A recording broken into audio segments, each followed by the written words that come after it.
STEM City is unlike anything you have ever experienced. It is a digital twin of the world around you, only better. STEM City is about energy and soul renewal. It is more than a digital world. You can almost feel the power of live cultural events, music, and theater. STEM City promises a better future for children with caring mentors and hands-on activities with dedicated tutors to support our youth. STEM City is your passport to a healthy lifestyle with weekly events addressing our community's many issues. STEM City is your financial well-being with helpful information on wealth management, career advancement, job training, and so much more. STEM City is the community you deserve. It is the city where your dreams can come true.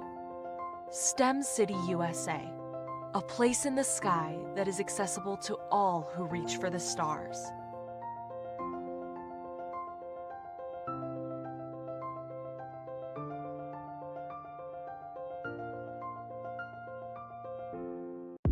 The Black Business Network and Black Business Olympics are essential platforms for Black business owners globally. They provide the tools and support you need to succeed in today's competitive marketplace. Join us today as we collaborate together with businesses from around the world to support our children, students, and young future entrepreneurs, Black businesses and corporations.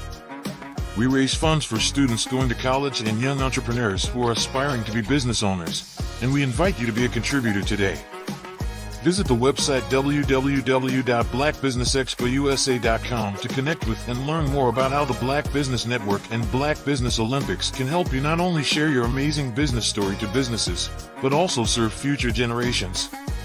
Hello, my name is David Jones, CEO and co-founder of the Hello LLC, where we help businesses build a culture, brand and experience, and leverage technology to pivot into Web3.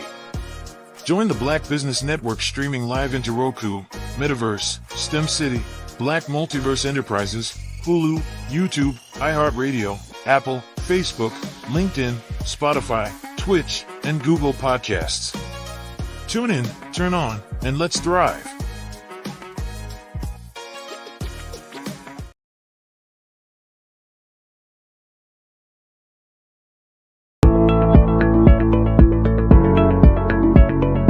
Prepare for what's coming and dominate in economic winter.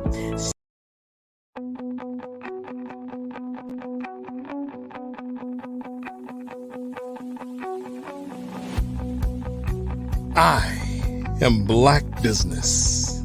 From the moment I wake until the time I sleep. Yes, I am Black Business. I am Black Business. Tell me, are you Black Business? I am Black Business. Do you support Black businesses? Listen, I support Black business because I am Black Business. Black Business Expo, one of the largest business showcases in the history of Black business in the world. The world!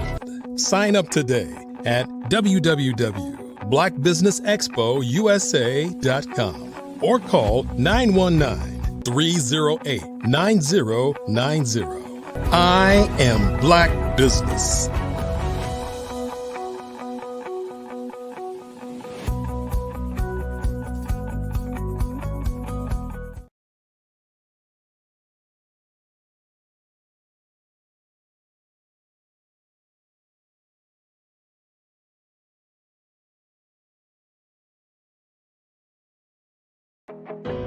I am Black Business. From the moment I wake until the time I sleep, I am Black Business. I am Black Business. Are you Black Business? I am Black Business. Do you support Black businesses? I support Black business because I am Black Business. Black Business Expo, one of the largest business showcases in the history of Black business in the world.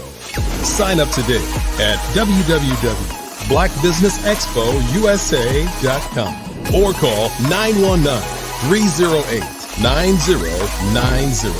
I am Black Business.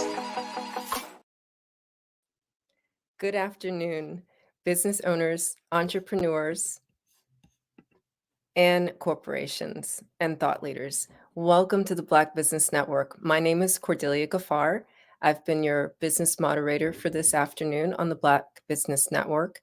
The Black Business Network is a 24-hour business network showcasing Black businesses, business owners, entrepreneurs, and thought leaders worldwide.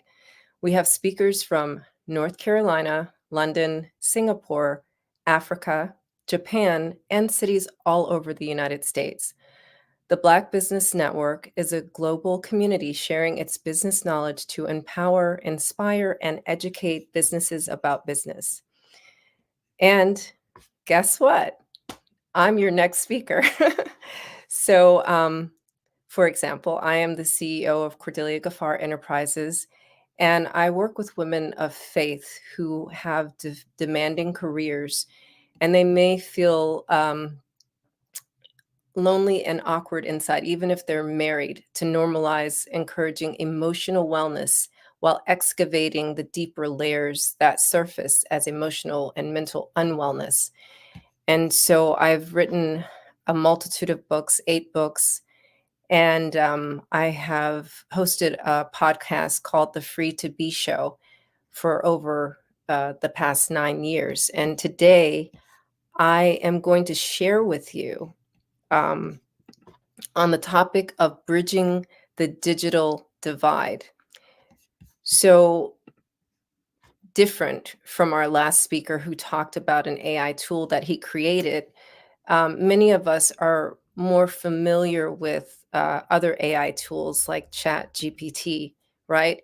And, you know, almost any application we're using these days, right? It's like, and you can just click here for, to have AI enhancement and this for AI. And on some level, we may feel like all of AI is created to replace human contact and interaction. And just, to build on what Billy Duke shared, or is it, right? He's created a whole AI tool for the purpose of more human interaction, for more human understanding. And so, even if you don't have the privilege of using the TWS software that he's created, today I'm going to share with you 6 ways that you can use AI tools to bridge that digital divide and have more human contact and interaction with each other. So, this will be really exciting, and I really want you to take this on board. So, take some notes and think also as I'm speaking, like, are these things that you could benefit from and try for yourself? The most basic way that we are communicating every day, almost every minute these days, is texting, right? So texting is good, right? Because it's like an abbreviated form of communicating. But sometimes we abbreviate way too much, and that causes misunderstandings. So this is where you can use AI tools, right? If you're someone who's choppy and communicating in the first place, you can just plop that in and find concise ways that show more of your personality, more compassion, more empathy, as opposed to just plopping in a text, so bad, I'm so sorry that happened, right? It can come back with something very short, maybe 7 words saying, I understand the impact that must have had on your day, and, let's connect later, right? And this is something that we may not think of immediately, right? Who thinks about that, or who even thinks in that way? But you can use AI to still abbreviate your conversation and show compassion and show connection and open doors to making more impactful relationships in your life. And it helps you, the best part is you still get to be very respectful. and concise at the same time. So we want to think of AI as ways to build bridges, and not so much as ways to pull us apart. Now, another way you can use it is to create things that you want to see, right? So um, people are creating vision boards, and sometimes it may not be easy to find the images that you are seeking. However, there are AI tools where you can just simply, we have talk to text, but we have talk to visuals as well. So you can, say that you would like to, see. Let's not necessarily say something like a beach house, but we'd like to see ways to create more understanding and more connection, you know, on my team, my sports team, or my team at work. And you can actually create visuals for you to look at. And here's the thing about the way the brain works. The more you look at something, right? It helps to enhance your ability to connect the heart to it and visualize what it feels like to have that in your life. And that can actually shift your heart, which will shift the way you are behaving and create that type of connection in your life and in your world in general. So you can use AI tools to literally change what you see. And actually, another way, I'm thinking about vision boards, but just in this moment, another thing came to my mind. Another way you can use it, there are AI tools that will change your social media feed, right? How often do you get into your social media? This happens to me, right? And I'm just like, I don't want to see, people talking about whatever it is. And so, what I'll usually do is unfollow the person that's creating that content, right? That cleans up my feed, but there are actual tools that you can use, and you can just program it and tell it what you would like to see in your feed. And so that changes your inputs throughout the day.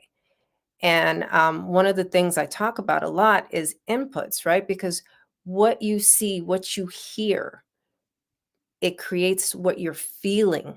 And when you feel a certain way, it affects your mental health. And throughout the day, just think about how many times you pick up your phone and you're scrolling, and you may, maybe see one through every 6 scrolls, right? You see one thing and it just shuts you down emotionally, or it affects you mentally, or it changes the way you feel about humanity. And it doesn't have to. It doesn't have to do it in a negative way. It can do it in a positive way. It can open your heart to humanity. It can open your heart to possibilities. It can open the way you think and change your way of being and your belief systems. So you can be in control of that just by changing your social media feed. You don't have to be a victim to what the algorithm wants you to see. You can be proactive and control what the algorithm shows you. So, for example, in my feed is super duper clean. I have so many uplifting things no matter what social media I'm on. Of course, I don't use that much. I just use Facebook, Instagram, and LinkedIn. But, still, those are my inputs throughout the day. But the times that I do pick it up, I see very profound content, from either spiritual influencers or thought leaders who are really um, striving to connect hearts and bring people closer. And so these are ways that you can bridge the digital divide, right? If you are from, I don't even know like how to call the different generations, there's like generation Z, X, or whatever, but if you're like above 50, right? And you may feel like social media is the internet is the enemy and you just want to stay away from it. Look for these AI tools. It does not have to be the enemy. It could be the one thing that elevates your mental stability. It could be, if you choose to change what you see and the inputs using AI tools that are readily available. And so, I started out this list and I have 6 things that I've come up with by talking about texting, right? This is a situation where you want to say something profound and connecting in a very concise way. And then I was just talking about changing the things you see, 2 ways, either creating a vision board with images or changing your social media feed. Now, my third point is again going back to uh, written communication. So now what if you're someone who is concise, right? Like you're like a 5 to 7 word person and you would like to be a little bit more, verbose. And so in this case, you can also use the AI tools for that, right? So you can use this to create long form text where you come across more engaging, and you really, you can feed it information like, um, show your condolences, right, for the situation that happened in Baltimore the other way, for people whose families may have been affected by that collapse of the bridge, right? And you just didn't have the words beyond, I give my condolences, right? You can put in there, I want to give my condolences, showing deep compassion and understanding for the grief that some families or people may be experiencing, right? And then, in a letter format or in an email format or in a newsletter format or in a, um, and when you give it, the more information you give it about what you want it to create for you, including the fact that you want to enhance the human connection here, right? Or maybe you're asking for donations to support the individuals who are, um, who have health issues as a result of some tragedy. This is another way where you can be proactive and use it to connect hearts, because all we have in life are our breaths and heartbeats. And as much as, we may have our differences, we are more similar than we are different. And we forget that because we almost are always in these silos with our devices. And why not use these tools? That's all they are. They're tools. Why not use the tools that we've created to make our lives easier, to make our relationships deeper, to make our humanity more connected, and to create more understanding. And there's so much misunderstanding. There are people that reach out to me all the time, and you may have experienced this too if you're on LinkedIn. People will come into your inbox and they want to sell you something.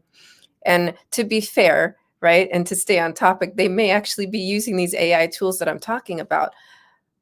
And instead of working on pitching someone, you could also use the AI tool to find out more about where your hearts connect and where your business can actually support somebody else's business, right? Because businesses are in business for the purpose of serving humanity.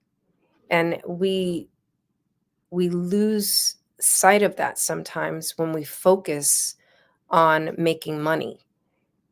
And so the cycle goes in such that you serve with your humanity. And through that, you make a connection. And through the connection, you understand the needs and the requirements of another human. And then you can see how you can benefit them, and perhaps it would even be an opportunity to make money. You see?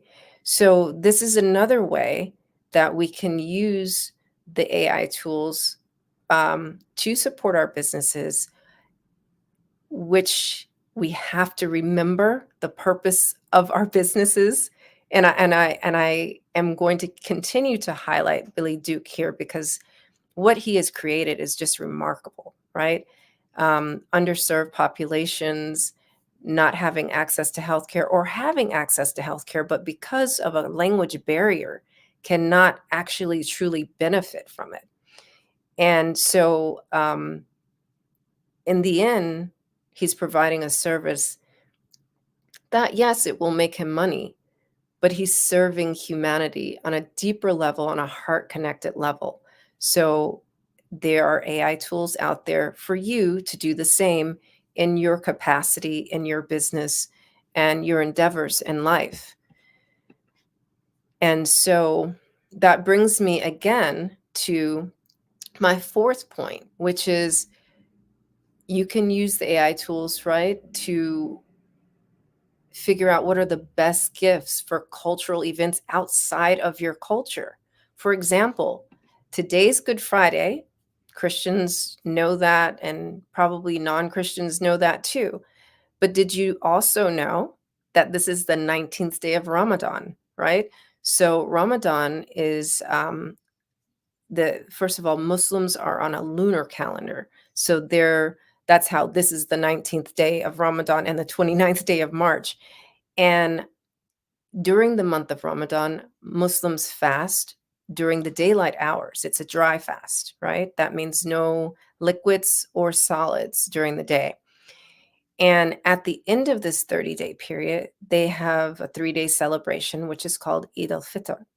And during Eid, you can kind of think of it as an extended Christmas, right? Or I guess Easter, but like for 3 days. And you just, get to see all your friends and family, and you exchange gifts. But usually the gift that's given is to donate to charity and to help those who are in need. So we don't, like we kind of give gifts, but usually it may just be like an Eid outfit to wear to the prayer. But if you're not Muslim and you work with Muslims, you may not know that, and you may not know, that you could give a gift to a Muslim, or, find out what is culturally appropriate. And, sometimes Muslims will say, could you donate that $100 to this, nonprofit organization? Because that's usually the gift giving that happens in Ramadan. And again, you wouldn't know that even if you worked with a Muslim for 5 years, sometimes, depending on your relationship. And so you can use AI tools, right? I'm using the example of Ramadan because that is what's happening currently. But there are other celebrations and holidays that are happening all year long, right? We just had Nowruz, which is something that Iranians will celebrate during the springtime. It usually happens in March. We just had Holi, which is something that Hindus, so there's there's like a whole wide world out there of different celebrations and holidays. And again, to bridge that digital divide and to increase your human connection, right? And even to maybe eventually increase your bottom line, because your whole focus in your business is to increase human connection. You can use the you can use an AI tool to find out what are the best gifts or the best way to connect with people who are having cultural events outside of your own culture. So this is the fourth way that you can use AI or artificial intelligence to connect more deeply with other humans. And, I can't reiterate this enough. So what we have seen is in the in the world these days, people are really declining with their way to speak to one another, and so communicating with emotion, right? Um, being in business doesn't mean that there's an absence of emotion. It just means that um, yes, there's a systematic way of doing things. And at the same time, you have to consider that there's a human who's being affected by whatever choices and decisions we're making. So you want to again inform yourself on ways to use artificial intelligence that can help you to connect, not just you know I guess mostly on an empathetic level. And so when we think about compassionate leadership, sometimes there's no scripts for that, right? And it's so easy to, again, just input how to give these messages. I'll give you an example. A lot of times I get emails from uh, my children's principals at school, right, about some incident that happened, and those emails are so compassionate and empathetic. And I always read those thinking, wow, what a compassionate leader. Now, what if CEOs of companies also communicated as emotionally effective as a school principal? Wow, that would change the world of business, wouldn't it? And so, this is another opportunity for you to use an AI tool for that. And finally, I'm just going to offer this. Be grateful that you have a robust tool to help you to find the joy of connecting. Um, so, as you are doing your research and as you are looking in the world beyond Chat GPT, there are so many artificial intelligence tools that you can use to enhance your business and really be proactive with ways of doing business better. Um, take the time, and I'm going to give you some questions to answer as you noodle over what I've been talking about today in terms of using artificial intelligence for your business, right? So ask yourself, what would draw people more to what it is that you're doing? What is it that's perhaps repelling them? Find out words to use, or the words that your potential client base use, right? So these are all different things that you can research as you are going through your marketing plan, your branding ideas. And again, that's not my background, right? My background is not marketing or branding, and I'm only here offering ideas to consider um, as we are conducting our business and as we are becoming thought leaders and experts in what it is that we do offer in the world. And so we've listened this afternoon. I also want you to think in terms of some of the speakers that we've had today, right? um, we started out with learning about commercial real estate in Uganda, and then we listened to Nathan Malinga, who was talking more about um, mental health issues and other ways to support different businesses in Africa. And so as you think about the world beyond, where you are, whatever city you are in, whatever state you're in, whatever country you're in, there's a whole global network out there, and there are many different cultures, many different languages, and many different ways to relate with people. There's many different ways to help people. And then, sometimes, quite frankly, there are, just countries that don't have the infrastructure, which is another thing that I believe Nathan brought up in his talk. There's just places that don't have infrastructure. If that is something that you do, think, you can use artificial intelligence to, research and see what kind of tools and opportunities you can create for another business someplace else. And by extension, you're helping yourself. You will always benefit when you're helping another business. You will always benefit when you're helping another human.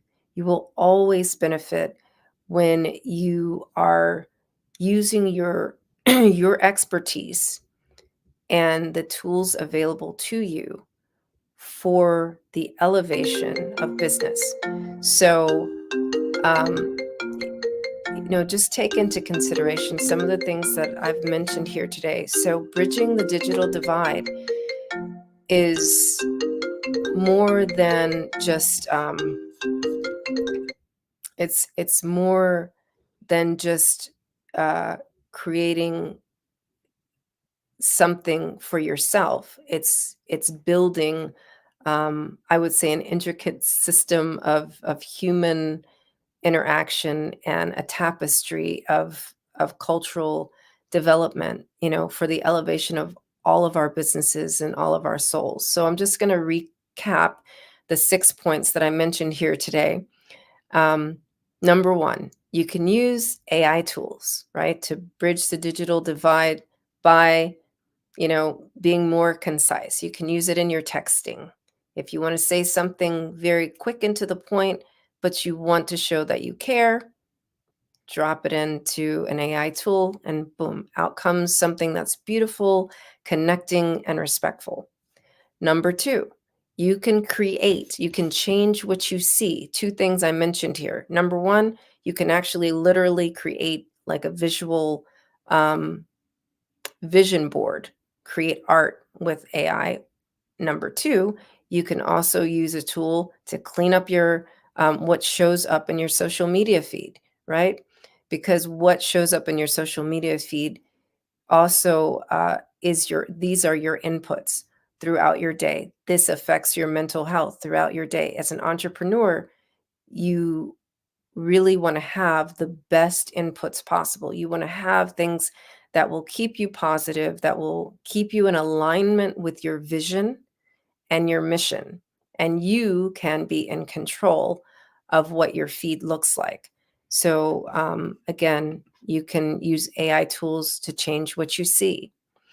Number three, if you're someone who is very choppy when you communicate and you need more words to connect, then you can use it for the opposite of the first point, right? To make it longer and so people can see that you care, you want to connect. And number four, you can use it if you want to know what are the best gifts for cultural events outside of your culture. There's a multitude of cultures. There's a multitude of languages out there, right? The TWS translates into 500 languages, including American Sign Language, for example. So in order to connect with people, you got to be able to speak to them in their dialect and their cultural understanding. Number five, and I keep coming back to this, right? Communicate with emotion, communicate with care. And sometimes it's just not part of your personality. Let's be honest. There's some people that they have no emotion. And that's okay, but not for the purpose of business. For the purpose of business, you want to have some emotion and you want to be able to connect with other humans. So use it for that. And number six, be grateful for all the tools that exist so that you can connect more deeply with other human beings and so that you can connect with your potential clients. And you can make deeper connections with your current clients, right? So that you have more clients. And so with that, I'm going to close what I'm sharing today on bridging the digital divide. And I just want to remind everyone that we are really here, right? The Black Business Expo.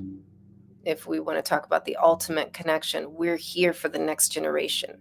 We're here to raise funds and to give $5,000 or 10 laptops to students. You can go to www.blackbusinessexpousa.com and donate. Or if you're a student and listening to this, you can register there so that you can benefit from one of those scholarships or laptops. And you want to go to, again, www.blackbusinessexpousa.com. And also, we want to recognize all of our sponsors for March of 2024. And, again, reminding you that this is about scholarships and every dollar counts. So in closing, I want to thank our sponsors, NC100, Moody Capital Partners, Suede Soul, Lotus Rocher, Coaching and Training, Carolina, Virginia Minority Supplier Development Council, Step Management, Barbara H. Smith, LLC, Margie McLean Foundation, Inc., and Genius is Common, Earth Essentials, Melaine Cheney Global, Executive Women's Success Institute, The Quality Coaching Company, Superwoman Business Services, Creative Force Studios, Lee Entertainment, Artistic App Design, Black Business Expo USA, and last but not least, as we say here, genius is common. It's been a pleasure to be your moderator this afternoon, and I'll see you on the other side. Hello, I am Dr. Eric Kelly III, the visionary strategist and founder of the Black Business Olympics. I invite you to showcase your Black-owned businesses on the Black Business Network global stage. The Black Business Olympics is a global Black Business Network platform that propels Black-owned businesses into the international spotlight. By showcasing your business on the Black Business Olympics platform, you can reach a worldwide audience of potential customers, partners, and investors. You can also establish yourself as a thought leader and expert in your field, attract lucrative partnerships, and more speaking engagements. In addition, the Black Business Olympics platform provides a valuable opportunity to connect and collaborate with like-minded entrepreneurs and business professionals from around the world. This can lead to new business opportunities, ideas, and relationships. Finally, by sharing your story and expertise on the Black Business Olympics platform, you can inspire and empower others. This is a powerful way to make a positive impact on the world and leave a lasting legacy. If you are a Black-owned business owner, I encourage you to seize the opportunity to showcase your business on the Black Business Olympics platform. It is a once-in-a-lifetime opportunity to make an indelible mark on the world. Be one of the 1,000 visionary entrepreneurs who are changing students' lives, shaping industries, and leaving an unforgettable legacy for their families. Unleash your voice on our global stage and watch your business thrive. Black Business Olympics is one of the largest Black business showcases in the history of Black business in the world. Yes, the entire world. Just give me a call today at 919-308-9090.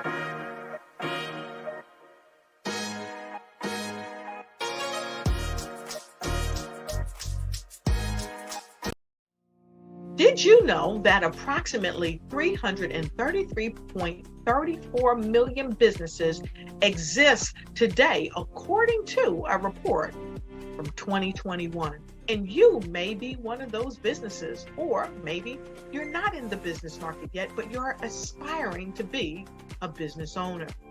Well, guess what? You're in the right place at the right time. Because let's face it, everything is about timing and opportunity.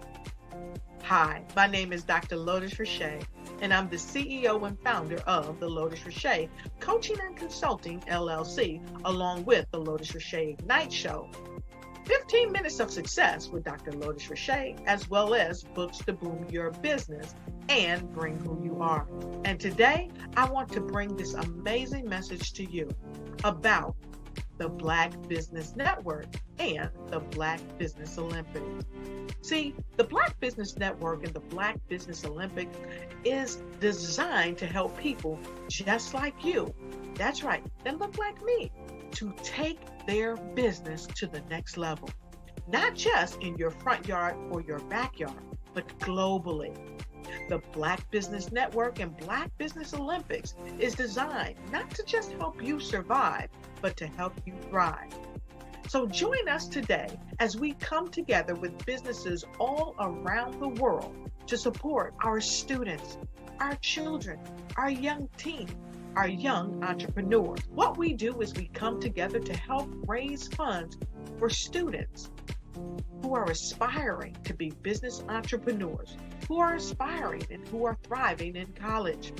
We endow them with a wonderful opportunity to gain scholarship of either a laptop or several thousands of dollars. And we invite you to help be a contributor to this amazing opportunity to help someone that looks just like you. So join us today at our website and let us connect with you and help you ignite and take flight in every area of your life on the Black Business Network and the Black Business Olympics. I'll see you on the other side.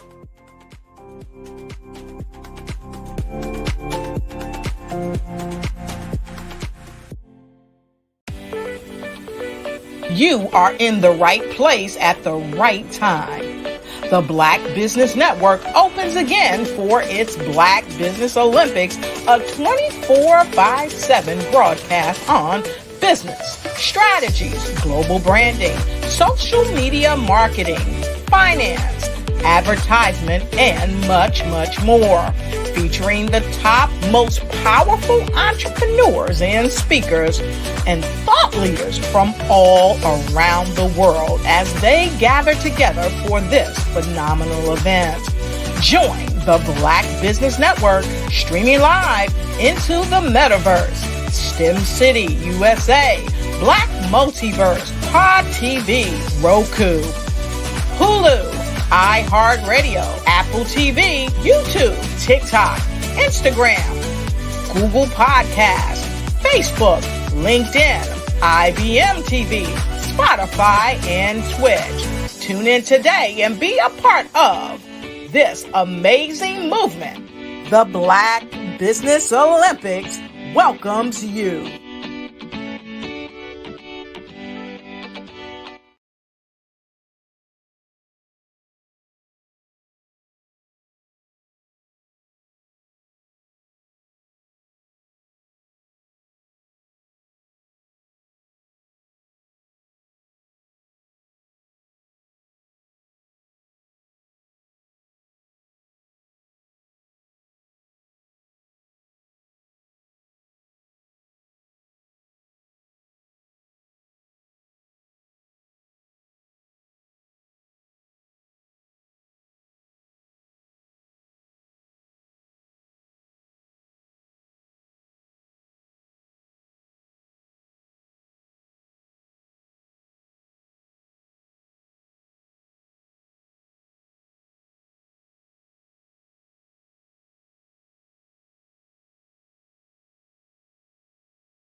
Black business?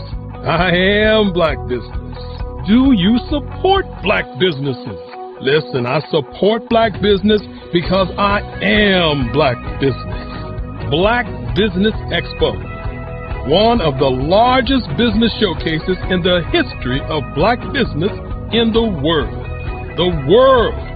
Sign up today at www.blackbusinessexpousa.com or call 919-308-9090. I am Black business.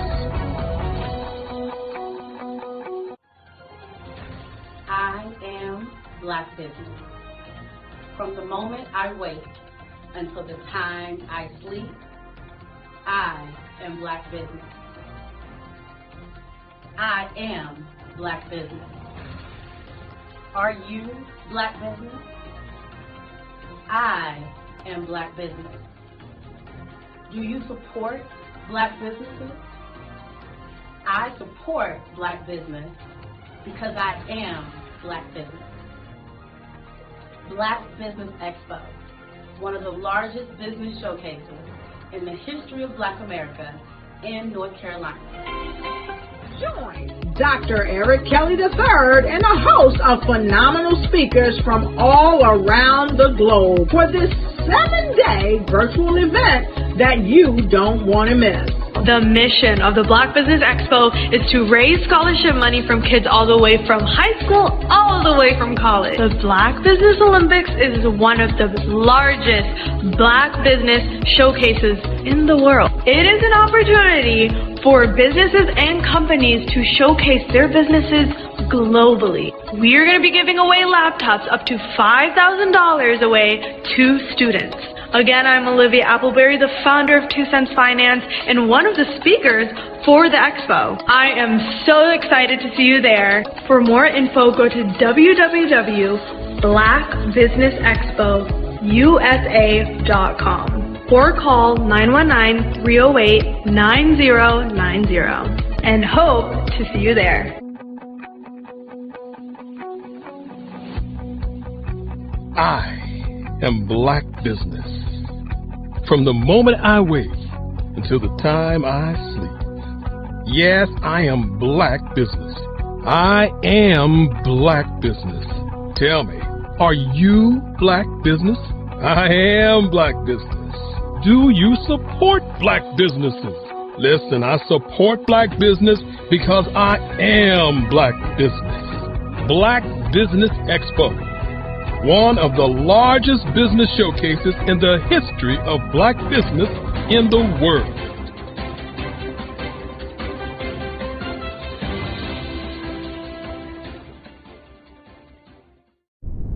Over the past few years, we've seen the growth of existing and new initiatives focused on financial inclusion, building global networks, and reducing the wealth gap in response to the idea there's not enough seats at the table.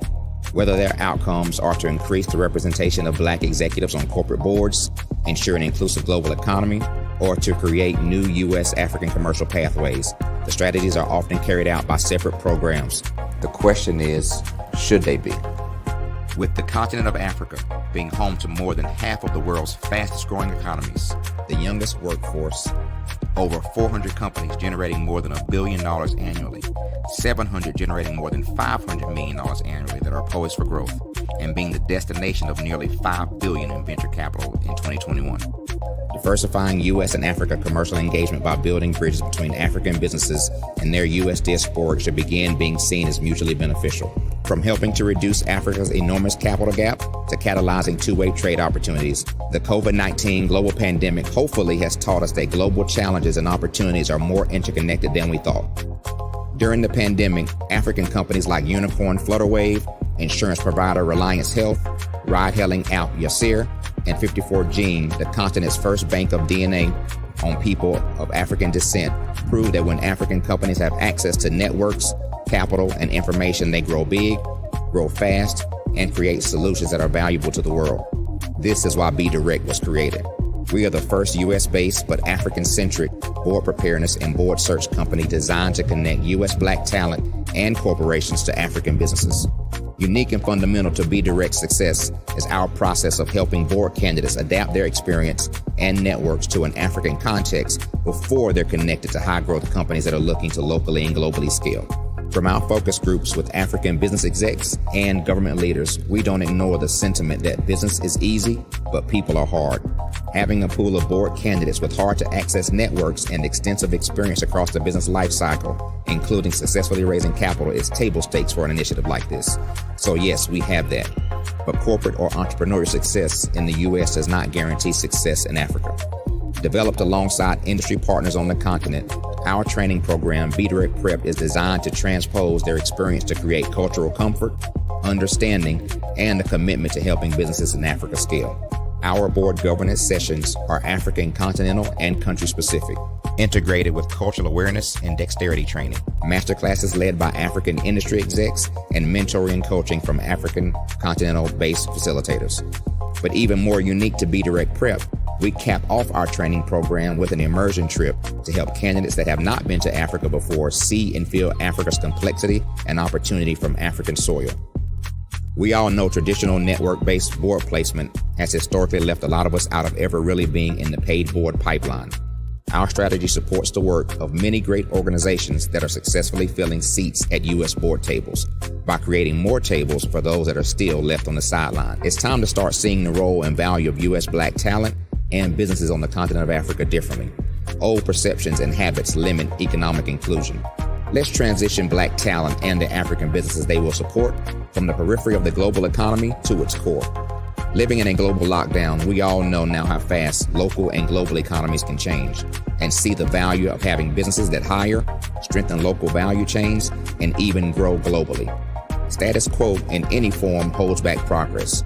We must democratize U.S.-Africa commercial engagement by socially and economically connecting cultures that have long been disconnected. It's time for Africa's U.S. diaspora to redefine their global value by helping African businesses scale continentally and globally.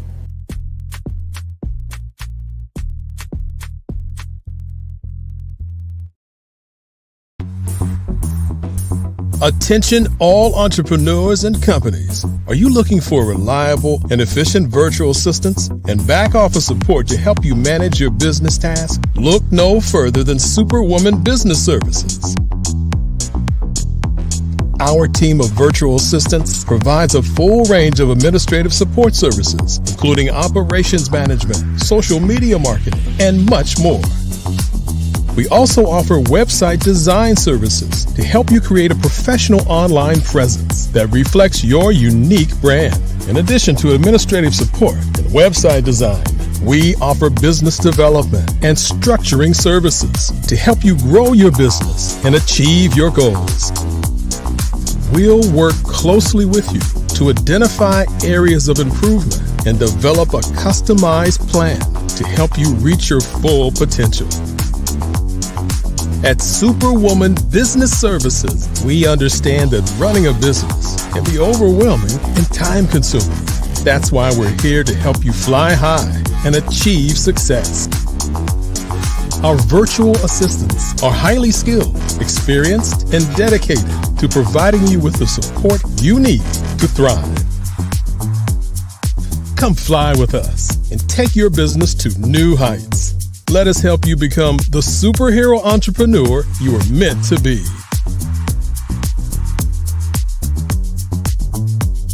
Contact Superwoman Business Services today to learn more about our back office support services. Come fly with us and take your business to new heights.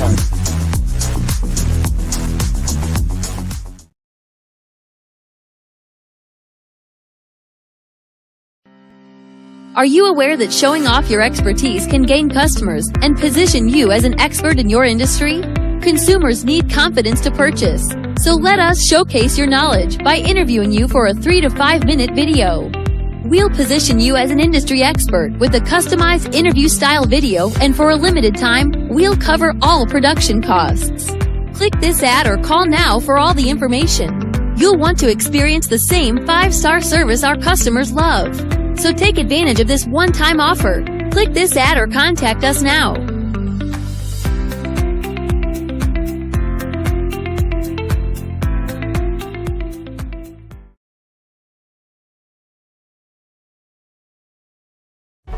Cash flow, 5, 10, 10, 75. I use the cash flow app to keep track of my charities.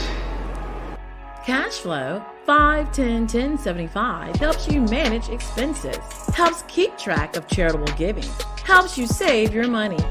Cash flow, 5, 10, 10, 75. Download it today. Cashflow 5101075 would like to wish the Cyber Bears good luck in this year's first robotics competition.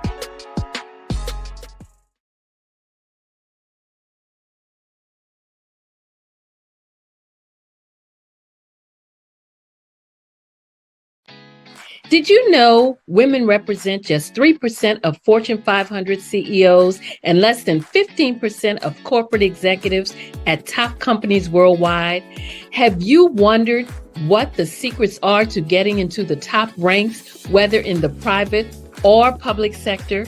Do you want to figure out how to stop being held back in your career or passed over for promotion? Then you're in the right place. Hi, I'm Dr. Madeline Ann Lewis, President and CEO of the Executive Women's Success Institute.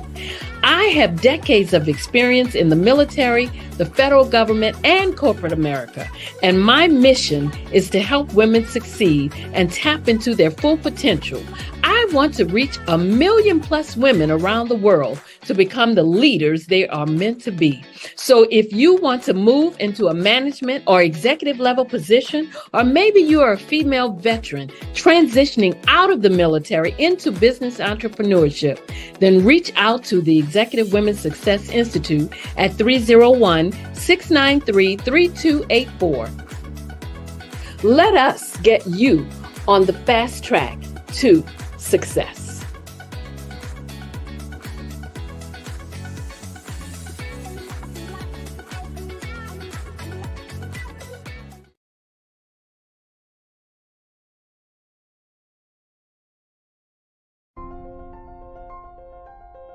What if you could build your own city? A place where every child can find nurturing people to help them achieve their full potential. A place where every adult can access job training support, where health education is abundant, where social justice ruled the land. A place without limitations. Welcome. You have arrived at STEM City USA. It is what every city should be.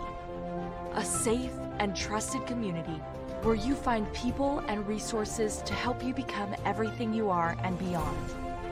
STEM City is unlike anything you have ever experienced. It is a digital twin of the world around you, only better. STEM City is about energy and soul renewal. It is more than a digital world. You can almost feel the power of live cultural events, music, and theater.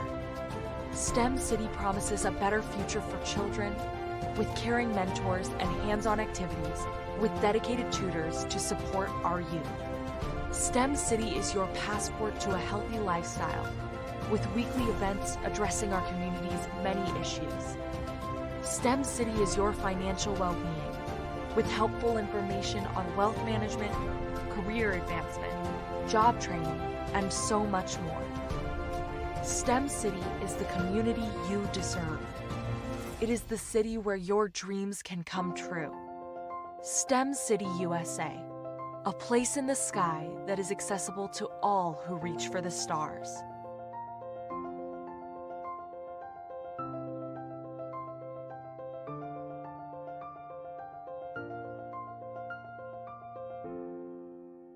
I'd like you to imagine with me, if you will, opening an app where you can collaborate with like-minded individuals from around the world, get inspiration and in-app tools to launch and grow your business, as well as share your knowledge and earn compensation, all in one app. Well, the name of that app is Truso, short for Truly Social. Hi, I'm Matthew Newman, the founder and CEO of Truso. A new concept in social media, Truso is designed from the ground up to be a platform that's both social and empowering for all its users. How exactly do we do that? I'm glad you asked. First, Truso brings the world together via video. Psychologists assert that video provides a significantly more effective connection than audio only. When you enter a community on Trusso, you're face to face. Second, on Trusso, you don't have to have 1 million followers to monetize. Our business model allows all hosts and moderators to monetize, no matter the size of your following, by 1, producing fee-based content, and 2, inviting others to join the platform as subscribers. Even more, Trusso has an in-app resource library with over 100 free resources, forms, and documents to help you build your brand and grow your business. Third, Trusso is inclusive. The deaf and hard of hearing communities make up 360 million people worldwide. Unlike audio-only apps, Trusso embraces this community, providing a networking platform that allows them to participate via video and closed captioning. We even have a deaf and hard of hearing foundation in the works as well. Fourth, Trusso is both social and safe. We refer to Trusso as a virtual extension of the beauty shop, barbershop, and brainchild of the community. A place where there's laughter, along with wisdom, growth-oriented conversation, and genuine connections in a safe space. Trusso even has proprietary security to ensure we maintain a safe environment for everyone. Where are we at now? Trusso is live, y'all. We've launched in beta and we're acquiring users daily. We have an incredible development and marketing team, plus amazing celebrity influencers at the table, helping us spread the word around the globe, beginning within the African diaspora and beyond by creating a safe space for growth, connection, and collaboration.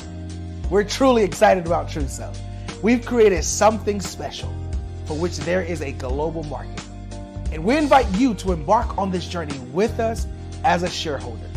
The future for Trusso is truly bright. Join us and let's go there together.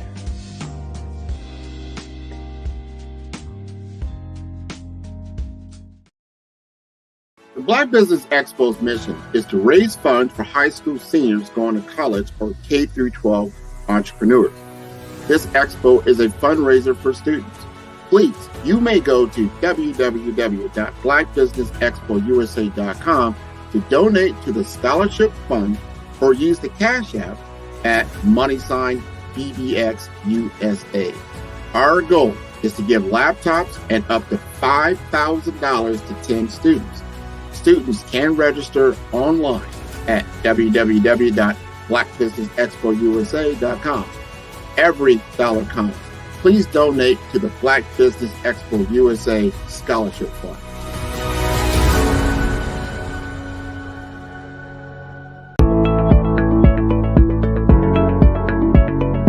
Prepare for what's coming and dominate in economic winter.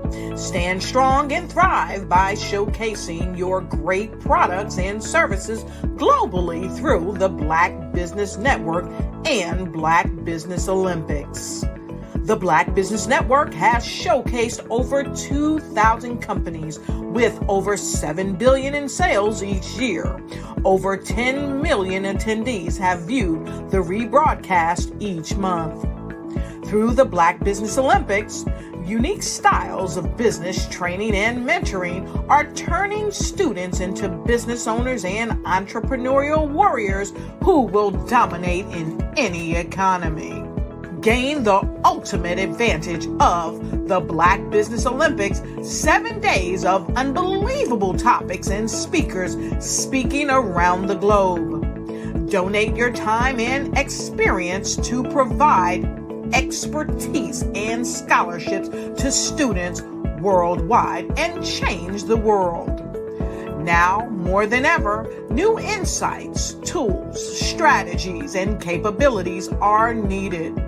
This is your chance for a major presentation to the world. Fill out the form and join the more than 2,000 speakers who have presented to over 200 countries. Join the Black Business Network streaming live into the Metaverse, STEM City, Black Multiverse Enterprises, Hulu, Amazon, YouTube, iHeartRadio, Apple, Facebook, LinkedIn, Pod TV, IBM TV, Spotify, and Google Podcasts. Sign up today. Spaces are limited, and we will see you there.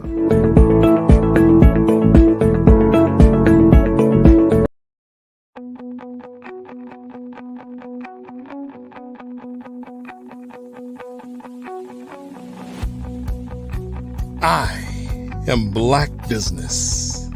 From the moment I wake until the time I sleep. Yes, I am Black Business. I am Black Business.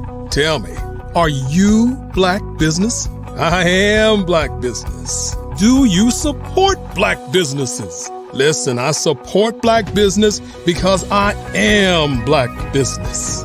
Black Business Expo, one of the largest business showcases in the history of Black business in the world. The world! Sign up today at www.blackbusinessexpousa.com or call 919-308-9090. I am Black Business.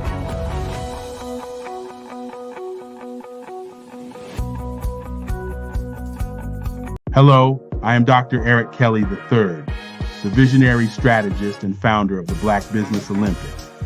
I invite you to showcase your Black-owned businesses on the Black Business Network global stage. The Black Business Olympics is a global Black Business Network platform that propels Black-owned businesses into the international spotlight. By showcasing your business on the Black Business Olympics platform, you can reach a worldwide audience of potential customers, partners, and investors. You can also establish yourself as a thought leader, an expert in your field, attract lucrative partnerships, and more speaking engagements. In addition, the Black Business Olympics platform provides a valuable opportunity to connect and collaborate with like-minded entrepreneurs and business professionals from around the world. This can lead to new business opportunities, ideas, and relationships. Finally, by sharing your story and expertise on the Black Business Olympics platform, you can inspire and empower others. This is a powerful way to make a positive impact on the world and leave a lasting legacy. If you are a Black-owned business owner, I encourage you to seize the opportunity to showcase your business on the Black Business Olympics platform. It is a once-in-a-lifetime opportunity to make an indelible mark on the world. Be one of the 1,000 visionary entrepreneurs who are changing students' lives, shaping industries, and leaving an unforgettable legacy for their families. Unleash your voice on our global stage and watch your business thrive. Black Business Olympics is one of the largest Black business showcases in the history of Black business in the world. Yes, the entire world. Just give me a call today at 919-308-9090.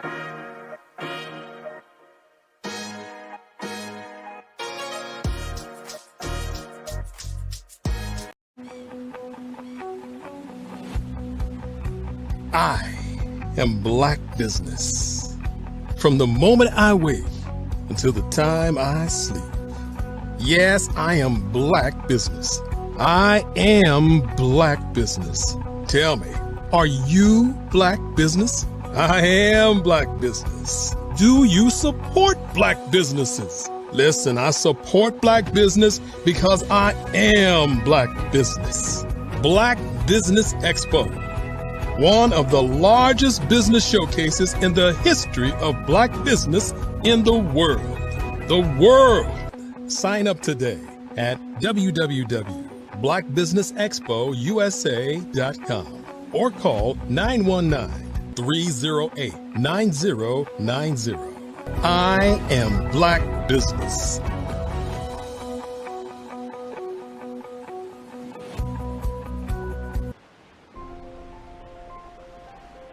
What if you could build your own city? A place where every child can find nurturing people to help them achieve their full potential. A place where every adult can access job training support, where health education is abundant. where social justice ruled the land, a place without limitations. Welcome. You have arrived at STEM City, USA. It is what every city should be, a safe and trusted community where you find people.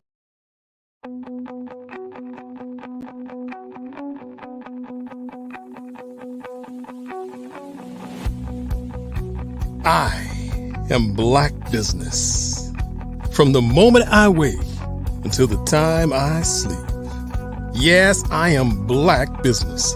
I am Black Business. Tell me, are you Black Business? I am Black Business. Do you support Black businesses? Listen, I support Black business because I am Black Business. Black Business Expo, one of the largest business showcases in the history of Black business in the world. The world! Sign up today at www.blackbusinessexpousa.com or call 919-308-9090. I am Black Business.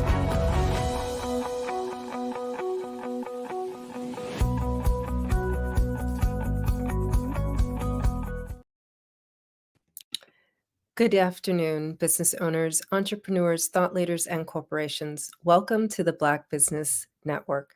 My name is Cordelia Gaffar, and I am your business moderator for this afternoon on the Black Business Network.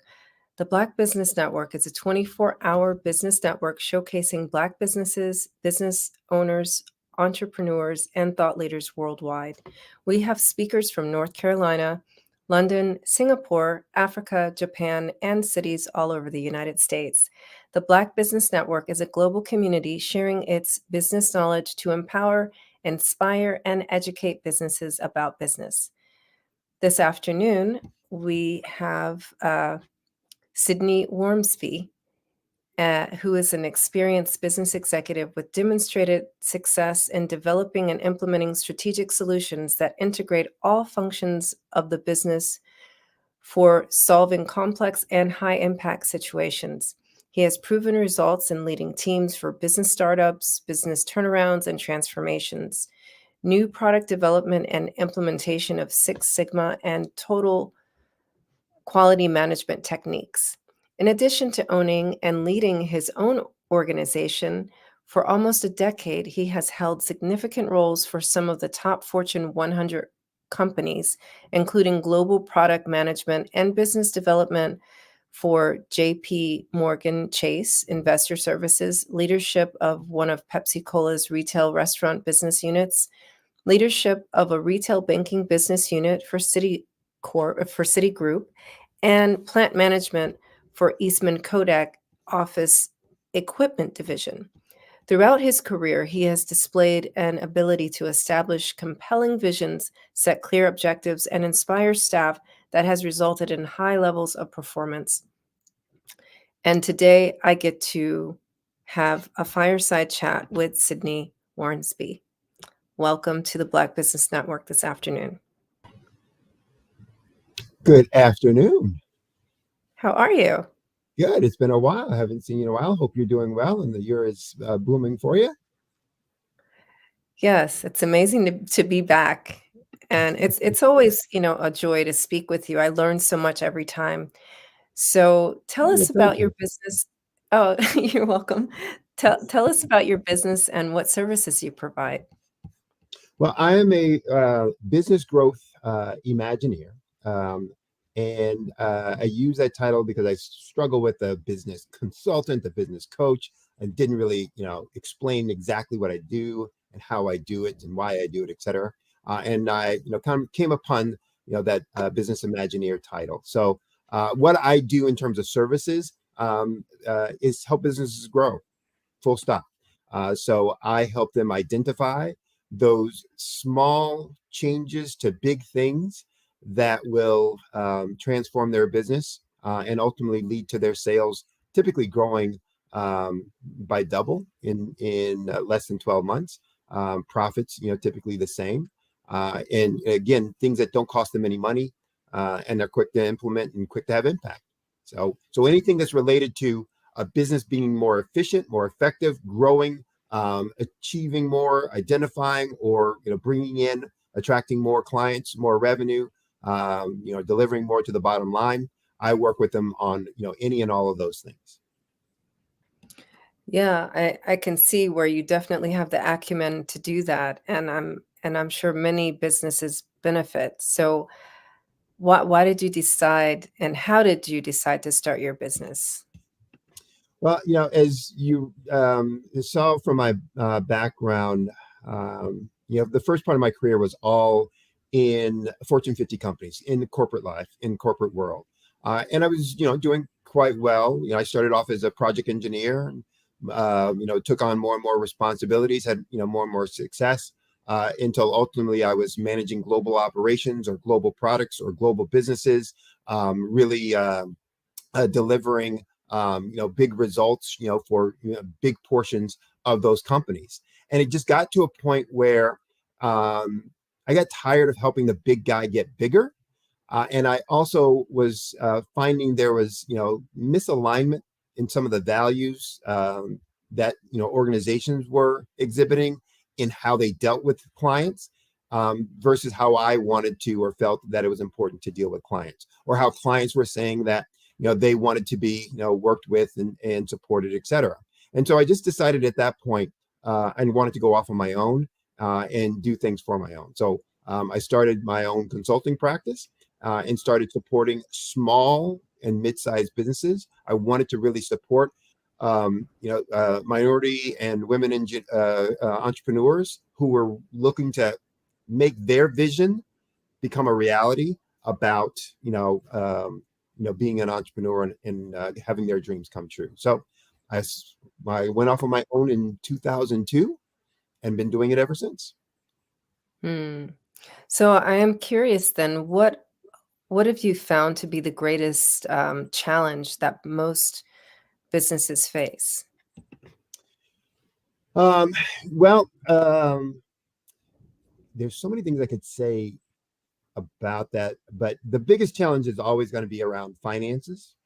And so if you look at just survey and research, the answer to that is, oh, it's money, it's access to capital, getting access to loans, et cetera, et cetera. And that's true. Small businesses, mid-sized businesses have the biggest problem getting access to capital. Being able to get their hands on the kind of monies that they feel they need to invest in their business. However, I believe in the concept of being your own bank. And what that really means is organizations, businesses can grow and drive enough profit to their bottom line where ultimately they can fund the kind of growth that they need or want to a very great extent without having to seek outside funding.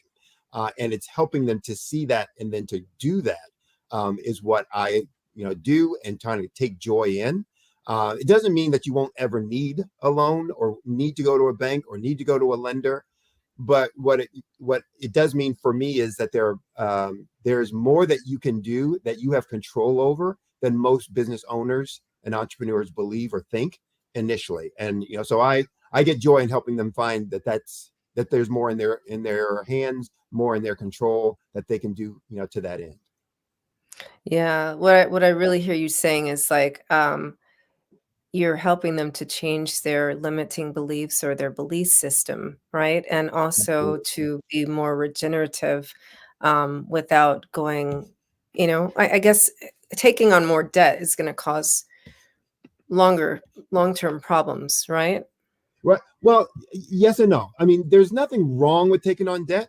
And in fact, if you can get somebody else to fund the things that you want to fund, absolutely do it.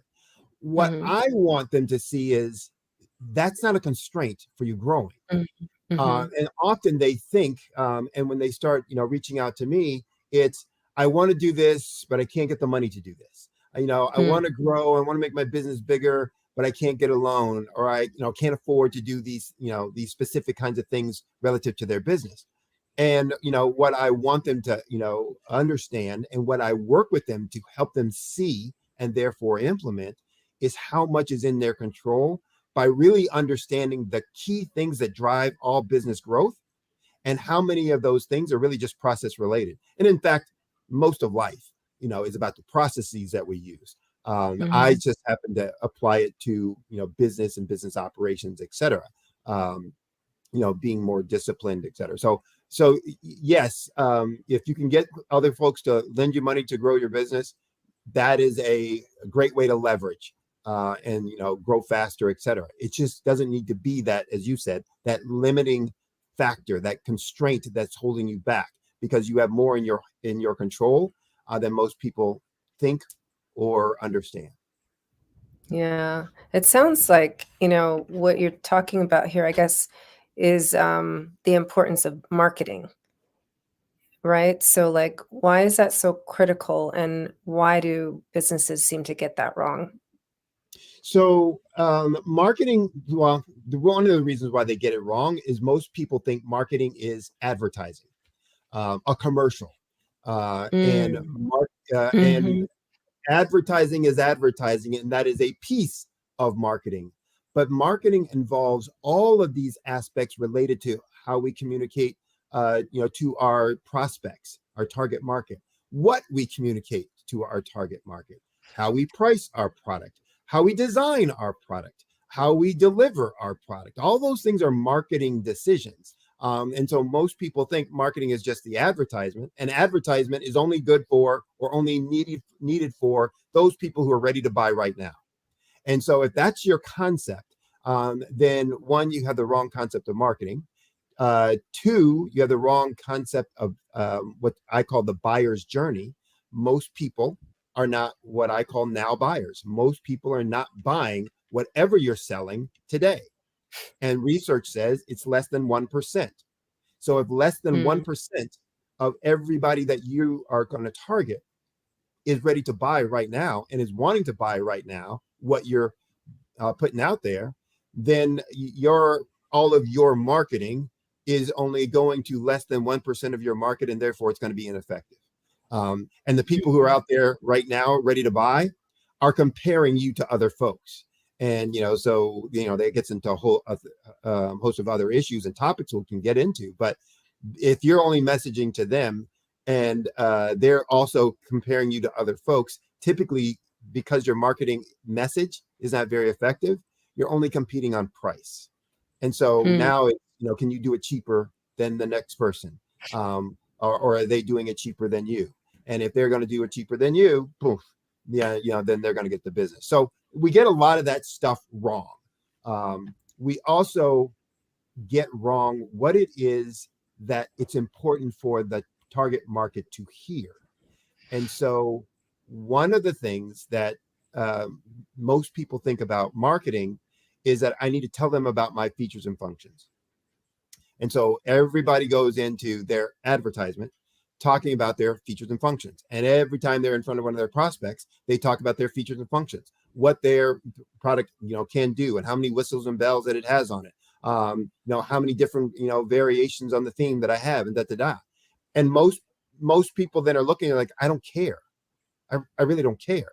And so if you're sending out marketing, messaging, communication to your target market, and you're getting no response, it's simply because you're not saying anything that's important to them, that they want to hear. And, that's, typically because we're talking about ourselves and we're not talking about what's important to them, their problem, their problem that they have that they don't want, or some benefit that they want that they don't have. And so that's the other aspect that we get wrong. So there's a lot of those things that I work with my clients then on to help them understand what's important and critical in the entire marketing process of how we're dealing with our target market and what they're going through in their buyer's journey. And if you understand, there's that old quote, seek first to understand before being understood. We do that just the opposite in business. We want to tell everybody about, you need to understand this is what I do. And this is what, whoa. First of all, my name is, here's what my issue is. Now let's talk about that, because they've got the money. They want to buy the service or the product, a service or product. And so you need to understand first and foremost, what do they want? What do they need? What are they struggling with, et cetera? Yeah, I can really see why you came up with your title, the business growth Imagineer. But can you expound on that? Like, what does that title really mean, and how did you come up with it? Okay. So I mentioned, I think, in one of the earlier responses that my undergrad was engineering. So Mhm. my undergrad was mechanical engineering. I started off as a project engineer, and an engineer typically is an application of science, meaning they help you build the thing you've envisioned. And so when I was struggling with, I don't like the word consultant because it has a, kind of a slick connotation in people's mind. What are you really going to, provide or deliver? Plus, for me, I was much more interested in being hands-on in the way that I worked with my clients, and consultants typically didn't. And so I thought about the word coach, and then everybody's a coach, these days in some way, shape, or form. And so it's like, yeah, I'm not sure that's really relating it either. And so I started looking at what I really do and how I do it. And I kind of fell back on where did I start from in terms of an engineer? And what am I trying to do? And I'm really trying to help people build a reliable, dependable growth engine for their business. Look, Hmm. this is where you've envisioned when you started it, you had a clear vision of where you wanted your business to be in revenue and what it was doing for you, all those kinds of things. And what I try to do is help build the business engine that delivers that based on what you said your goal and objective is and what I know about the business of business. And so I marry those two things together. And so that's where the concept of the title or the name of Business Growth Imagineer. I focus only on business growth, meaning Mhm. everything. Somebody, comes to me sometimes for strategy or policy, a specific project. We have this specific thing. We want to put, roll out a new product. Would you help us design that product?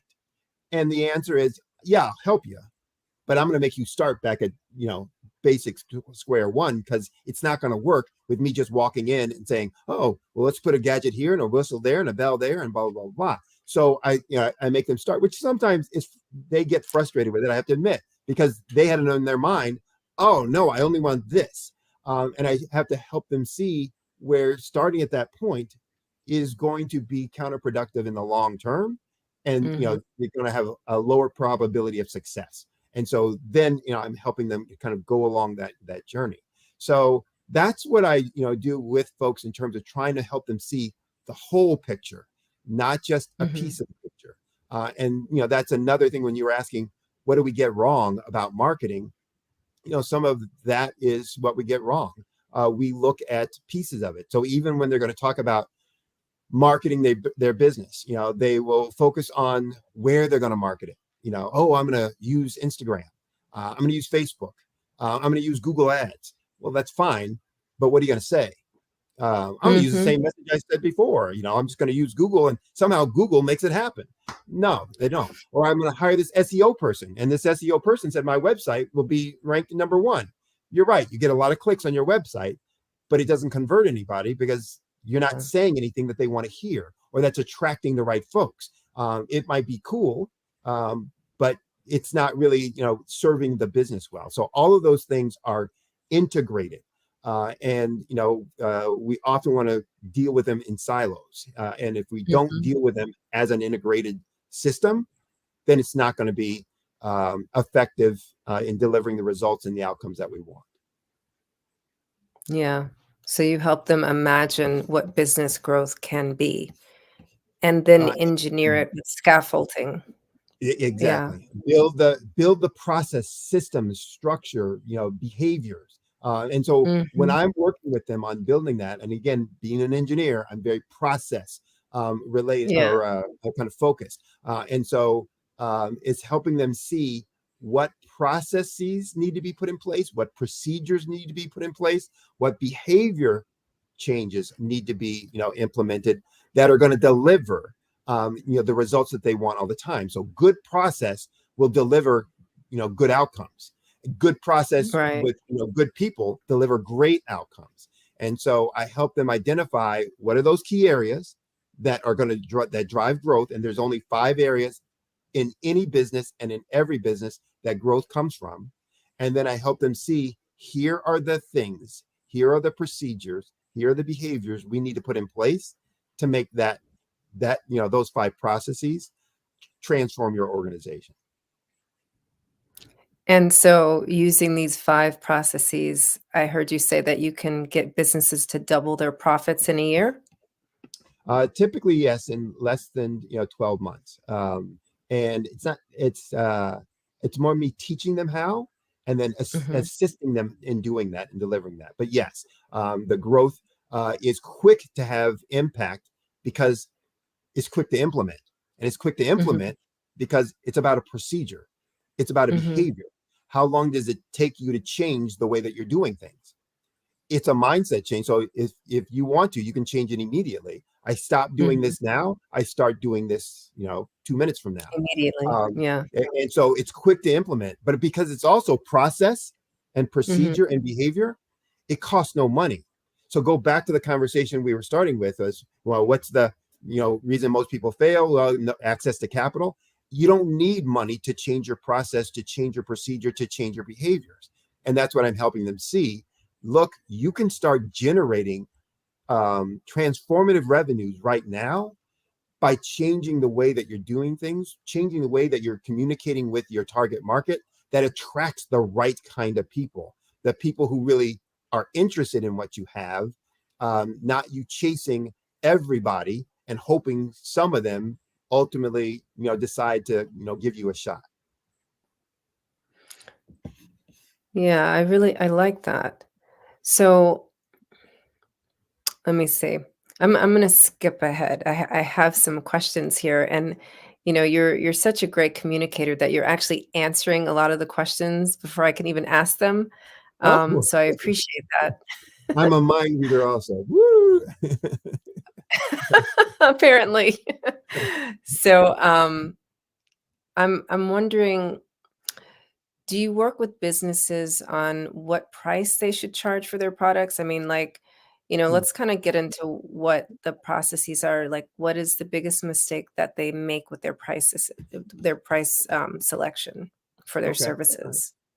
So yes, to answer the question, I do work with them on pricing strategy, and that's one of the 5 areas that growth comes from. So let me kind of tick those down. So for any company, all companies, any company. So if you're listening out there, you work in a company, you're listening out there and you own a company, you're listening out there and you are going to start a company. Here are the only 5 areas that growth of any company can come from. And this is not a secret, although some people will try and tell you that it is. This is just the way business works. And when I say them, you're going to go, yeah, of course. One is get more leads, right? The only way you can make your company grow, 1, get more leads. You can't have a sale until you first get a lead. So if I get more leads, convert more of those leads into actual paying customers, deepen the relationship of each of those customers by getting them to buy more of my products and services, increasing prices by having pricing power that comes from improving my value proposition, that I am delivering more value to you, solving more problems for you. And then the 5th area is in efficiency, reducing costs by increasing efficiency of your operation and the way that you serve folks. So, and therefore more of it goes to your bottom line and into profit. So that's the only 5 areas that you can grow a company. I don't care what else you do. None of those other things that you're going to do has anything to do with growing your business. They might be important. They might be necessary. They might be required by law, but they don't grow your business. And so that's what I help business owners first or foremost understand. Here's where growth is going to come from. And therefore, if we're not spending time, a sufficient amount of time on those things, we're going to, kind of fall apart.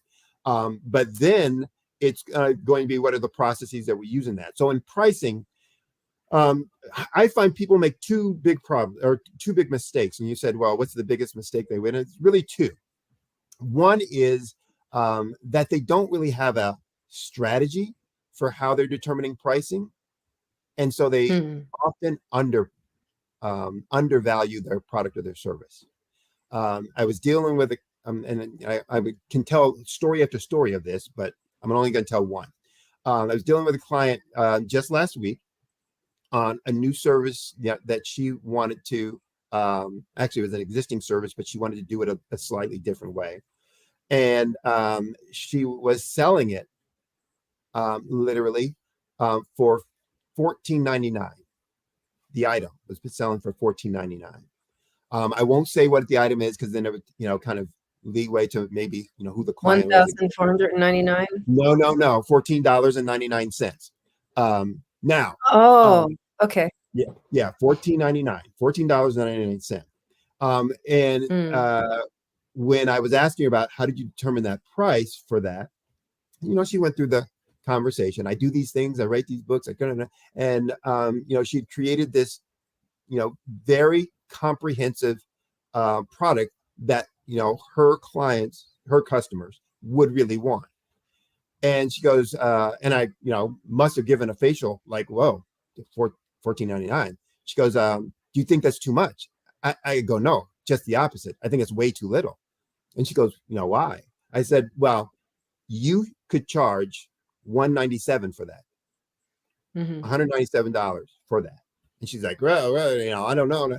And so in the conversation, with her about how many she'd sold, previously, et cetera, what if you did, you raised the price to this and only sold one of them or only sold two of them. So for every 15 that you would lose just selling one, you still make more than 15 of those that you would lose from sale. So look at how much business you would have to lose for that price, not to be effective. And that's not just about jacking up a price. That's about understanding the value of what you're delivering. Yeah. And so most people get it wrong because they first don't understand what their clients or customers are truly wanting, what their pain points really are. And they don't understand what's truly unique about themselves and therefore why they're able to provide value and how they're going to provide value. And if you don't know that, then you're just kind of guessing on a price. You're just kind of putting your finger up in the air and seeing where the wind blows. And it's like, whatever, $29.99, $2,050 or whatever. You're making up a number. So there are ways to find that out. There are ways to understand that. And then the first thing is making the price fit the value that you're delivering. And make no apologies about that. The second mistake that they make often, and this is more with retail, but also with some service businesses, is discount. They will discount to try and drive more sales. And I tell folks all the time, never discount your product. Never discount your service. And I can go into reasons why. And there are people out there right now who are listening to me say that going, well, that's crazy. That's silly. That's stupid. Or I'll do it because I don't want to lower my price, but I don't believe that's going to work. If you don't believe me, reach out. I can explain you in great detail. We don't have enough time here today, but I can explain in great detail why that is a recipe for failure if you are using discounting as a pricing strategy for your product and services.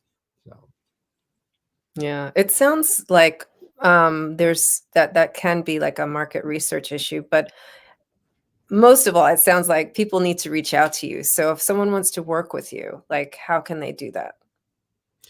The easiest way is probably go to my website, solutionswithresults.com. Again, that's solutionswithresults.com. If you go there, you'll be able to get all of my contact information. You can actually send me a specific question about the challenge you're facing in your business, and I will respond to that. You can also get my email address, there. I'll give it to you here as well, which is Sydney W. So it's Sydney, SIDNEY W, Sydney W at solutionswithresults.com. You can also get my phone number there, which is in the US, +1 718-791-8707. So again, that's 718-791-8707. So any one of those ways, folks can reach out to me if they want to get more insight as to how I work with folks. If they'd like to get an assessment of their specific opportunity for growth for their business, happy to do that as well. Or if they just want to challenge me on some of the things they've heard me say there and challenge me on, well, how does that work? And is that really true? Or I don't agree with that. Happy to have that conversation with them as well. Yeah, it'll be time well spent. I can vouch for that. So thank you so much, Sydney, for being here. Enjoyed it as always. Yeah, it's always a joy to have you here on the Black Business Network. Thank you. And Thanks for inviting me. yeah, absolutely. Genius is common. We'll see you on the other side.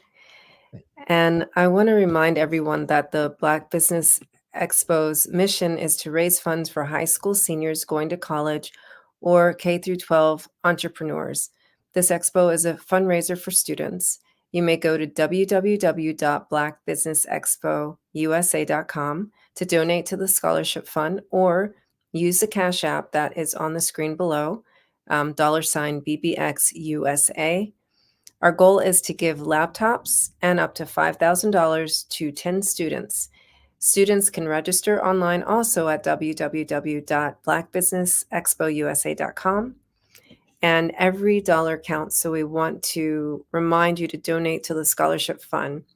And we also would like to thank our Black Business Expo USA sponsors for for March 2024, NC100, Moody Capital Partners, Suede Soul, Lotus Rocher Coaching and Training, The Hello LLC, Carolina Virginia Minority Supplier Development Council, Step Management, Barbara H. Smith LLC, Margie McLean Foundation, Inc., Genius is Common, 5-Star BDM Media, Earth Essentials, Melaine Cheney Global, Executive Women's Success Institute, The Quality Coaching Company, Superwoman Business Services, Creative Force Studios, Lee Entertainment, Artistic App Design, Black Business Expo USA, and Genius is Common. And we'll see you on the other side.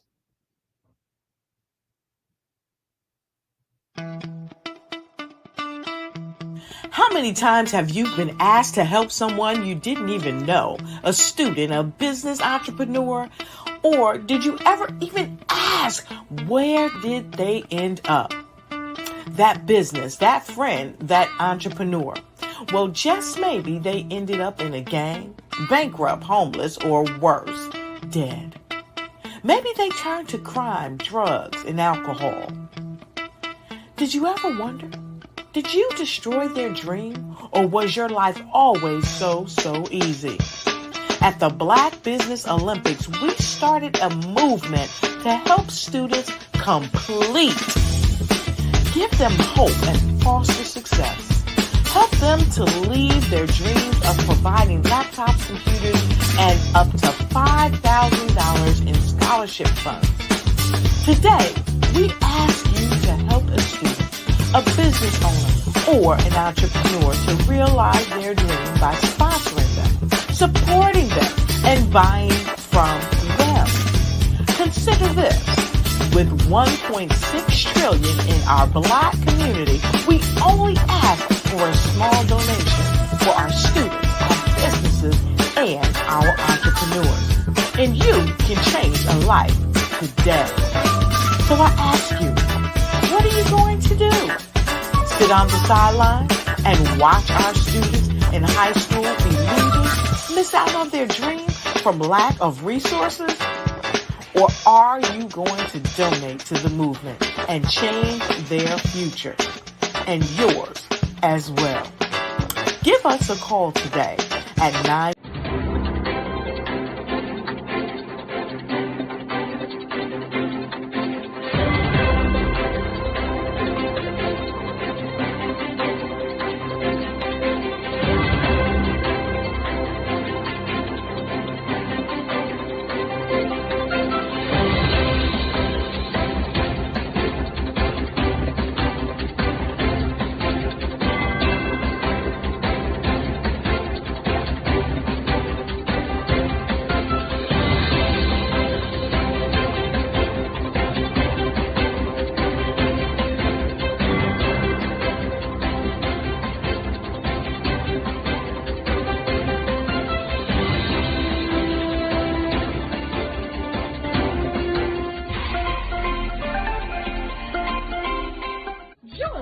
Dr. Eric Kelly III, and a host of phenomenal speakers from all around the globe for this 7-day virtual event that you don't want to miss.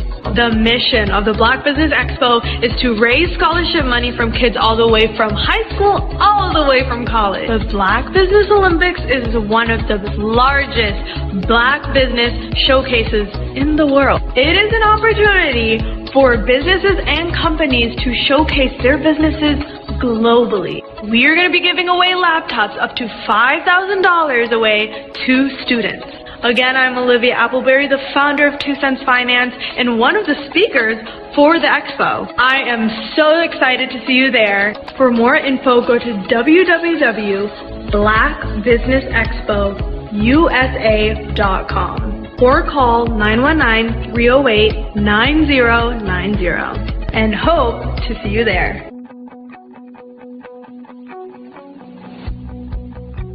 I am Black Business. From the moment I wake until the time I sleep.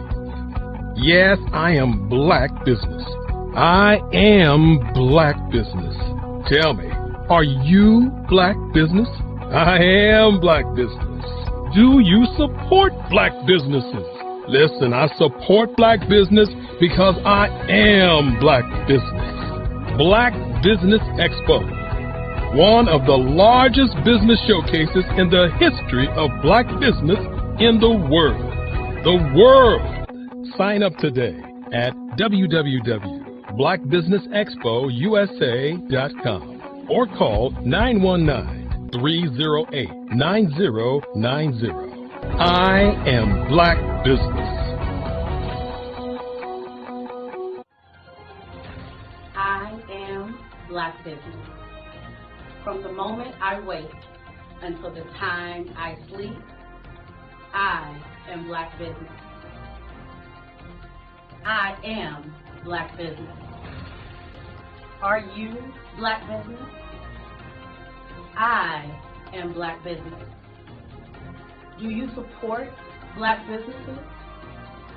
I support Black business because I am Black Business. Black Business Expo, one of the largest business showcases in the history of Black America in North Carolina. Sign up today at www.blackbusinessexpousa.com or call 919-380-9090. I am Black Business. I am Black Business. From the moment I wake until the time I sleep, I am Black Business. I am Black Business. Are you Black Business? I am Black Business. Do you support Black businesses? I support Black business because I am Black Business. Black Business Expo, one of the largest business showcases in the history of Black America in North Carolina. Sign up today at www.blackbusinessexpousa.com or call 919-380-9090. I am Black Business. I am Black Business. From the moment I wake until the time I sleep, I am Black Business. I am Black Business. Are you Black Business? I am Black Business. Do you support Black businesses? I support Black business because I am Black Business. Black Business Expo, one of the largest business showcases in the history of Black America in North Carolina. Sign up today at www.blackbusinessexpousa.com or call 919-380-9090. I am Black Business. Dr. Eric Kelly III, and a host of phenomenal speakers from all around the globe for this 7-day virtual event that you don't want to miss. The mission of the Black Business Expo is to raise scholarship money from kids all the way from high school all the way from college. The Black Business Olympics is one of the largest Black business showcases in the world. It is an opportunity for businesses and companies to showcase their businesses globally. We are going to be giving away laptops up to $5,000 away to students. Again, I'm Olivia Appleberry, the founder of 2 Cents Finance and one of the speakers for the expo. I am so excited to see you there. For more info, go to www.blackbusinessexpousa.com or call 919-308-9090 and hope to see you there.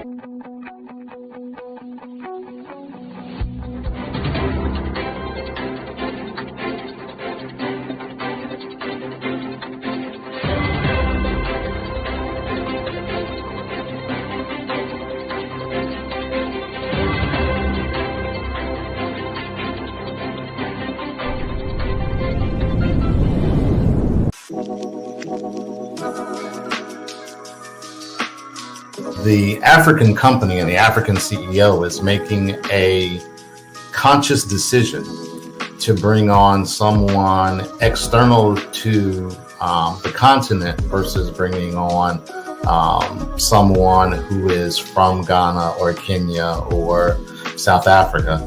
And so the skill sets of the people that we take through our executive leadership training program and ultimately on the placement, obviously have to be extremely high caliber.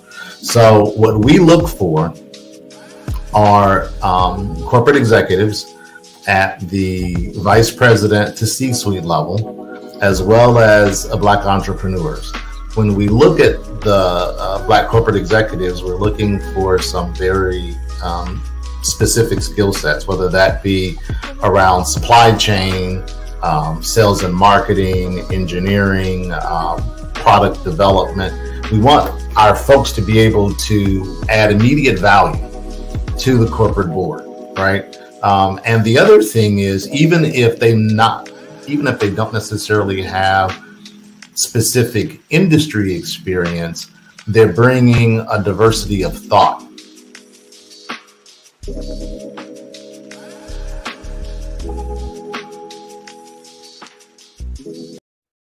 Hey everyone, it's Grant McGaw, CEO of 5-Star BDM and host of the award-winning Follow the Brand podcast and TV series, where I help you to build a 5-star brand that people will follow. My genius is personal brand development through intelligent communication and helping you achieve your business and career goals. I am a requested speaker on digital technology and brand development issues. I want to work with you to increase the value of your current opportunities while attracting new ones. Every one of you is unique, and we all share challenges that can be addressed through smart branding. As a super connector, I work with you as an executive coach to guide you along the complicated business and career development road, providing the enhancement tools and information you need to succeed. Together, I will help you succeed in today's challenging business climate. I will evaluate and measure your progress. Best of all, I am right alongside you every step of the way. Build the brand called you. Genius is coming.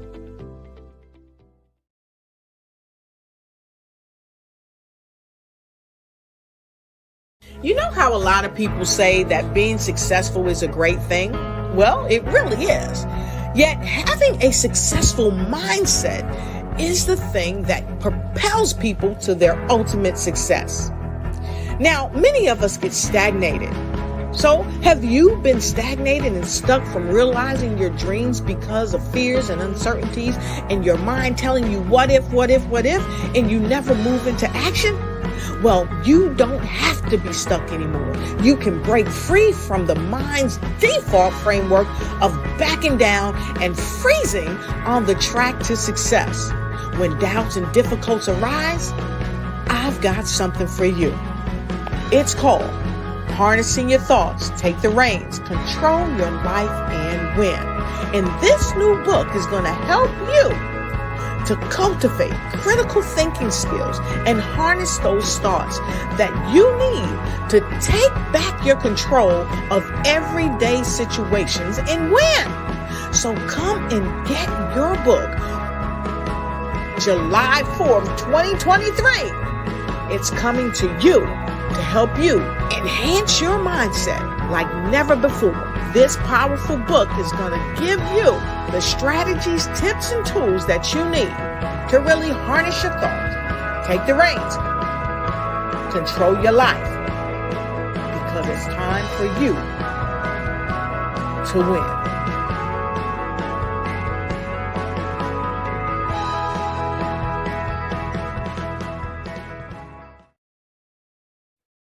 Hey everyone, it's Grant McGaw, CEO of 5-Star BDM and host of the award-winning Follow the Brand podcast.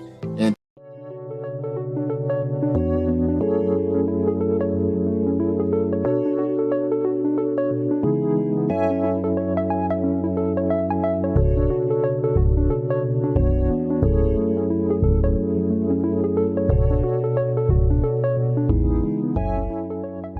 passion has been around helping communities of color and historically underrepresented and underserved communities, minority, rural, veterans, persons who are differently abled, in the intersection of education, innovation, technology, industry, and let's throw some entrepreneurship in there just for fun.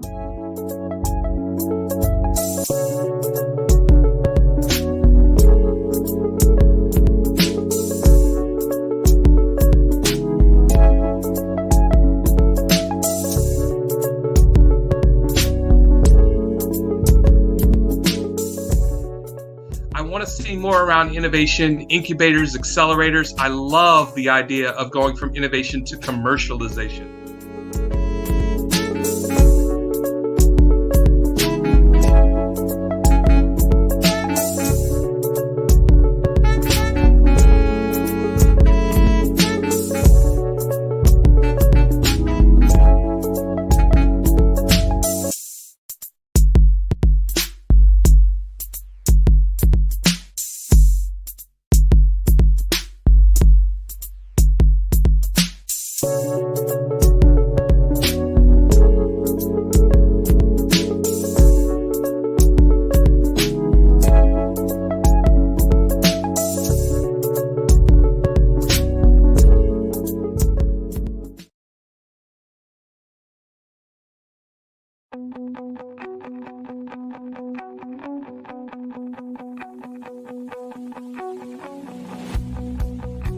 I am Black Business. From the moment I wake until the time I sleep. Yes, I am Black Business. I am Black Business. Tell me, are you Black Business? I am Black Business. Do you support Black businesses? Listen, I support Black business because I am Black Business. Black Business Expo, one of the largest business showcases in the history of Black business in the world. The world! Sign up today at www.blackbusinessexpousa.com or call 919-308-9090. I am Black Business.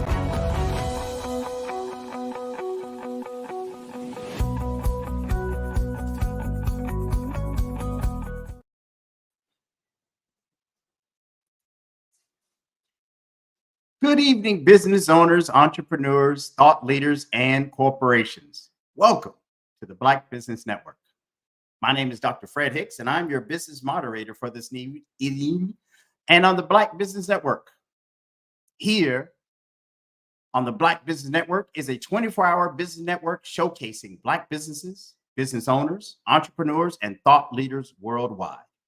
We have speakers from North Carolina, Florida, London, Singapore, Africa, Japan, and cities all over the United States. The Black Business Network is a global community sharing its business knowledge to empower, inspire, and educate businesses about business. As your keynote speaker this evening, I'm going to share with you a little bit of my bio. I am born and raised here in Florida, highly accomplished, certified information VP, certified data privacy and security engineer with over 27 years of experience with excellence in analytical skills, business plans, information system, disaster recovery, risk assessment, change management, and documentation acumen. I have a doctorate degree from St. Thomas University in cyber education. I am also one of the founding members of CyberMinds Research Institute, a 501c3. I am a certified data privacy solutions engineer. But I'm not alone this evening. I am also being joined this evening by Dr. Natalie Foster Johnson. Dr. Johnson is also from Florida.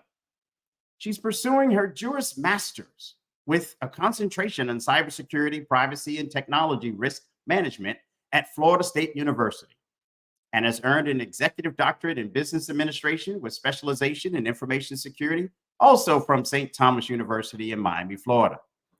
She also holds a master's in business administration, a Bachelor of Science in Management Information Systems from Florida Atlantic University in Boca Raton. She has several industry certifications, including CISO, CDPSE, CISM, GSTRT, and is PMP certified. She has over 15 years of experience in analytics, project management, change management, governance, security, and compliance. You will learn a great deal about Dr. Johnson very shortly, and I am pleased to have her joining me this evening. Dr. Johnson, how are you this evening? I'm unable to hear you. There we go. My apologies. Good evening. No Good evening, doctors. Thank you so much for having me, and thank you to the Black Business Network for having the notion and the power behind our people to move us forward. I'm excited for our conversation this evening, Dr. Johnson. And let me share with you just a little bit of that excitement. So every time there's an opportunity for our Black businesses to sit down and have conversations about something meaningful, it brings me to two critical points. The first critical point is representing. You exemplify representing not only cyber and Blacks in business, but you are also one of the few females in this space. Can you share with us some of that struggle to get to this level? Because when I look at what you've accomplished, I could have literally kept reading for another hour and not finish your resume. Share with us how did you climb to this level? Honestly, I give grace to God, because in my development, I've always been encouraged. Oddly enough, how I came to this intersection in my life was I'm a Girl Scout mom, and I've worked in business analysis, project management. Back then, it wasn't called cybersecurity; it was management information system. I was out on the internet looking to find the next badge for my daughter's troop, and I came across the new cybersecurity badge that was then put out by Palo Alto Networks, and it was disparate. I didn't realize that I was a unicorn, and that the terrible representation of women, not women, but specifically women of color, in the information security and cybersecurity space. So I didn't understand. I didn't recognize how blessed I was at first, because throughout my career I have always had mentorship and sponsorship, and it was just eye-opening for me, and a call to action to me as a professional, to step out and do more for my community, in areas of privacy, information security, and cybersecurity, which is my passion. So I've been blessed, and I think that God has tapped me and surrounded me with a great group of individuals that motivate me on a daily basis to do more for my Black community, do more for women in technology, not just women of color. But it's a battle, and we as practitioners need to step up to the plate and show up. So I'm so glad that you gave grace to God in your climb. I'm looking at all the other accomplishments, because what people don't know, literally sitting next to you in a classroom is one thing, but seeing you operate as a mom, a sister, a wife, and a cyber leader who can walk into a room and command the attention because all of the letters behind your name is absolutely phenomenal. This is exactly the challenge that many of our youth who might be aspiring to become one of the cyber leaders in the future, that they must face head on. If you had to name 2 traits or 2 skills, let's get dirty, 2 skills that you would say, you have to have this or you're not going to become me. How would you tell our young sisters coming out of middle school, high school, college to get to that level in their career? Two skills. Let's go. Give me 2 skills. Oddly enough, I don't see myself as a mentor or everything I've done in my career has been, motivation internally. Women in technology it's a difficult field. Cybersecurity, information security, privacy. We're not here because it's an easy job. I really equate what we do as professionals as equivalent to firefighters or police officers or first responders, because we are on the cutting edge of the new war. You have to have confidence and patience. I think this newer generation they're kind of immediate gratification.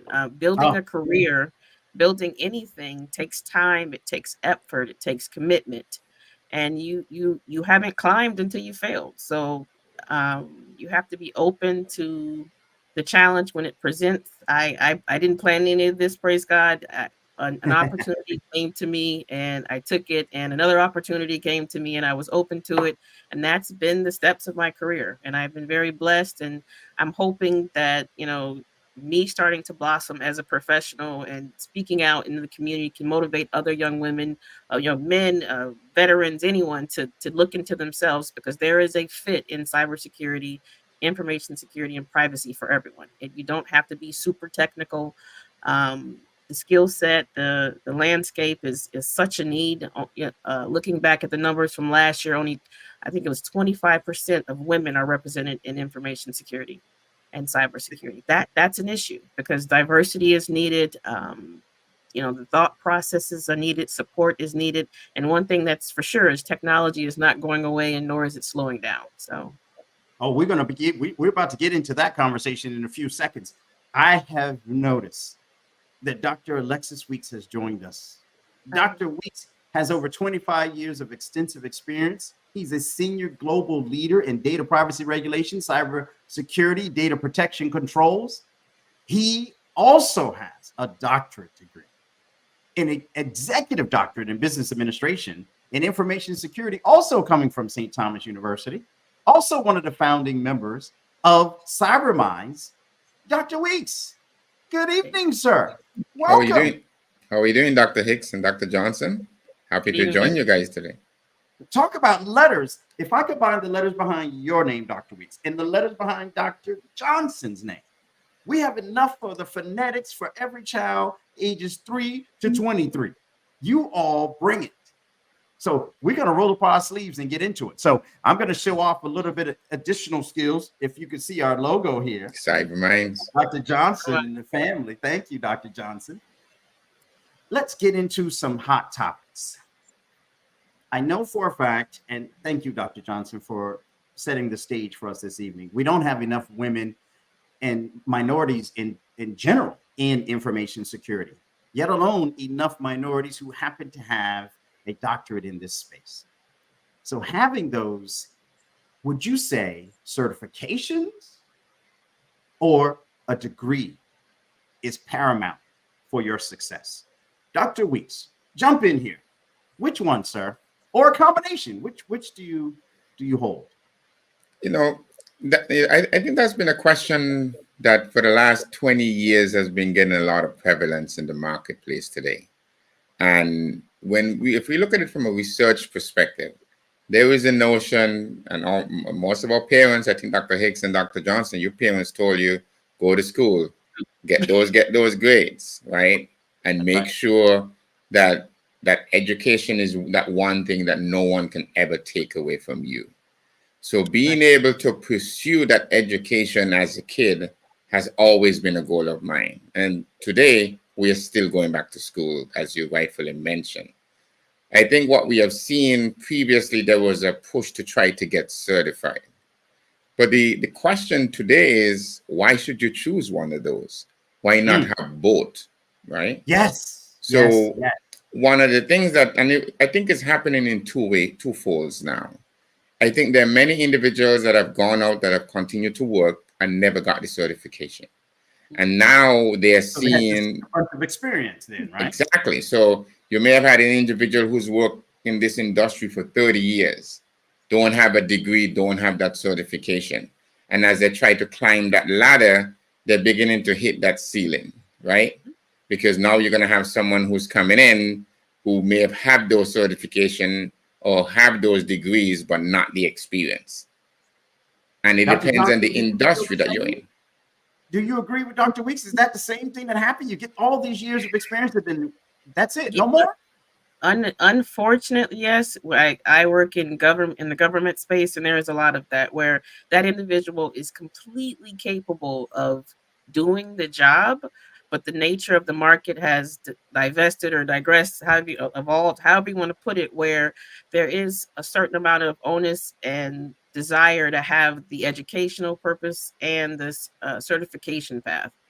And when I speak to young people, I think it has to be a balance where it depends on what you want to do, where policy, procedure, governance, security, there are established frameworks that you can learn and justify the space with the certification. But there's also that need for technical drive that you can only get and only have by being in the seat and working every day in that capacity.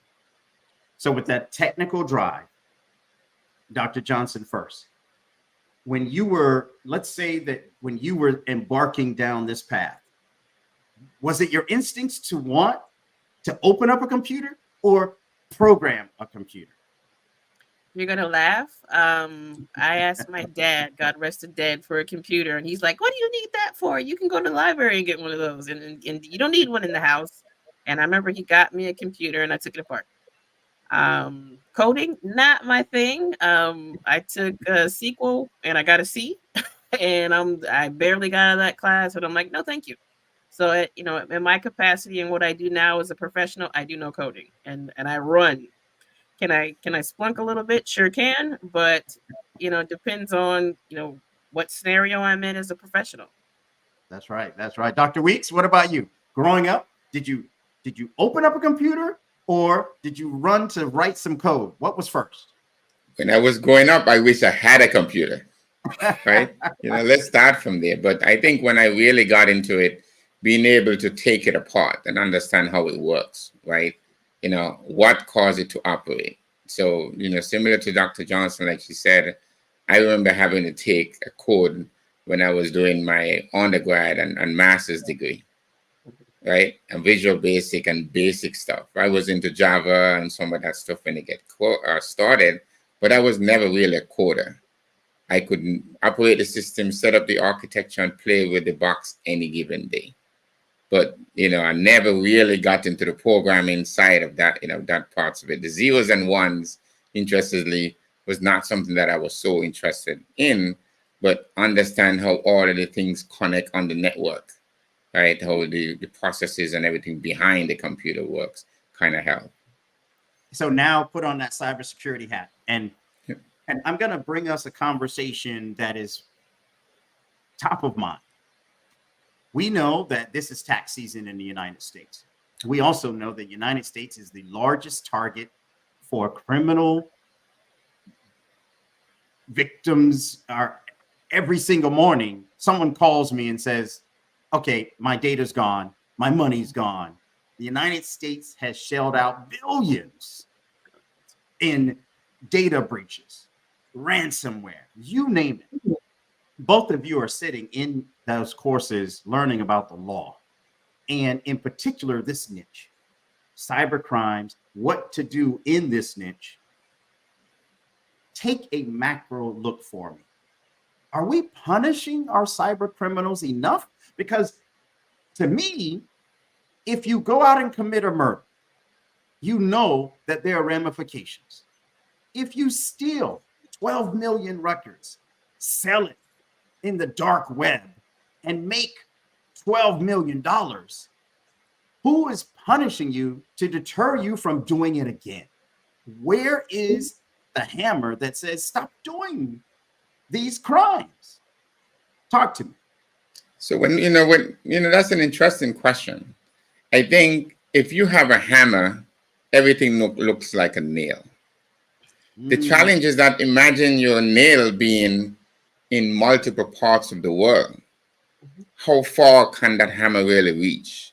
So when you think of the implication from a cyber crime perspective, that's what we're dealing with today. The benefit of all of the stuff that came out of DARPA and the whole internet as we know it was to create ability for individuals to communicate it. Typically it was researchers, and now the public is on what is on the public internet.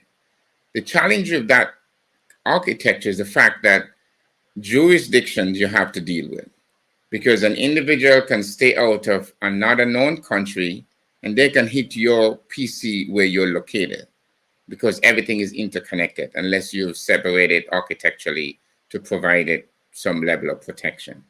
But the fact that there's interconnectivities between a PC that you have, someone on the continent of Africa, Asia, South America, and Canada, that which benefits us the most is also what puts us at risk.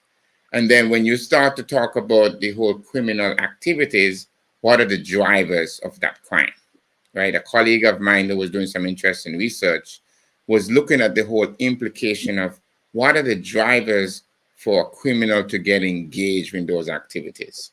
You talk about stealing those 17 million records. If there was not a marketplace to sell those 17 million records, there would be no driver for that.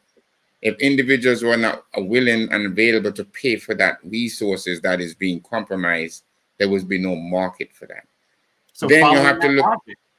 Following that logic, Dr. Johnson, chime in, please. I want to punish the people behind pipeline. I want to punish those people who just stole the hospital's data. What do I do with them? What penalties are coming their way? 10 years, 5 years? Just as in other aspects, the magnitude is absolutely amazing. When you have to understand, when these vendors are compromised, it's becoming such a common act that people don't even get upset anymore. It's, oh, my card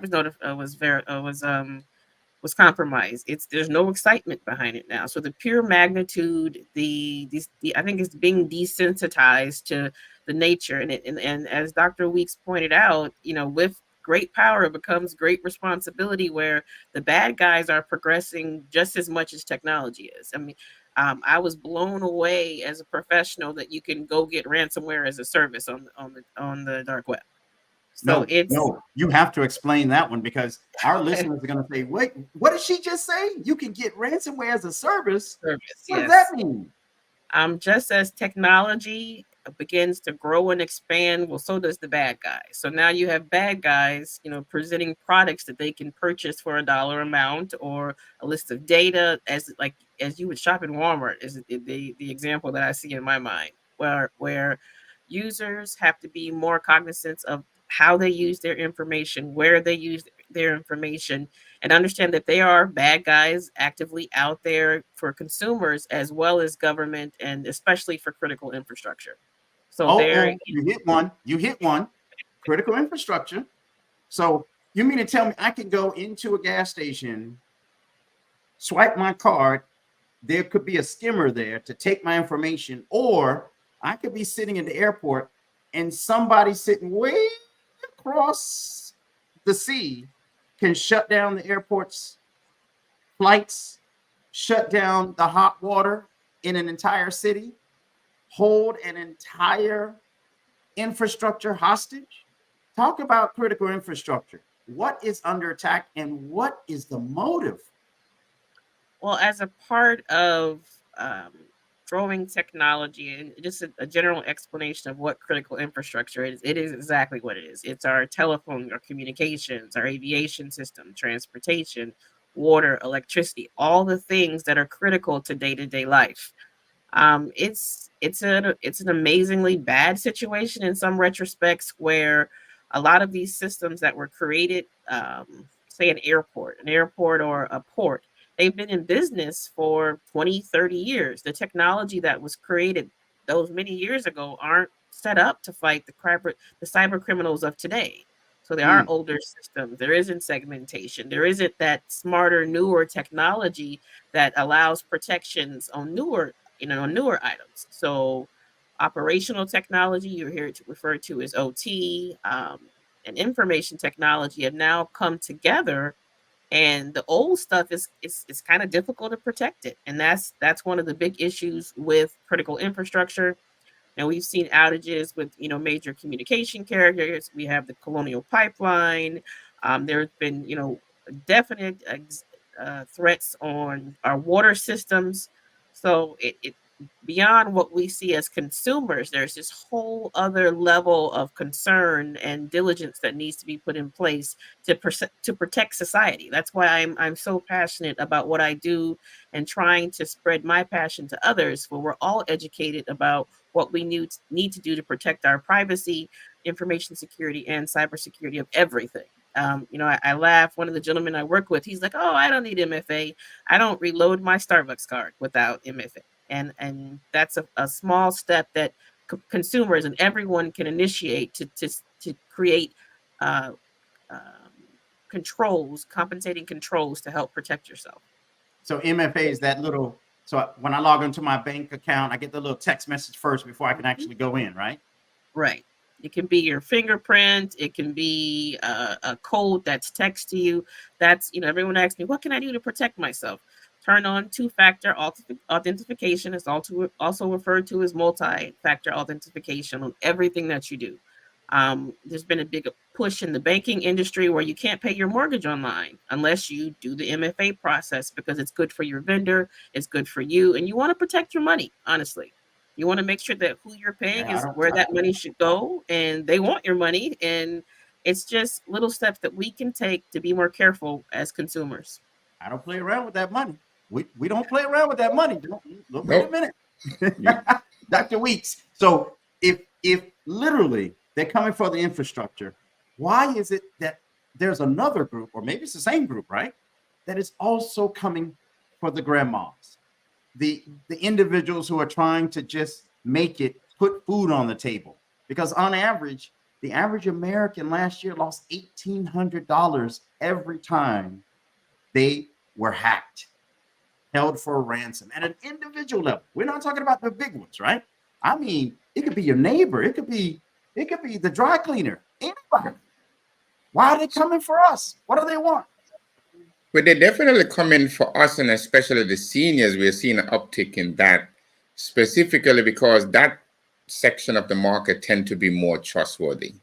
They're growing up in a different time, and ex-World War II individual who's born after that time, where they're receiving these calls and these text messages come and say, "Hey, I have your grandson, and I'm going to send him to jail." Wow. Right? So when they get these kind of calls that actually come in, they may not be the sharpest to think, "Hey, somebody's trying to con them," right? Because they're trying to be so good in their heart, and they're always trying to find a way to use a family member. or they may get that call that says, hey, you know, your grandkids or your child is overseas on vacation and they was arrested, and you need to be able to release certain money. And when you look at the technologies today, like those individuals may receive a text message or call from something or someone that purported to be that relative of theirs. Hold on, wait. Are you saying, are you hinting at AI also helping with the voice? Oh, AI. If you look at it, research indicate that an AI simulation can take anywhere from 8 to 9 seconds of you just speaking. Wow. And replicate an entire conversation. So imagine your mom calling you, right? And you're like, hey, my mom look like she needs some money. You know, hey, you know, I need some money. I'm at the groceries and my car don't work, right? And you being a loving son, if you're not into a lot of the technologies today, the first thing you try to do is help your mom, right? That's right. That's when right. When do you need it? And then she may send you something. Here's the link or whatever the case is. Send me this information. So if you're not mindful and doing that secondary check, not only can the seniors be taken, but busy people, right? I recently had an individual who was speaking at an event, and she was talking about her son. She received this call that her son was in an accident and hit a pregnant woman. Right? He run this red light, and the passenger on the other side was a pregnant woman, and he was going to be arrested. So imagine being a parent that received that call. Immediately you jump into like, okay, what can I do to help that situation? Yep. Only for, and you don't really know, but so it's that emergence, right? There is that sense of urgency that gets created. Something that needs to be done right now. Don't think about it. Don't call anybody. I can help you. I am the one person who you never met. All of a sudden decide to call you and help Dr. Fred Hicks, right? Figure it out. Wow. Just try to figure it out. But the first thing you try to do, because you're in that emotional state, you try to react immediately to help that problem. And this speaker was just saying she happened to go talk to her husband. And her husband said, why don't you just call your son? They send that money right away, don't they? But she was about to do it, but then the husband said, hey, you know, you should call your son. Only to find out the kid is playing video games. Right? And not really in a true accident, right? But being in that situation, because the emotion is so high, you want to fix the problem right now. And what can you do? Take advantage of that. And they take advantage of that, right? And they're winning. How do we that technology is going to continue to grow. There are several individuals that have been in front of Congress trying to find ways to protect people, and you can't react on emotion. You need to be mindful when someone is pressing you with urgency. Take the time to step and verify the situation before you make a haste movement, because there's just so many cyber criminals that are you know, just feeding on people and their weaknesses and their fears. We have to learn to, you know, grow with technology and understand that deep fake and AI, and they present a new level of concern. So during COVID, there was an uptick in the number of cyber criminals, and trying to do the math, right? We have 330 million Americans. Of those 330 million Americans, the baby boomers, those who you just mentioned, who are after World War II, if you will, who are still alive, have the largest dollars in the bank than any other generation. They are, by all headlines, super rich. Their intent is to inherit those dollars down. If you had to guess a trend, one trend that I'm anticipating happening in cyber war, as that group passes away, there are going to be criminals who are going to want those dollars not to go to their rightful heirs, but to go to their pockets. I'm predicting, that's one of my predictions, that will be a huge uptick as we go forward, that you will see theft of that exchange from one heir to another. In both of your everyday events. As you walk through your cyber worlds, name another prediction. Give me another prediction based on what you see happening that is coming. Can I do a positive one? Oh, please, please.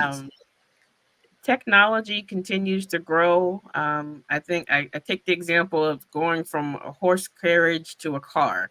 There was so much pushback, and I embrace the positive side of technology, where everything has to integrate, everything has to evolve. Each and every one of us, as consumers, as professionals, as people, have to understand where we fit in this evolution.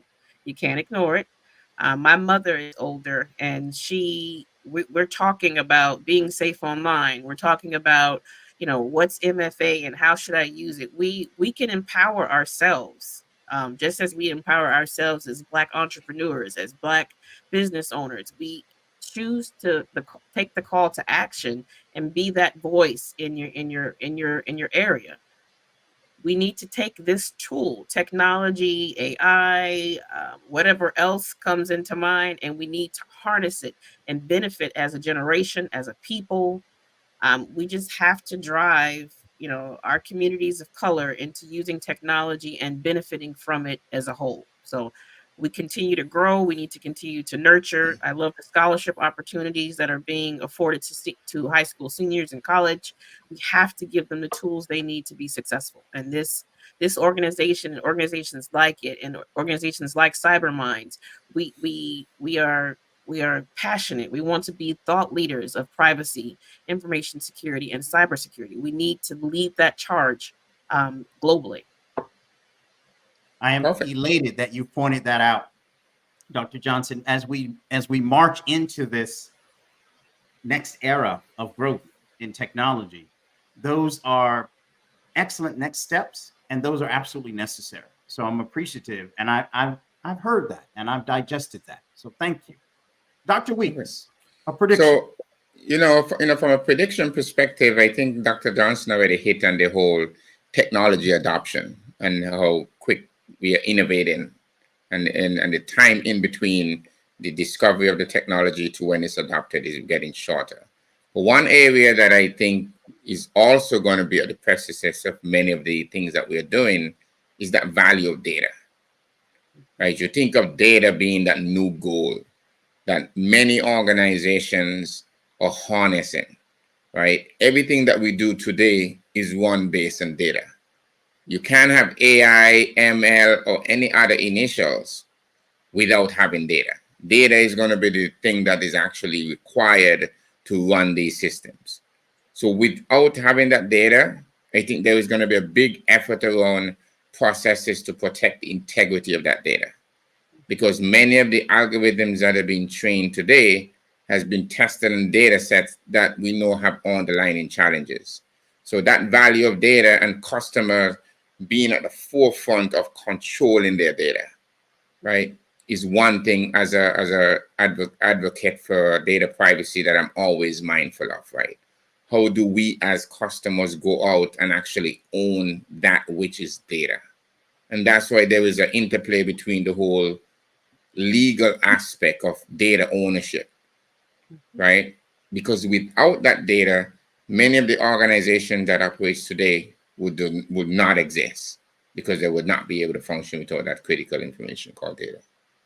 And many of those next steps for many of the cyber criminals relies on data. And you didn't have an hour-long discussion on privacy 10, 15 years ago. Now you can have an hour-long discussion about data privacy, especially with the launch of GDPR and all of the subsequent legislation that has passed here in the United States as a result of that movement. As we break into the last 5 to 8 minutes here, I just want to get into a small conversation about how do we protect our most critical on the opposite end. We talked about the seniors and their harms. Talk to me a little bit about how can we put more protections in place for our children? So one of the concerns here in Florida has been legislation to say to a bunch of families here, put the technology down for children under age 13. And I'm not opposed to that. I think that there need to be some rules to help not only protect, but give children an opportunity to grow without the influence of some of the stuff that they can get into, and further protect them from some of the harms that are out there. So, yeah. So, John, your thoughts? I am a parent. I have an 18-year-old and a 13-year-old, and it starts at home. Social media, again, as any other technology has progressed, can be a good thing and a bad thing. Young people in general have to understand that what goes on the internet stays on the internet, and we must be mindful of our decisions and how those decisions can ultimately affect our career choices and our life going forward. There have been so many instances. I read just an article today of a young lady who posted herself with an automatic weapon, and she was in her prom dress, and it was I don't know, I wouldn't say distasteful, but it was basically, you put yourself out in a certain perspective, and you have to understand that not everyone is going to digest that perspective in a humorous or playful way.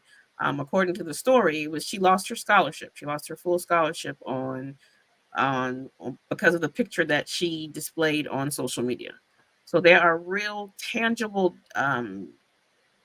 just consequences that can happen. And I don't know that a 13-year-old or a 14-year-old, and in some cases a 25-year-old, truly understands the gravity of their decisions when they choose to click post. And this is where education, security awareness, talking to your kids. Years back, it was the TikTok challenges where, kids were doing very dangerous things because they saw the challenge on social media. So we as parents and as the community that raises children have to have those common sense conversations. I used to say to my son, is it real or fake? Is that a smart thing or a bad thing? And I would have him explain to me why this is dangerous. Why drinking cough syrup, and because it's a TikTok challenge, and you can hurt yourself with some of these challenges that are being seen in a very playful and just innocent light can affect you downstream. It's just a very rigorous conversation that you need to continue to have with your community, and that is not just the kids, it's the elders, it's the people in between, where we have to think about how our choices and how we present ourselves in technology can affect our lives in general. Wow. Very, very, very important. And you highlight quite a few of those nuances that come with just that social media exposure at such a young age. And then lurking in the background are other harms. Dr. Weeks, what about the criminals who are pursuing our children out there? Well, Dr. Hicks, that's another challenging, task, because like Dr. Johnson said, as a parents, you can only do so much to warn your kids about these things. Like Dr. Johnson said, it starts in the home, but society and everything have a part to play as it relates to how we raise our kids. You have to be able to teach your kids about the harms before they get on social media. You can't wait until they get on social media, because sometimes they're looking for a connection. There is that connection is what they're yearning for, and that platform represents that place where a kid who may be shy feel like they can go and express themselves, and being in that opportunity to communicate and connect with like-minded people. And that's why when you go back and look at the history of the internet, the intention for why it was developed was good. And the fundamental interest has not really changed. What is now happening is that now you've created an opportunity for individuals to now target kids. And I think Dr. Johnson was addressing a legislation that was recently being passed in the state of Florida that addressed holding these social media companies responsible. But the question is that anyone can get on social media and fill out a form that say, I am 26 if I'm in fact 12 years old. So there is fundamentally a challenge in society in terms of how you're able to do that.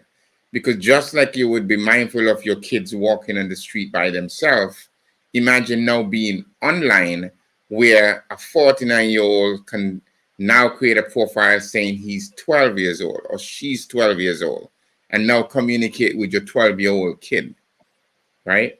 So if you remember, NBC or ABC used to have a TV show about To Catch a Predator. Yes, yes. Very real. And you realize that these shows are real. There is individuals in this country and many other countries who intentionally target kids and exploit kids. So there's regulation like COPA and many other regulations at the state level that is trying to establish requirement to protect our kids online. But many of that start with the home, start in school, start in your church, your mosque, or your synagogue, or any place where you worship. It is you as a parent that need to spend that time to communicate with your kid. Because a 12-year-old kid is not working, so they don't have their own money to just go buy those stuff, unless they have a paper route like Dr. Hicks may have had when he was a kid, right? Or Dr. Johnson when she was a Girl Scout raising her own funds. Yeah. But still, it's still that parents who provide those same solutions to their kids. But one of the challenges you have today, Dr. Hicks, is that the kids know more about the technology than the parents. And the kids are finding in many ways. I had those conversations with my kids. I tell my kids, if I go online, I'm going to search and find you. Oh, yeah. So don't let me go find anything online that you don't want me to find. And I think Dr. Johnson kind of mentioned the fact about being mindful of what you post. I remember being at a graduation years ago, and the keynote speaker was talking about the same thing. Imagine if what you post in secret was posted in public. How would you feel about that? And that wasting time and getting drunk and partying and doing different things that you thought was fun, somebody doing an interview would definitely search Natalie Foster Johnson online. Correct. What would they find? And this is the strength and it's of public cyber- information, so it may be used against you. This is the strength of CyberMinds. We've translated all of your technical skills, both of you with those laundry list of letters behind your names, into sit down, have a concrete conversation about what's happening now, what is going to happen tomorrow, and how do we protect those who are older, those who are with us, and those who are coming behind us. Those are the strengths that CyberMinds brings to the table. So both of you as founders of CyberMinds, me too, what are your sentiments about what will CyberMinds do in the next 12 months to impact street level? How on earth can our American citizens protect themselves? Two things that we are working on. Dr. Johnson. I have a passion for the children. In particular, what brought me here was Girl Scouts. I want to see CyberMinds grow and perpetuate the passion that we have as professionals to other women of color, men, women. I just want everyone to understand that, cybersecurity, information security, importantly, privacy are very important to having a well-rounded, happy life. You don't want to make choices that in the future can damage you financially, mental health, and just staying balanced. I want to work with the community, young and old, and to have them understand what I love so much, and how we can work together to make a safer landscape for everyone. The more that we can educate people and more they can use their tool set and build out their tool sets, they can teach others. And hopefully it makes the bad guys a little less successful. And that's all we can ask for at the end of the day. That's exactly it. Dr. Weeks, So what else is CyberMinds working on, my friend? So when we think of CyberMind, we're talking about protecting wealth transfer, right, for generation. And I think you just mentioned some of the important implication of that, where you have seniors who spend a generation creating wealth, but if they're not mindful through an appropriate awareness, education, training, that hard work can be gone. And instead of being in a position that you can transfer that generational wealth to your next king folks, you lose that to a criminal who can, misunderstand your trust or, take your trust for granted. And imagine in our community, some of those same implications. First of all, it's already challenging to acquire that wealth. Yeah. So imagine being impacted by the same technology now, where that becomes an additional way for wealth transfer to be blocked. So whether you have businesses, nonprofit organization, or just the elderly. So at CyberMinds, we're thinking about protecting from the young generation through education all the way up to the seniors. Everyone needs to be able to be better aware to make better decisions. The more informed you are, they give you an opportunity to think. Slow down for a second and think before you make that decision. Trust but verify. Trust but verify. I love repeating that, writing it, telling everybody I know. You have to, because today it's right around the corner. The harms are here, right? We know for a fact that CyberMinds is in its infancy. What's our website? How can we get in touch with other members, not only here on this channel, but out in social media? The website is www.cybermindsinstitute.org. We have a contact form that we're here to engage with the community. If you have questions, if you have concerns, if you have efforts that you'd like to partner with established cybersecurity professionals to assist your organization in being better in that space, we are here to serve. Definitely. And you can also find us on social media. If you Google us, or you go on LinkedIn, or if you go on X or Twitter, and you search for CyberMind Research Institute, you should be able to locate one of us at any time. You also can reach out to this organization who may be able to get in contact with us. So we talk about being able to set up those sessions. Just having that conversation, I think it will be key for us to be able to reach individuals and create those awareness. We know that they're using the technology. We know that the adoption is moving fast. We just want to make sure that we're helping you get the additional skills so you can make better decisions and protect your family. Without those skills, you're going to get burned. Don't get got. And to me, as we look into not only last year and go into next year, it's a matter of time that they're knocking on your door. And they're not going to knock polite. They're going to break in. So look over your shoulder, teach the little ones. And that's what CyberMind is saying. We are here to help small business, large business, grandparents, caregivers, protect children, and ensure right research, making positive impacts in our communities, not just in Florida, but wherever we are needed, because we're all connected. That internet has opened up a floodgate of opportunity, but it also has a backdoor to nefarious actors. We are here to help you understand those harms and to stop them in their tracks. We've had a wonderful discussion this afternoon. I want to make sure that everyone understands that every day that we wake up, we're here trying to help you. Want to start by giving a thank you to Dr. Johnson. Wow. Listening to your expertise, I understand the letters behind your name. And I know by the time this weekend is over, you probably have 2 more letters. I'm excited for you. Your career is, you hit a ceiling and burst right through it. So congratulations on all of your success, and what a role model for everybody. I don't care if you black, white, whatever color. Success is success. Thank you, Dr. Johnson, for your time with us this evening. And we were surprised. We were supposed to be on with just Dr. Johnson and I, and here comes the distinguished Dr. Weeks. How are you? And there we have it. We know his letters every day, all day. Thank you, sir. Your wisdom and privacy knowledge and cyber knowledge is just absolutely mind blowing. And I know that you want 2 more letters from what I heard.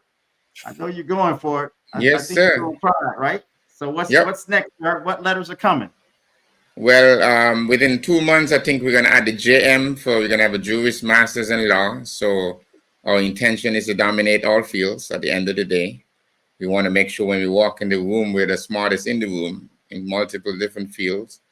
We want to understand what everyone knows so that we can better inform and help our people and our community and on all of those that need help from a cybersecurity perspective.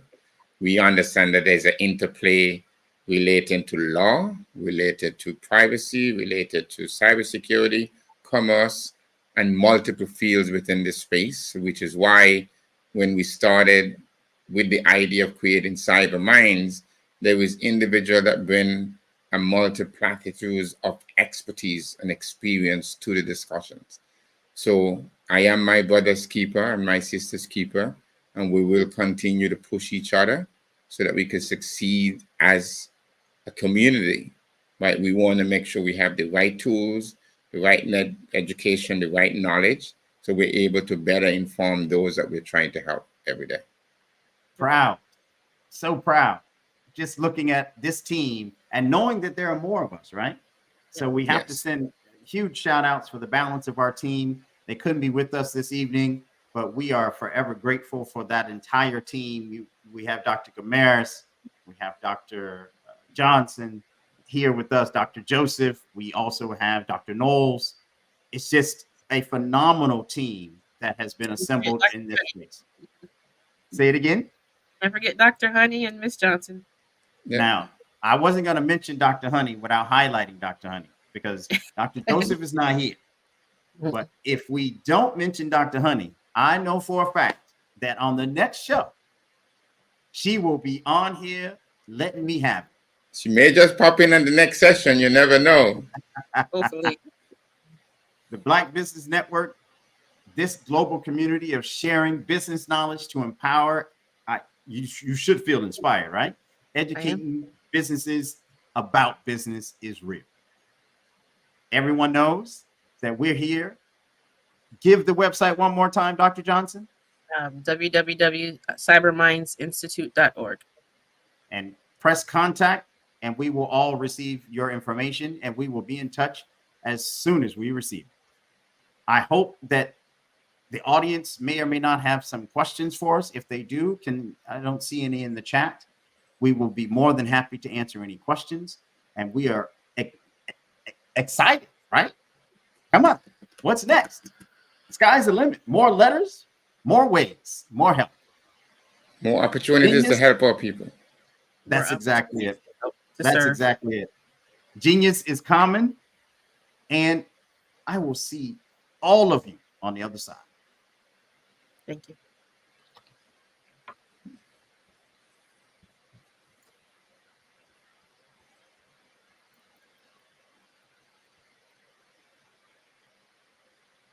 We're waiting to see if Miss Hicks was going to join us. Oh, it looks like we have more time. Hey, we have more time. We can continue our discussion. Oh, well, we didn't get to one area that I want to get to. Yep. It looks like we do have more time. So let's get into one more area that I'm excited about. So we all know that every single year, different large network entities come up with their predictions. We know that Norton as an industry highlights the number of hacks and number of attacks that they've warded off. And we know that all of these different industries come up with all of this information for us to sift through. We didn't even have an opportunity to get into what to do with that side of it, namely research. Where is the research headed? Now we get to put on that scholarly hat for a few minutes, right? When we talk about privacy research and information security research, where is that industry headed? Why is it so difficult to take some of the research that is being written and translate it into practical application? Is it timing? Are the criminals attacking too fast? Why is it a struggle? Talk to me about translating research into real life practitioner day-to-day operations? Well, from a research perspective, I think there is many efforts abound to conduct the type of research that should be leading to better outcome within that space. There is many individual who's fighting the good fight around data protection.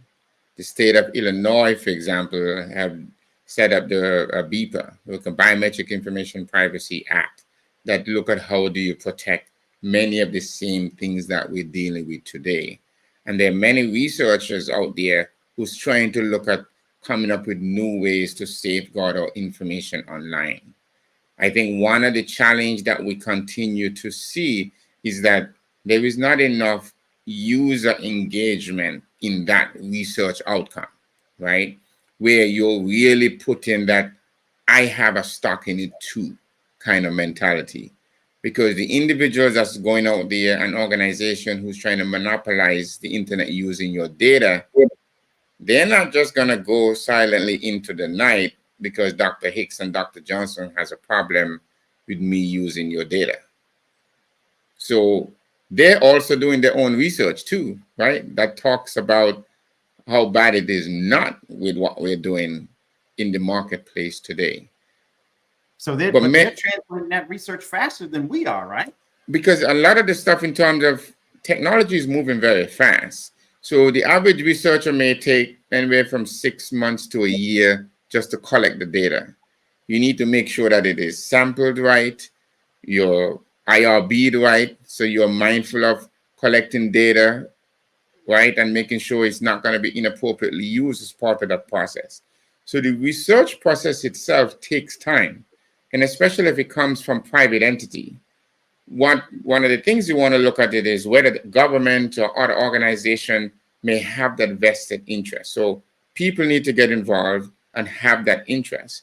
But because we are looking at it from our perspective, we are trying to do research to look at the adaptability of that technology and how it can be misused, right? And use effectively as well, right? So we're looking at it from both the use of the technology and also whether it can be misused.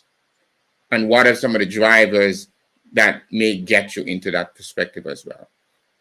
But I think there's a fundamental difference when you think of data and privacy.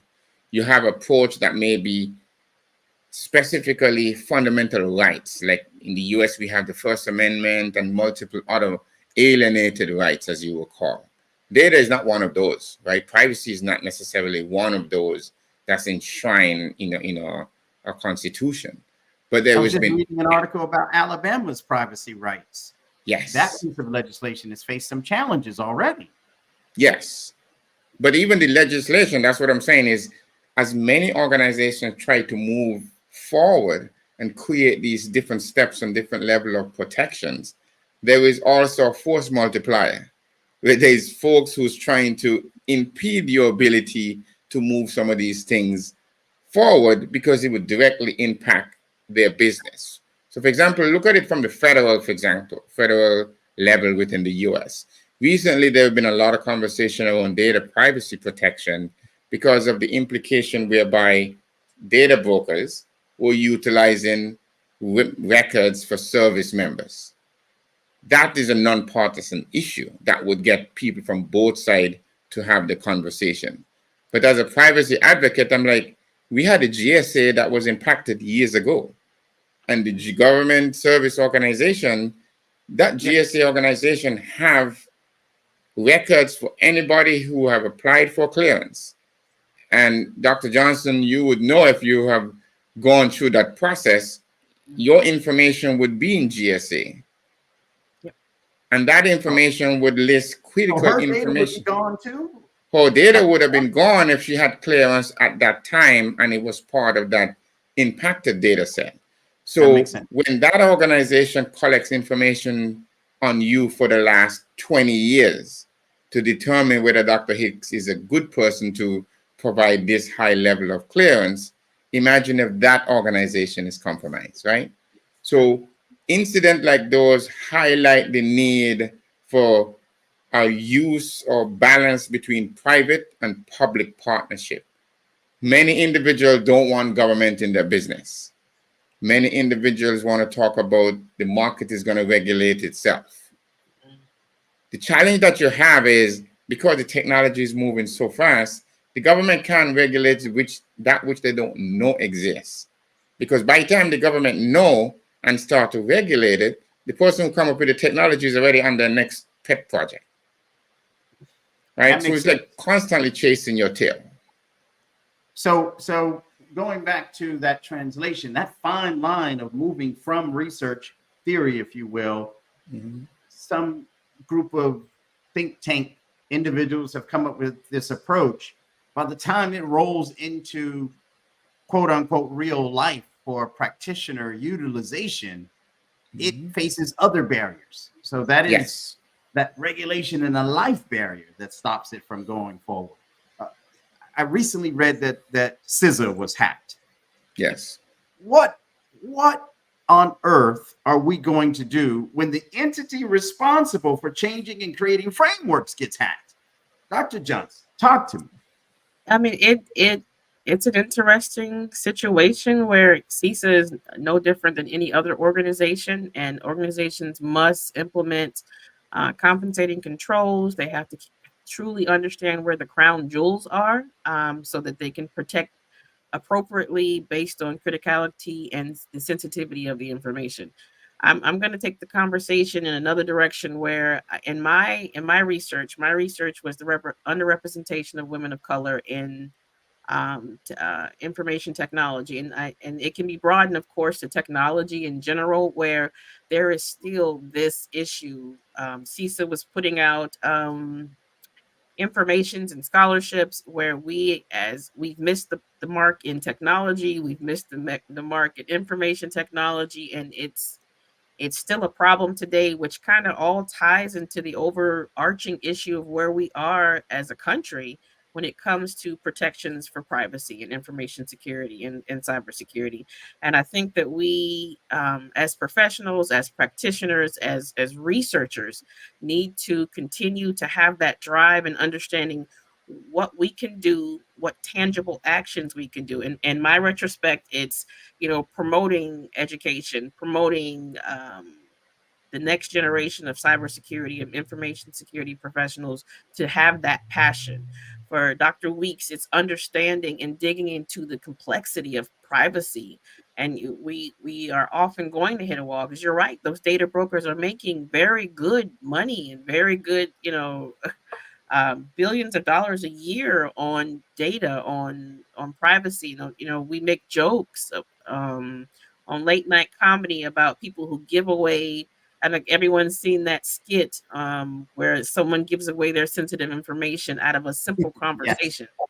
It goes back to educating across the board on what we should expect. Our counterparts and our governments across the pond are a little more progressive and a little more, I think, aligned with how delicate this process can be, and the importance of owning our information and understanding what those privacy parameters should be and what companies should live by. So I mean, I think it's a holistic approach where they seem different, but that they're not. Research and specifically cybersecurity and information security is new. But we need to, based on what we know, continue to drive, continue to teach, continue to foster, continue to sponsor, continue to mentor, so that we can shorten the deficits that continue to exist in technology. So from your hat, to get from that research that you started, and I'm glad that you highlighted the dissertation because the topic is so relevant still, to move into that space, it's just going to take time and grinding and continuous repetition of making sure that next bright mind has what they need to succeed. But you also need a new trend of researchers, right? Thus the adoption and creation of cyber minds. We are coming from industry and doing research, as opposed to having a researcher who just managing it from a theoretical framework perspective. So we flip. You ain't never managed a shop before. right? That's right. You can talk about how nice it would be to put controls in place, but if you ain't never been in an organization that been hacked and having to test what you put on paper, it's a total different thing. So when we come to the forefront saying we're going to be researchers, we've been there. We've been managing shop when Katrina came through. We've been managing shop when institution has been hit, right? So I think the knowledge of expertise that we would bring to that research, we ain't just trying to match the framework now when we choose a specific framework for our research. We are already thinking it from how would it directly impact business. And Dr. Johnson was, I think, mentioning the whole topic of CISA. Because you're the institution that put out papers and best practices, that don't mean you're not going to be hit. Yeah. Understand that from a cybersecurity perspective, everyone will be hit. Yeah. So they put their papers up and you will reach. I love CISA. They provide amazing opportunities for growth in the cybersecurity space, but we're all on a level playing field. And I think it was an eye-opener for any practitioner where no one is immune to this battle. This is an ongoing war. And I know that the people at CISA are going to make the necessary changes to fix what was wronged and continue to fight the good fight. So that's what research. What does research say, Dr. Hicks? Research say, as an industry, we tend to be more reactive than proactive. That's true. And this is a primary example how difficult it is for you to go to your institution and say, I need $1 million. That's so true. How difficult it is to you go to your institution after you had an incident and say, I need $5 million. It is so difficult after, because everyone's going to look at you and wonder, why didn't that million on the front end help? Well, we should have invested more. That's that balance that we heard while in school, right? Yeah. That level of risk that we're willing to accept. Anderson, 2003. I'm going to bring the golden nugget. I'm going to put on the criminal hat for a moment and bring you the golden nugget. I'm not going after the seniors with the money. I'm going after medical data. And I'm going to walk you down this path because... Now you're talking about my kind of conversation now, Dr. Hicks. Well, I just saw a study that said that Ozempic could be made cheaper. Yes. And I'm thinking to myself, we all know that there's an Ozempic that comes through the regular insurance path. And then there's that street level where that data is sitting somewhere. There's a whole host of Americans who would love to have any of these wonderful drugs. Yes. So there's a huge target in that data set. Someone is going to get that information. But then you pull back and you look at all the other medical data sets. People who have suffered and who are battling with cancer. People who have suffered, who are battling with, you name it, diabetes. Yes. These are all buy-in data sets. When? And I don't want to say tomorrow, but maybe even right now, someone's going for that data. It will be cracked. How do we stop it from our medical record? There's two things that are personal to us, our money and our medical. How do we stop that? Well, Dr. Hicks, I think when we think of cybersecurity, especially in the medical field, one of the things that we always have to remember is there are many things that we can change, right? Think of it from a financial perspective. If your credit card is compromised, you can go change your credit card. When your medical information is compromised, that is that one level of trust that you as an individual is supposed to have with the industry, with your physicians, your providers, all those people. Your social security number, you have to go through a couple of steps to really change that, right? So there's key things that really follows you. And within the industry, the reason why they're targeted is because they maintain so much information about you, Dr. Hicks. Imagine if you were from the one city, your parents were born in the same city, your kids was born in the same city. That institution has a large amount of information about just your family alone. And the ability to be able to manage that type of information, that's why the responsibility on the medical provider is really key, right? Because of the sensitivity of the data that they maintain, they're going to constantly be a target. You don't go out and change your insurance ID or your medical ID number from your provider. Those things follow you. From one year to the next, right? It was a recent breach, and they're still trying to recover, and just the impact of the industry on being able to reach your medical provider and get the medication that you need. It can be devastating to us as a country. Yep. Imagine your pharmacy calling you Dr. Hicks, telling you that you're trying to do your renewal, right, for your medication. Like we are taught as a people to never second guess doctors, police, and many of those people who are supposed to be in authority. But what happened when the perpetrators personate those individuals? Because when you see Walgreens in your phone, you pick it up. You're definitely gonna pick up that call. You pick up CVS. Yep. Yeah. So the golden nugget being, if I get all of everyone's medical data. Yep. I don't care about what I hack on X. I don't care about what I get from Instagram. I have your medical data. Now I can help move things that I know cost a ton of money. And what would those things be? Your medicine. Ooh. Into a portal that is fictitious. Hi, I know you need to renew. Your insulin is running low.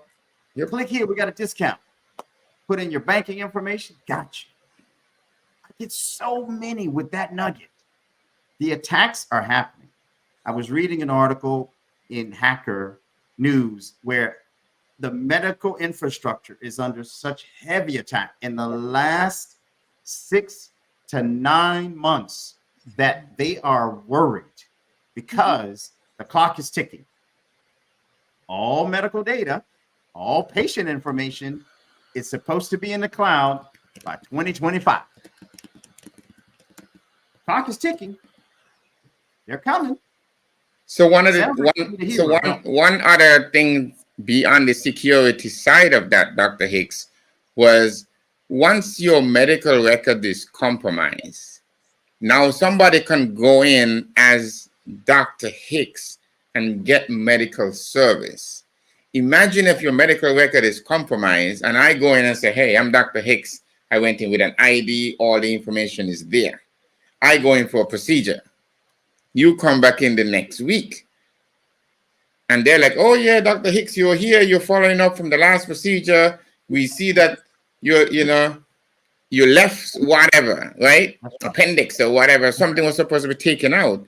The ability to have medical malpractice situation drastically increases, because if I can compromise your medical records, not only are we addressing a societal challenge where medicine and healthcare is not appropriately distributed, right?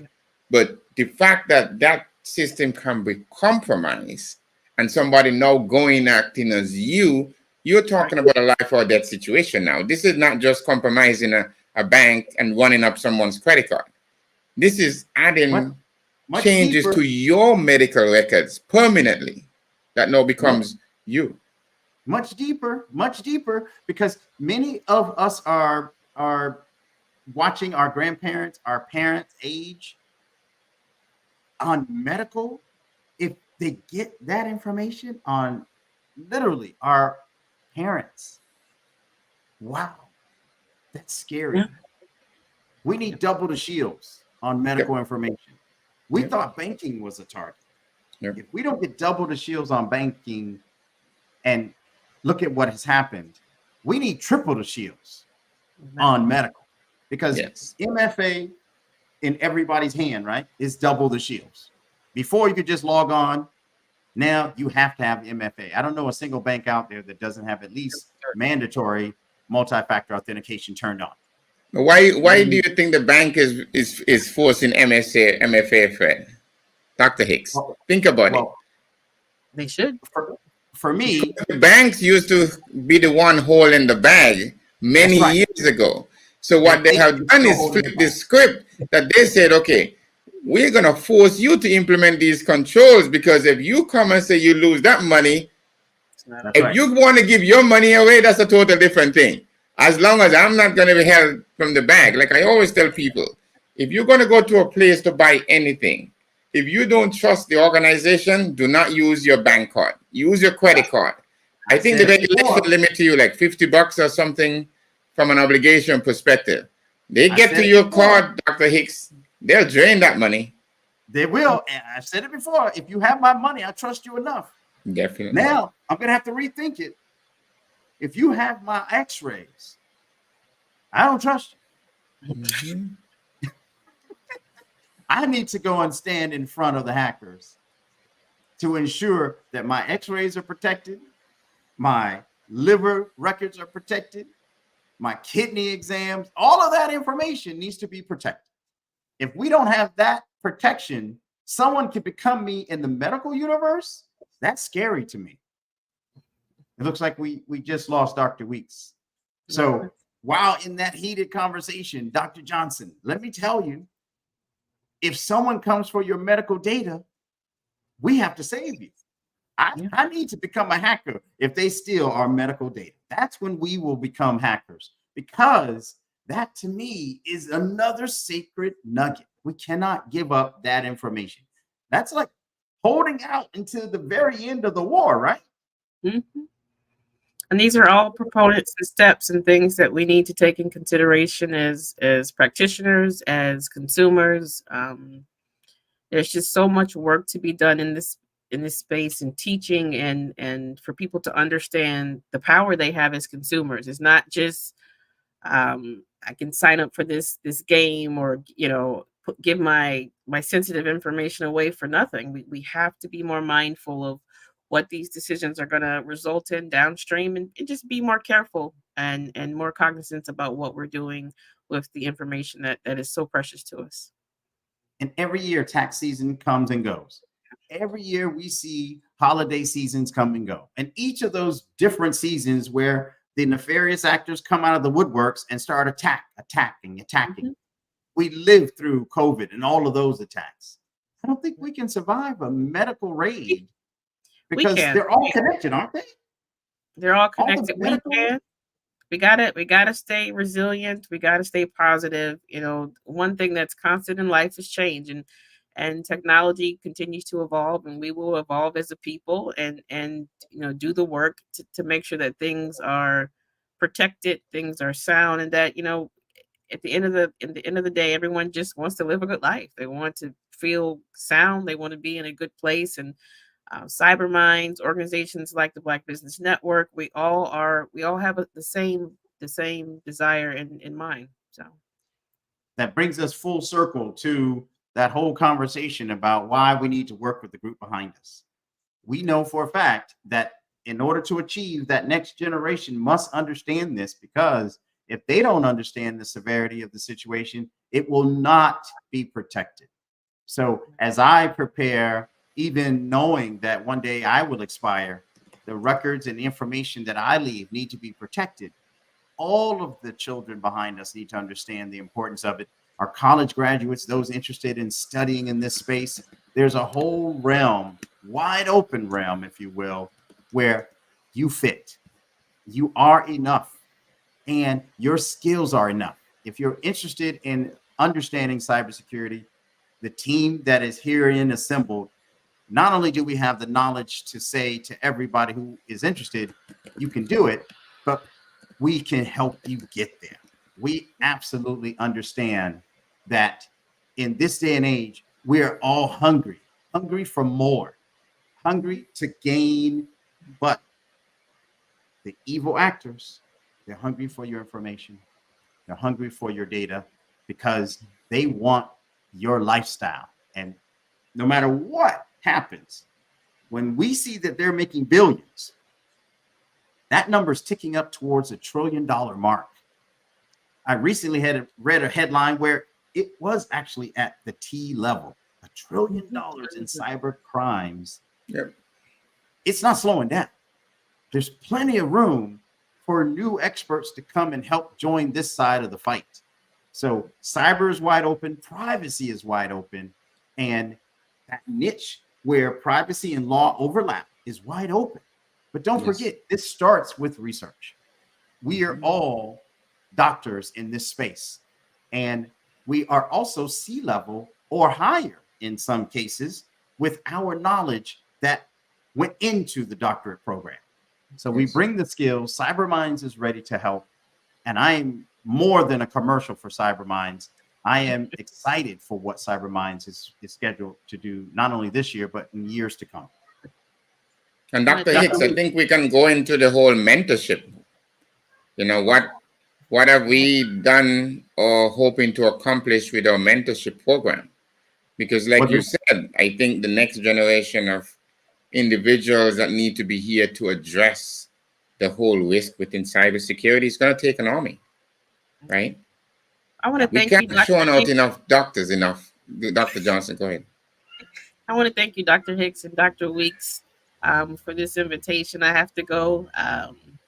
I thank the Black Business Network, and I hope you guys will have me back. This was actually pretty fun, but Dr. Johnson, you are one of our geniuses, and we know that genius is common. We are looking forward to seeing you on the other side. Have a safe, wonderful evening, and please, please do and continue to do in your space. You're one of our superstars. Thank you. I'll be back. Thank you guys so much. Thank you, Dr. Johnson, for joining us today. So, Dr. Hicks, I think we're getting into the whole issue or the excitement space of mentorship. You know, how has mentorship helped you in the journey thus far? And what is it that we're doing with CyberMind to help the next generation of professionals who's going to take the torch forward? I'm excited to talk about mentorships because there are two things that I want to make sure that everybody's aware of about what mentorship, one, has meant and what it continues to mean. When we look back at my own past, I had several different mentors in several different phases of my career. And as I began to advance, some of those mentors were there when I needed them, exactly when I needed them. And then I was off and running, right? And some people might think, oh, mentors start with parents. They do. And they extend beyond that realm, right? It can be an aunt, a grandparent. It can be a person who you work for, your boss, a relative of the boss. Whomever takes an interest becomes that mentor.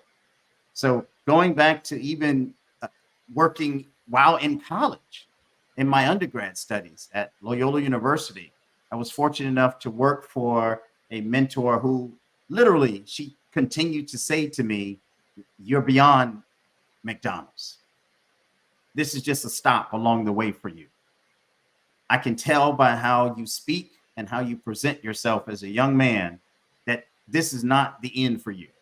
And in my mind, I translated that as additional drive and motivation to get more and to keep going forward. And so when I jumped into the doctoral program, we were mentored by not only our professors, we have to give homage to Dr. Knowles, Dr. TJ gets a shout out, and the host of others like Dr. Matthews who helped us get there. But when I look to my left and I look to my right, we too were mentors for one another, looking at each of the C levels in the room, understanding that we were all at the same space. That mentoring is so powerful, especially once you start embarking on academic achievements. Having the C level as a professional walking in, now trying to obtain that doctorate level, sitting in a classroom, you have to say, I need help. And when you do, help is there. Help was always there, and we helped each other get through that process. So CyberMinds is absolutely ready and capable to extend that to anyone interested. If you're studying in a cyber program and you are questioning, why is this assignment about privacy so complicated? You need to contact CyberMinds. If you're questioning the rubric around your dissertation, whether or not you have science or non-science theory in front of you, you need to reach out. We have been where you are, and we understand that journey, and we have done it, 12 times now? So the members of CyberMinds are here to help. Dr. Weeks, from your standpoint, what else do we offer other than the fact that they can also read all of our dissertations? Oh, definitely. I think one of the things we want to be able to help people understand, right, is the whole process of how do we, as a individual or group of educators who come from industry, who's moving forward and who's willing to help others. I think you talk about that commitment before. Not only did we have that full journey, but we had each other. There was that accountability partner that we had. We spent, Dr. Hicks, there were many Saturdays and Sundays that we gave up running into our business processes, making sure our study was right, making sure our instrument was right. So there was the time when I may not want to do it, but Dr. Hicks is on me. We got to get finished. And, you think of it from a military perspective. When you're in the military, I remember listening to a conversation, and one of the speakers was saying, what is the first thing that they teach you? That's right. The first thing they teach you is to be able to carry a colleague, not with your gun, but how to carry that person if they're injured. So there's no one left behind. We had that with a team of people when we entered this path towards extending our expertise into research, that we were committed to help each other. So that was the mentorship. Even though we had our own individual reasons and mentors that got us into the program, we were each other's mentors. We still try to push each other. And CyberMind is a reflection of that, where we continue to not only do that for ourselves, but extend that olive branch for individuals who may be going through the same thing. We actually have an IRB committee within CyberMinds. So if you have research and there's opportunities and you need somebody to be able to even discuss your topic, we are able to kind of help those who's going through the journey to succeed, right? And get to the top of their game and help you, because we remember what the journey was like. I received a resume today, and this gentleman is trying to find the perfect internship. And I remember meeting with him and reminding him that people may say that certain things are not important, but a couple of things really are. How you present is important, not just verbally, but especially in your writing, even in the level of professionalism that you bring to the table, right? You must greet in an email. You must close that email. You have to engage in your resume, even at a level of saying, I want an internship. So if you're studying and you want that next tier up, look at and lean on an institution like CyberMinds, and we're there to review, help, change, suggest, and stay on it. We won't let you stop. If you reach out, you will get the follow-up. So don't do it unless you're ready, because we will find that commitment, right? At the end of the day, it is about that commitment. If you're willing to make that commitment and you really have an intention of getting across that line, we're going to be there to be able to kind of help you with that, because the intention is like that, right? And I think you were saying the same thing about an internship, right? At the end of the day, Dr. Hicks, it's about networking. You never know when you may run into a peer or somebody within a profession. Today with social media, you can easily reach out to a head of industry. People that are successful love to share their story of how they got from A to B. And if you're willing to listen and reach out to them, maybe try once, share your commitment, help them understand what is it that you want to do, and they will be willing to help you any single time if you're willing to do that time. Submit the request, follow up with them, show that intention, show that you're willing to make the change and make the investment, and you're not going to waste that mentor's time. It's the same thing with mentorship. Mentorship works two ways. The mentor helping you and an opportunity to give back, and you as a mentee willing to learn, because they're dedicating that extra time to be with you. And you you need can't- to make sure that you're taking that into consideration. You can't step on the toes of someone else when you climb. Yes. Be ready to help as that journey begins, even when you have that first cyber job. You might walk in the door as a cyber analyst. Okay, great. You're in the door, but the next to you, who may have been there 3 months prior to you, can help you also get acclimated and climb. Exactly. There's nothing wrong with reaching over or reaching back and helping as you lift one another in this industry. It is accountability partnership, right? Accountability. You want somebody who's going to call and say, "Hey, Dr. Hicks, we got to write today." That's right. Every you know, Saturday. you don't feel like writing, but you're like, "We got to write today, Dr. Hicks. Today's writing day." You know. And that paragraph is due. Let's go. Yeah, we have to. So, but you know, I know for me, when I started my journey, you know, I had a lot of individuals that were influential in my life. You know, you always hear me talk about Dr. Fernando Martinez and his impact on my career, genuine career, right? Someone who was genuinely interested in you being successful. And that's what a mentorship relationship should be. There was individuals who have a vested interest in you being successful. And I had a mentor who I've always been driven, but he was one that said, "Hey, I know you can do it, even before I may think that I'm able to do it." And a mentor can kind of put you into that position because they go into doors and bring you in, right? They have already built that career and reputation that they're going to reach back and say, "Hey, there is another brother who's outside the door who's as sharp as I am. He may be not as gray yet, but hungry to come in. But he's hungry to come in, and he's willing to learn, and he's ready to be a student." As a mentee, the number one thing today is to be a student. Anything you want to learn, the same time that you're spending on time online in social media and multiple space doing stupid stuff, you can use that same time and dedicated towards learning something new. If you don't want to make the investment in audiobooks, you can go to the library. Many individuals who are successful tend to leave a breadcrumb. Sometimes they leave a playbook. You just got willing to. Whole plate. They leave the entire playbook of how they did it.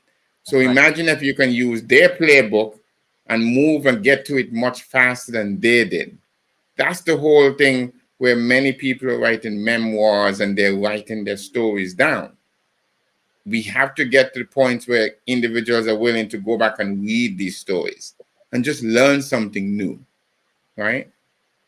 And when we start business conversations and we engage with businesses and walking into that realm, we know that businesses are not only small, but some of them are large, medium sized. Some of them have been established for years.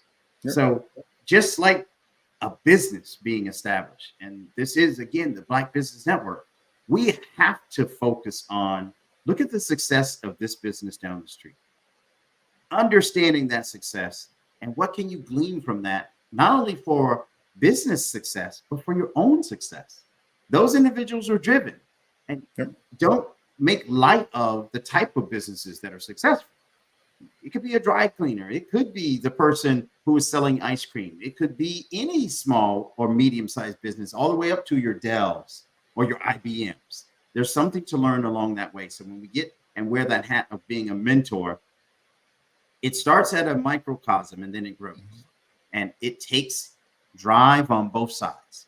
And I know and very thankful for Dr. Weeks. When I was down, he was there to nudge me. Dr. Honey was there to nudge me. And then when tides flipped, I was there to nudge each of you to make sure we made it through. And we did. We were able to get past the hurdles and get it done. Yep. But think about it, Dr. Hicks. Though there's a few fundamental things you have to realize. Mm-hmm. The guy who is worth $100 billion and the guy who is worth $5 still have only 24 hours in a day. That's right. How you use the time determines how far you get ahead in life. You cannot get more time. The one thing that they have not figured out yet is how we're going to get more time. But until then, what we need to understand is while you're on this journey, how do we be effective as taking that opportunity of time. What can we And manage they want to better? figure that What out, can right? we do better? They Right? dying to You figure can that get out. caught up on all your old movies, or you can be adding some new skills. Like for the next 12 months, any organization, if you decided to make a plan and start to follow that playbook, where would you be 12 months from now? How would you affect your life and your generations to come? Like if you've been on this journey, what have you done during your time here, right? That's right. Many of those who start down the path may not make it, but 24 hours is yours. 24 hours is mine. When I wake up tomorrow, what would I have accomplished? Same thing with you. When you wake up, what would you have accomplished within the same? Think of Edison. Think of Edison, right? How many mistakes? People may call it mistakes, or he took so much time. But like we always say every day, whatever you learn today is another way of you learning how to do it better. So within every failure is a success story. Within every challenge, there is a lesson. What are you learning from the challenges that you're going through today in life, in business? What are you learning? And sometimes the opportunities are right there, but you just can't see it. That one extra step. You don't have time to sit still and think about, what am I going to learn next? Yes. The number of courses, the new cybersecurity framework from NIST, all of that happens. Yep. You might sit still. Even the ramifications of CISA being hacked is going to change the cybersecurity framework. So even those who put those frameworks out are constantly creating. Exactly. So you have to be ready to make those changes, right, Dr. Hicks? You have to be able to make that investment and then saying, you know what, I'm going to do whatever it takes to make sure that I'm doing the best. I'm giving the best opportunity. And even when the opportunity is not given a lot, even if it's just a little, like I always tell my kids, when you're ready to go into the game and the coach call you, you got to be ready. Whether it's 1 minute in the game, 15 minutes a game, 20 minutes in game. You have to be ready so that when you get that call or you get that tap on the shoulder and say, Dr. Hicks, you got next. You can't come and say, hey, where are we? What's going on? Who's my opponent? You got to be in the game, and you got to be willing to invest that time so you can move forward and be successful. And you have to execute when you get in, which means all the time that you're sitting around not enhancing and sharpening your skills, one day it will show. So if you are enhancing your skills, that's your chance to shine. Do you want to show or do you want to shine? Yep. You want to get to the point when you got to a certain age, when the ancestors are knocking on the door for you to join them, you got to say, you know, I have done my time. I have given it the best shot up to now, and I've taken the opportunities that come. You know, the place with the most opportunities, you know, I was reading a study and they talk about the cemetery, Dr. Hicks, is where most stories go to die. More opportunities are dead in the cemetery because of fear of trying, fear of giving it a shot, fear of taking that step. You see that business, you had that great idea, you don't do anything about it. A month, 2 months later, somebody opened with the same idea. Ideas are not a monolithic just for me and you. There are other people thinking about solving the same problem that you're thinking about today. But set up the business, try, and make it work.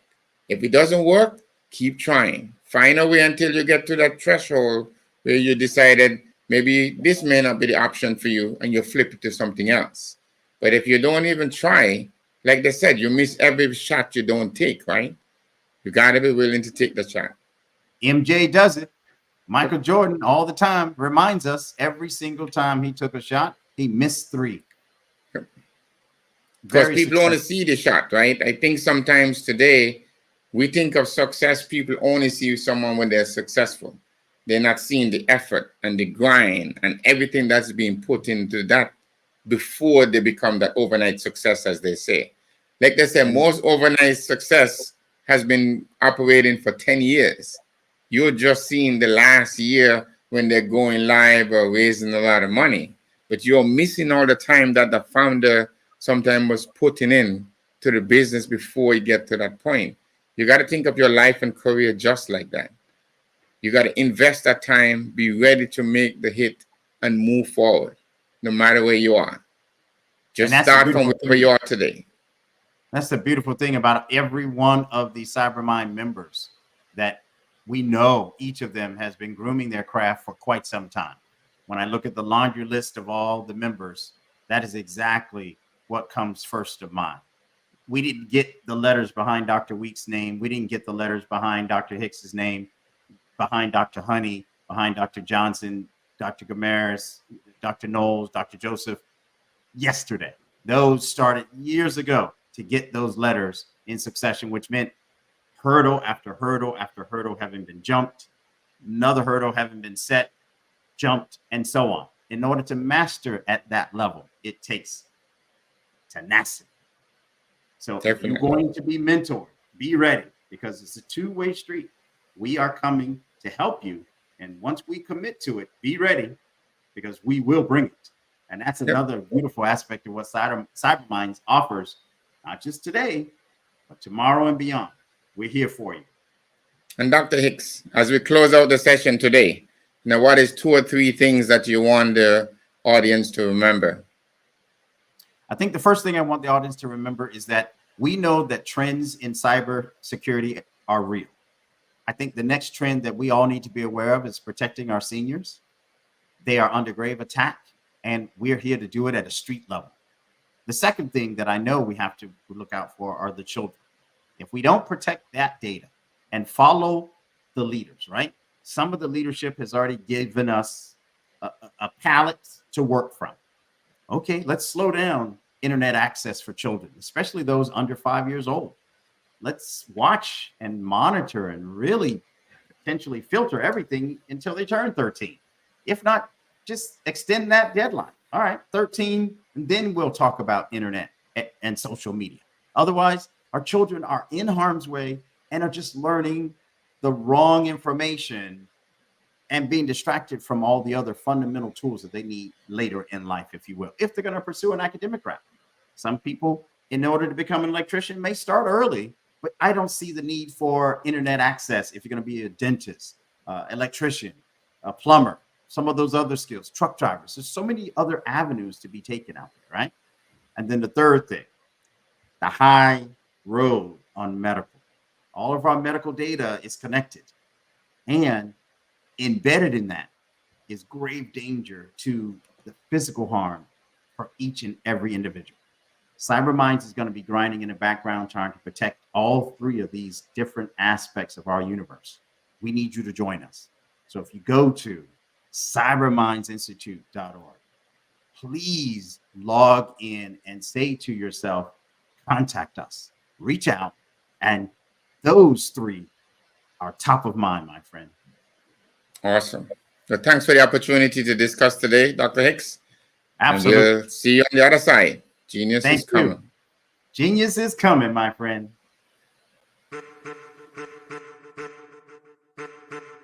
I am a child of the Most High God. He has gifted me in ways that I could not even imagine and didn't know.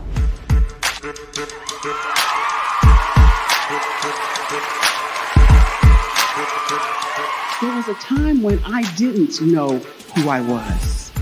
I listened to other people tell me who I should be, what I should do. I listened to people telling me that I should be a boutique owner, that I should be a construction manager, that I should be a laborer.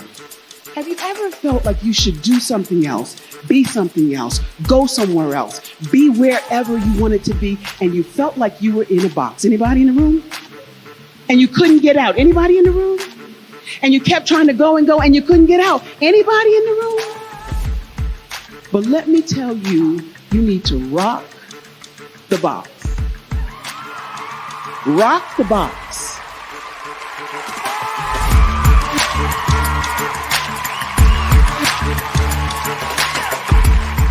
I am engaging, inspiring, and empowering.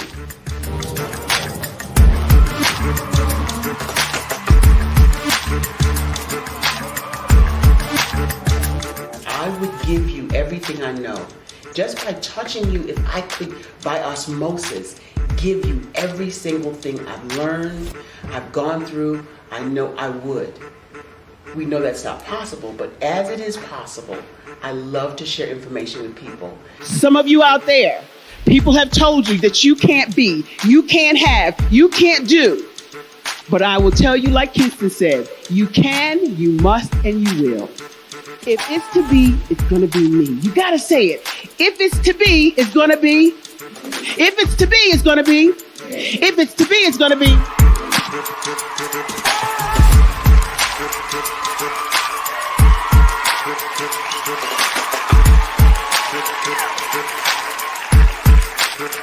Barbara is because she believed what her mama said about her and not what other people told her.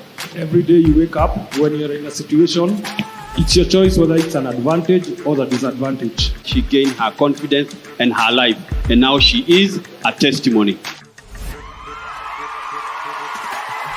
If I can help you elevate yourself, then I feel like I'm elevating my own self as well. What you know and I know together can change the world.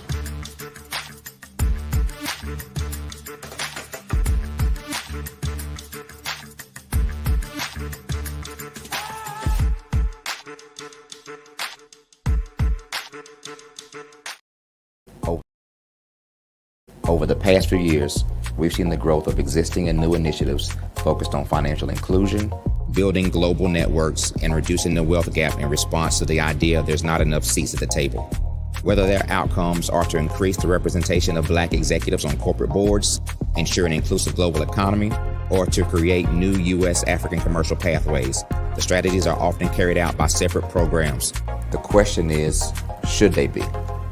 With the continent of Africa being home to more than half of the world's fastest growing economies, the youngest workforce, over 400 companies generating more than $1 billion annually, 700 generating more than $500 million annually that are poised for growth, and being the destination of nearly $5 billion in venture capital in 2021. Diversifying U.S. and Africa commercial engagement by building bridges between African businesses and their U.S. diaspora should begin being seen as mutually beneficial. From helping to reduce Africa's enormous capital gap to catalyzing two-way trade opportunities, the COVID-19 global pandemic hopefully has taught us that global challenges and opportunities are more interconnected than we thought. During the pandemic, African companies like Unicorn Flutterwave, insurance provider Reliance Health, ride-hailing app Yasir, and 54Gene, the continent's first bank of DNA on people of African descent, prove that when African companies have access to networks, capital, and information, they grow big, grow fast, and create solutions that are valuable to the world. This is why Be Direct was created. We are the first U.S.-based but African-centric board preparedness and board search company designed to connect U.S. Black talent and corporations to African businesses. Unique and fundamental to Be Direct's success is our process of helping board candidates adapt their experience and networks to an African context before they're connected to high-growth companies that are looking to locally and globally scale. From our focus groups with African business execs and government leaders, we don't ignore the sentiment that business is easy, but people are hard. Having a pool of board candidates with hard-to-access networks and extensive experience across the business life cycle, including successfully raising capital, is table stakes for an initiative like this. So yes, we have that. But corporate or entrepreneurial success in the U.S. does not guarantee success in Africa. Developed alongside industry partners on the continent, our training program, Be Direct Prep, is designed to transpose their experience to create cultural comfort, understanding, and a commitment to helping businesses in Africa scale. Our board governance sessions are African continental and country specific, integrated with cultural awareness and dexterity training, masterclasses led by African industry execs, and mentoring and coaching from African continental-based facilitators. But even more unique to Be Direct Prep, we cap off our training program with an immersion trip to help candidates that have not been to Africa before see and feel Africa's complexity and opportunity from African soil. We all know traditional network-based board placement has historically left a lot of us out of ever really being in the paid board pipeline. Our strategy supports the work of many great organizations that are successfully filling seats at U.S. board tables by creating more tables for those that are still left on the sideline. It's time to start seeing the role and value of U.S. Black talent and businesses on the continent of Africa differently. Old perceptions and habits limit economic inclusion. Let's transition Black talent and the African businesses they will support from the periphery of the global economy to its core. Living in a global lockdown, we all know now how fast local and global economies can change, and see the value of having businesses that hire, strengthen local value chains, and even grow globally. Status quo in any form holds back progress. We must democratize U.S.-Africa commercial engagement by socially and economically connecting cultures that have long been disconnected. It's time for Africa's U.S. diaspora to redefine their global value by helping African businesses scale continentally and globally.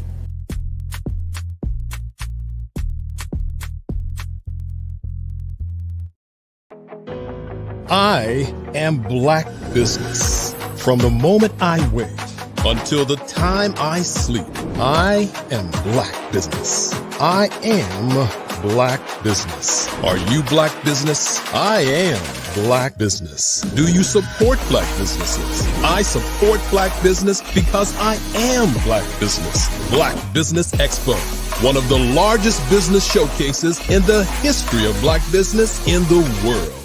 Sign up today at www.blackbusinessexpousa.com or call 919-308-9090. I am Black business.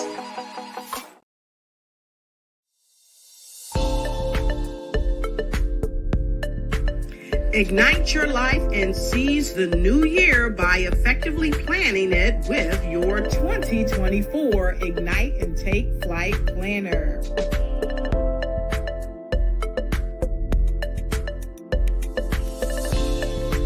It's time to navigate your success with strategic project management.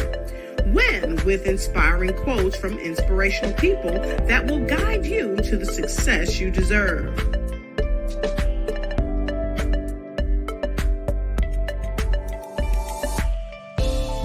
And don't forget to track your dollars, habits, empowering notes, and connect with dynamic brands.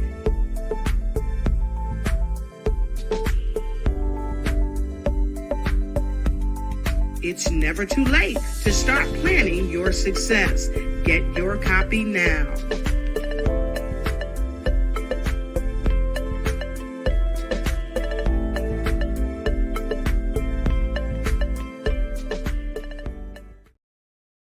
I am from Washington, D.C., but I was raised in Durham, North Carolina.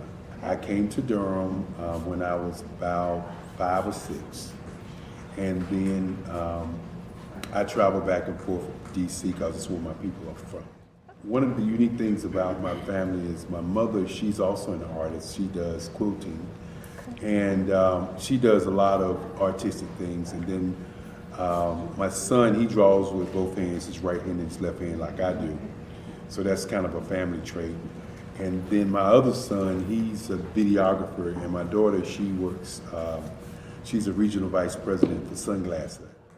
When you start out drawing and sketching, you want to continue to explore, you know, each avenue. I do pastels, I do pen and ink, I do painting, I do acrylics. I haven't done oils yet.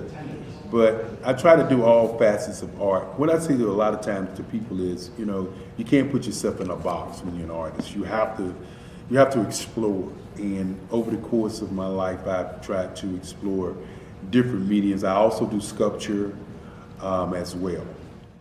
I choose my subjects by the intensity that they have in their faces, or the intensity that somebody is moving, because I do more than portrait drawings. I also do I do abstract, and then I do figurative drawing also. Well, what happened in this particular show is that I started out trying to come up with something that would be a little bit different than what everybody else is doing.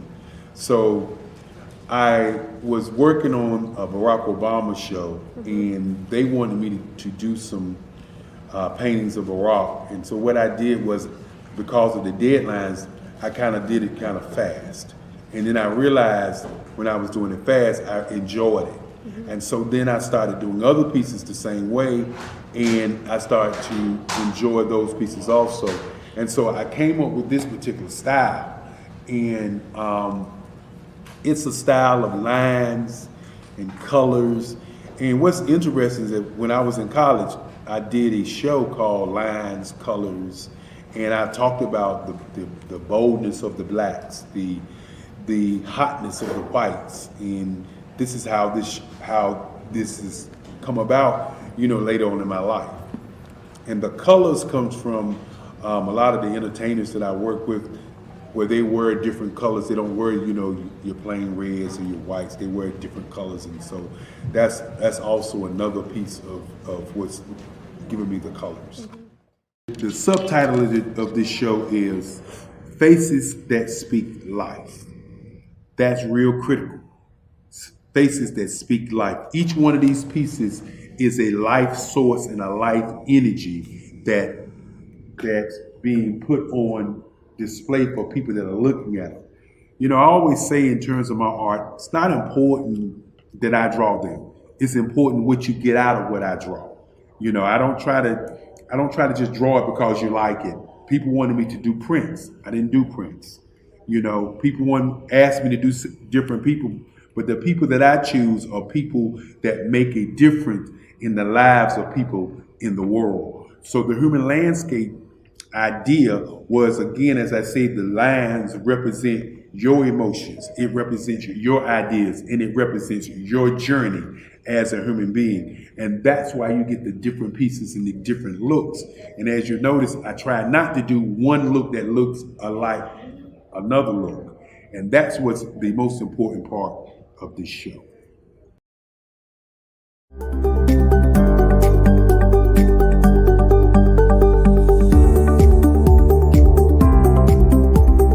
My name is Katie Bennett, and I own Lexicon Presents Publishing.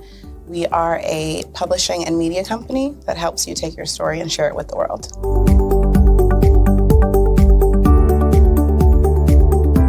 For a while, I just had my family telling me to just hang it up, get over it, and I had no support. And it was in your program that I really understood the necessity for having that help, having that support. And so now I actually feel like a CEO as we scale, as our clientele changes, as my company is opening doors for other people to, take care of their families. It's just completely changed from just a mom who was publishing books.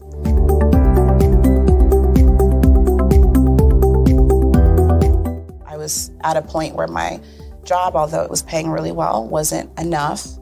And my business was always in the red, and I was tired of it. And so I came in just hoping to get some sort of help to just not end up in the red every month.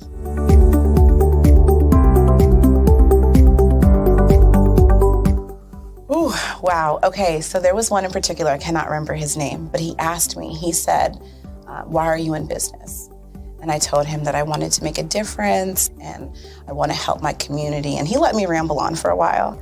And then when I was done, he was like, okay, all of those things are great. They make you a humanitarian, not a business owner. And he was the one who told me, he's like, you have this great service and you're offering it at like a great value price. So to someone like myself, we don't know that we're going to get the value of what you're actually bringing. And so that gave me the confidence I needed to raise my price. It gave me the confidence to go after my actual client that I actually prefer to work with.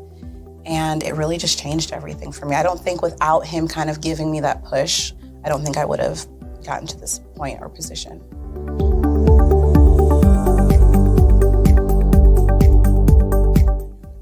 Wow, the benefits is just having a coach that holds you accountable. They set goals with you. That's been my favorite part. She has amazing experience, and so she brings her strategies and her ideas, and she helped me narrow down, what services I actually wanted to offer, how I could actually continue to offer it, how many clients at one time could I have. All of the information that she's given has just really transformed my entire company. And so I know I would have never gotten to where I am today and having some of these partnerships that I'm, having now without her help.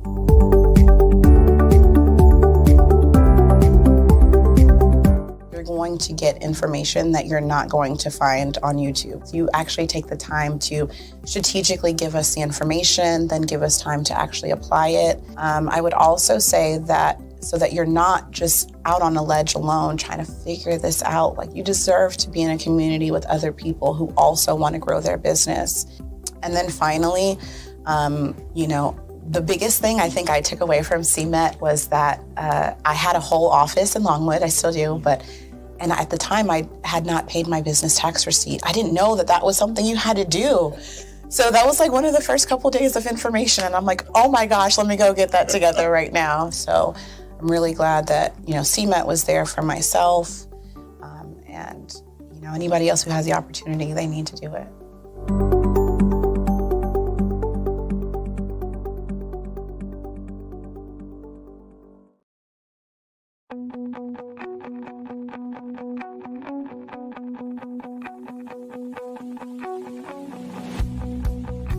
I am Black Business. From the moment I wake until the time I sleep. Yes, I am Black Business. I am Black Business. Tell me, are you Black Business? I am Black Business. Do you support Black businesses? Listen, I support Black business because I am Black Business. Black Business Expo, one of the largest business showcases in the history of Black business in the world. The world! Sign up today at www.blackbusinessexpousa.com or call 919-308-9090. I am Black Business.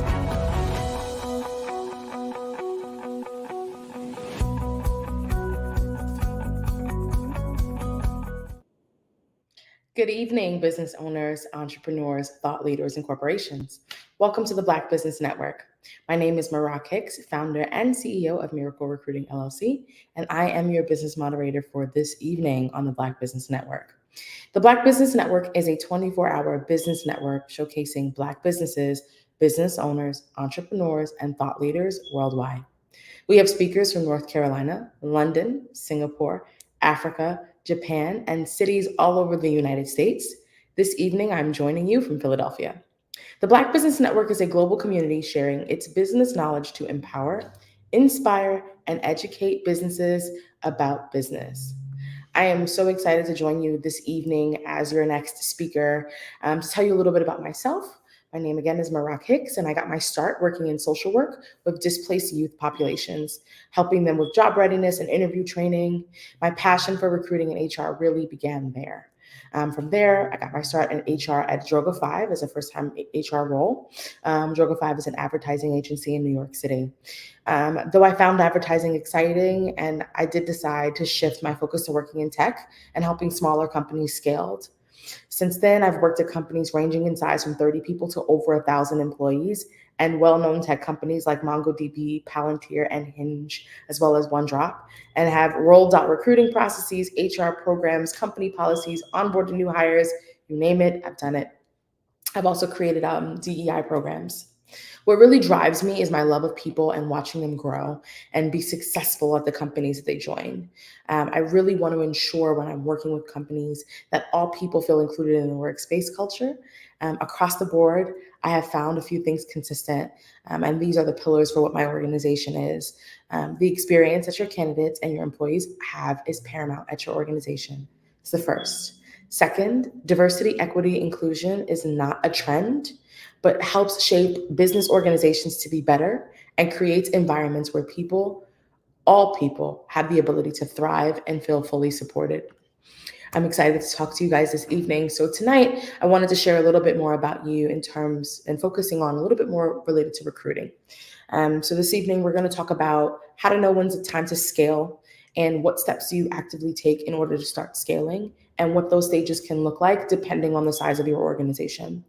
So everyone who starts a business intends for that business for a while. It starts as a one-person company and organization, but very quickly a need for support and resources comes in the door. If you are the company that's looking to get from employee number 1 to employee number 10, and you are the founder and you're like, I need a team, how do I get my team?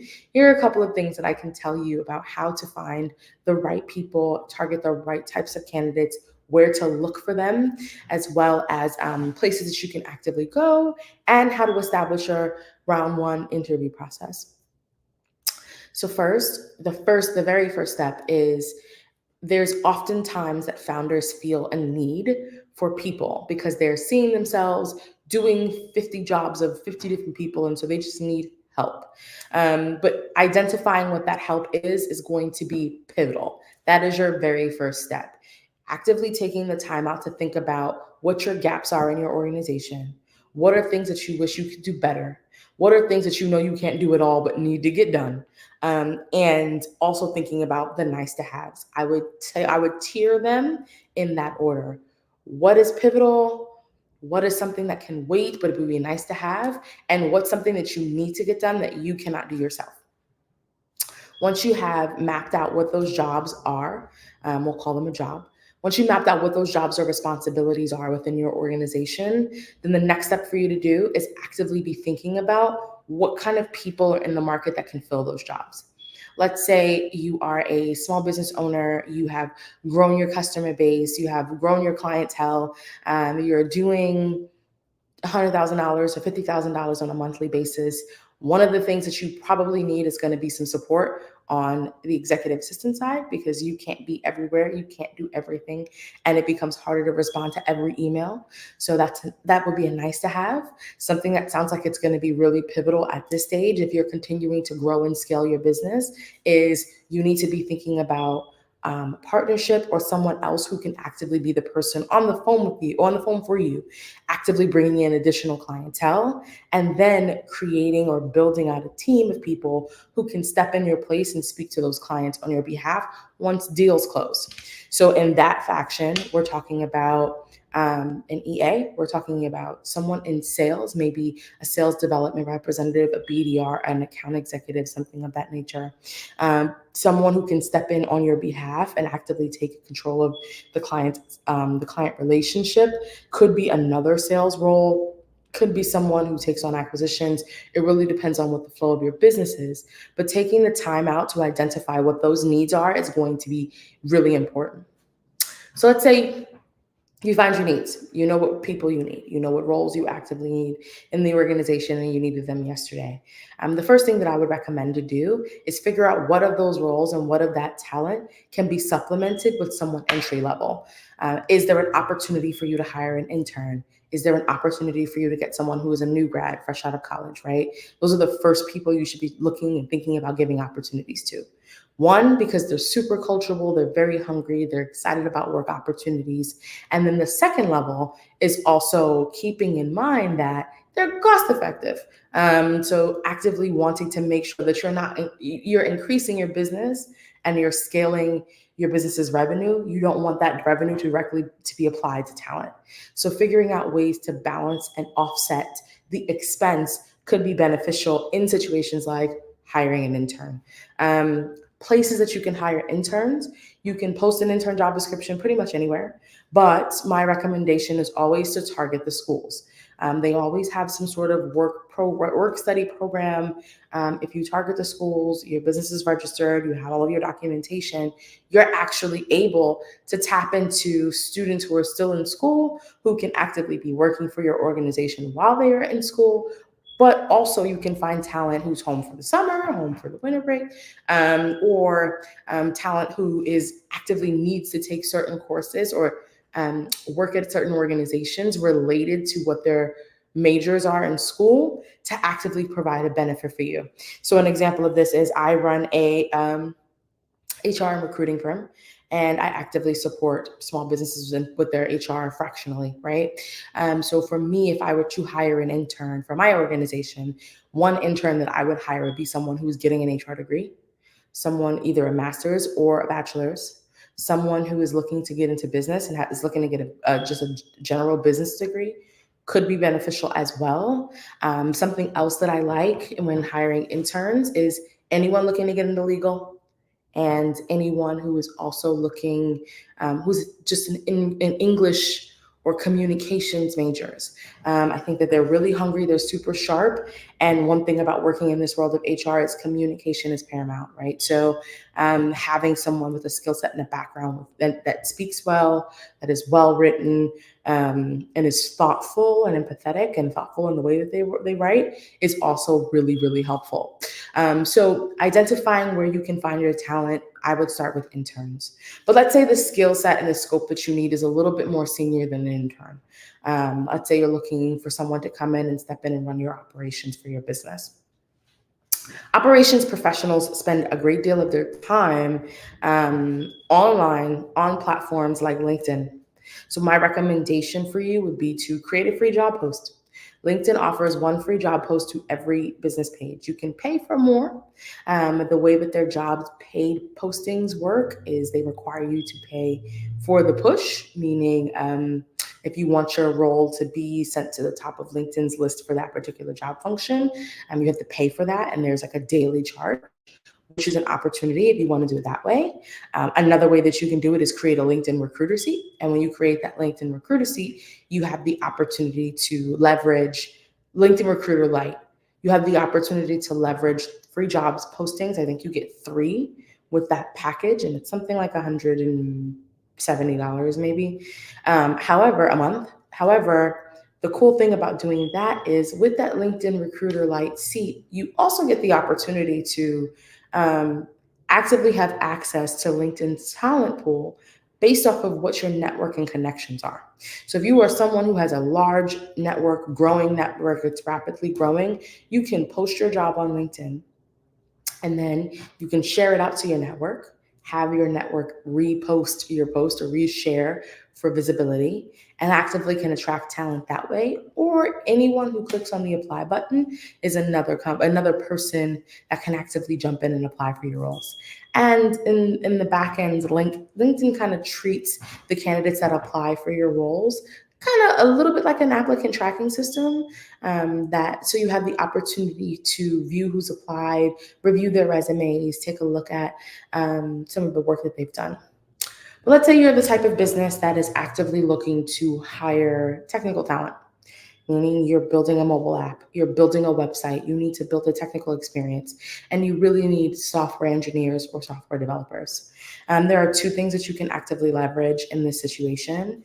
You can discern whether or not it's the right time to bring on a recruiter, full cycle, if it's the right time to bring on a staffing agency to help you find the right person, because your founding engineer is going to be the most important person for you to hire if you're looking to build out an application, because they're covering the front end of your app, they're covering the mobile experience, they're covering the back end, they're setting up DevOps, right? So with that all in mind, you can spend the money and cover either a fractional people person or HR person. You can actively work with a staffing agency, though that might be a little bit pricier. Other opportunities for you are websites like WellFound, right? WellFound is a startup-based application that allows for talent for companies to post open job opportunities and place a public profile on their platform, allowing you to showcase your business and what your business does. And in addition to that, you also have the opportunity to look through their platform to see talent who have subscribed to their list, are interested in looking for new opportunities, and that's a pretty reasonably cost way to actively find talent. Understand that when you are looking to hire, there is a level of work, responsibility, and lift that goes into hiring the right people for your organization. Unfortunately, it's not something that you can just snap your fingers and get done. But when you hire the right person, it can literally help your business thrive in ways that you could not have even imagined. So you've identified your gaps. You've created a job spec, right? You've gone after the types of talent that you want. You've posted your roles. Now you're getting a bunch of inbound applications. What do you do? So the first thing that you do when you get those inbound applications is look at them. Everyone's resume is going to be different. I do want to also set the expectation that not everyone is a genius when it comes to writing resumes. Resume writing is a skill. That said, you have the opportunity to review resumes in these platforms to find out what candidates have done in their background, their past experiences. And when doing that, you have the opportunity to get a better sense of what they're doing. If you like a resume, I think it's something that it's worth you having a conversation with that particular candidate. If you are unsure about the person, I would still recommend having a conversation with that candidate. If this is a very early stages, you have a couple rounds, if there's someone you're like, maybe, I would put that person on your calendar. I would recommend that you speak to them. The reason why is there are potential moments in recruiting processes where, again, someone is not really good at resume writing, but they're amazing when you pull them on a call. So if you are on a scale of 1 to 10, if you're landing somewhere at a 7, but you're not 100% sure, I would just go ahead and schedule the conversation. At least if it's not the right person, it'll give you the ability to calibrate what exactly it is that you're looking for, figure out how that person ended up in your interview process or in your candidate pool. And then finally, you have the opportunity to adjust the job description, the questions you have in your interview process. These are some of the things that can really help you. So I would say, again, those steps for small teams, 1 to 10, is write a job description, define your needs, write your job script, post your role, start your interview process, and then hire them. Hiring them is a flow of negotiation and conversation. And as long as that process is kept that way, you can really find some really solid people in the process, and you can find that you can actively hire the people who want to work with you because they're super excited about being employee number 1 through 10. So that's like the first level if you have a smaller organization.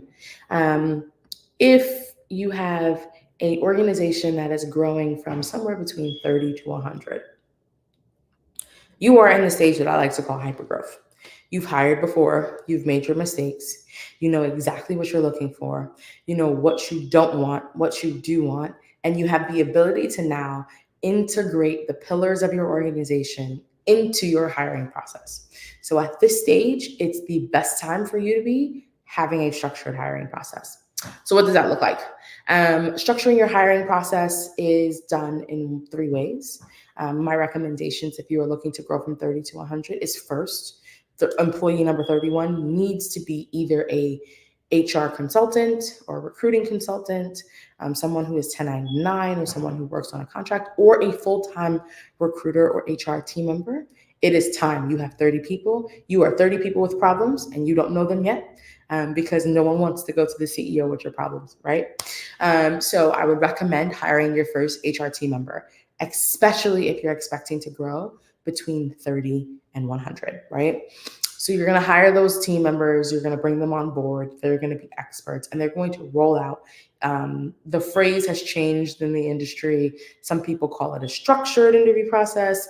Some people call it skills-based interviewing, whatever makes you feel happy. But essentially what you're going to do is actively be thinking about the required skills for your job and focusing on each stage of your interview process that tailors to that skill.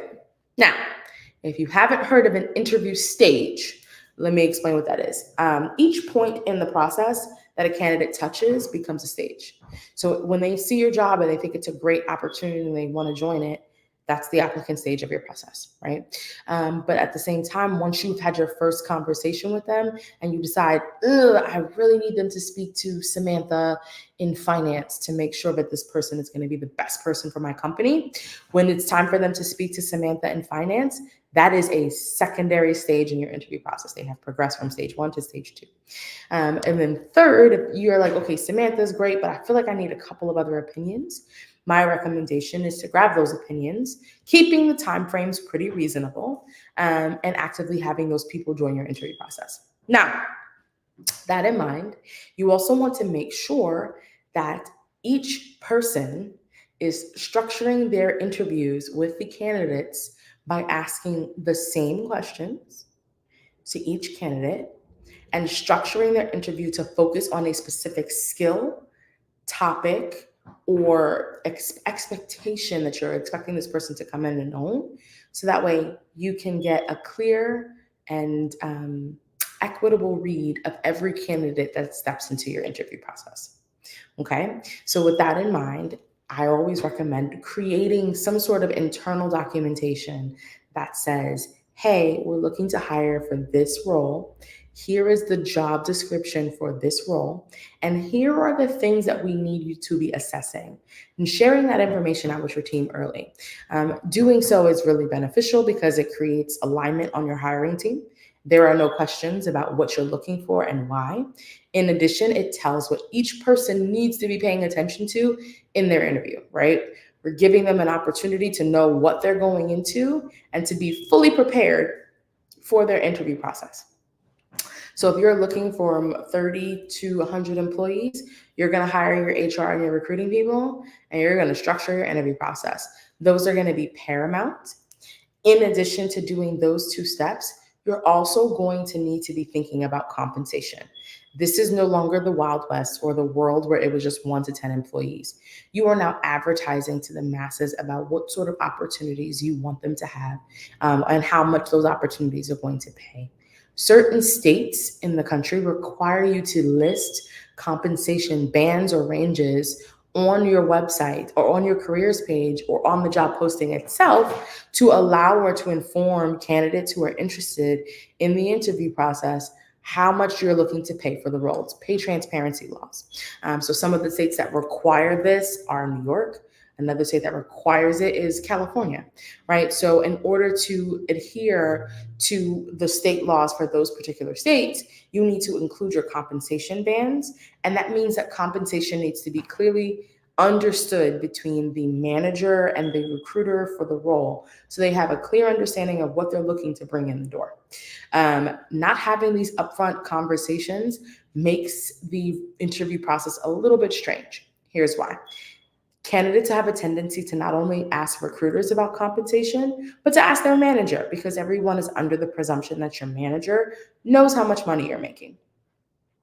So you want to make sure that there's a calibration between the person who is hiring and owning that responsibility in your organization and the manager. So thoughtful conversations can be had about the people that you are hiring, right? If recruiters, to give you a context, recruiters are not engineers. They can be. They could have had a history in engineering, but they're not engineers. I am a recruiter in HR. I'm an HR C-level by experience.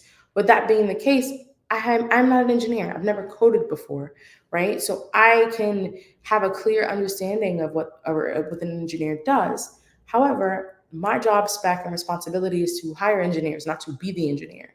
So I need to partner with someone who knows the work, who does the experience, who's seen the work done at its best and has seen the work done at its worst, who can have an active conversation with me about what skills a person is coming in and what level they are coming in at.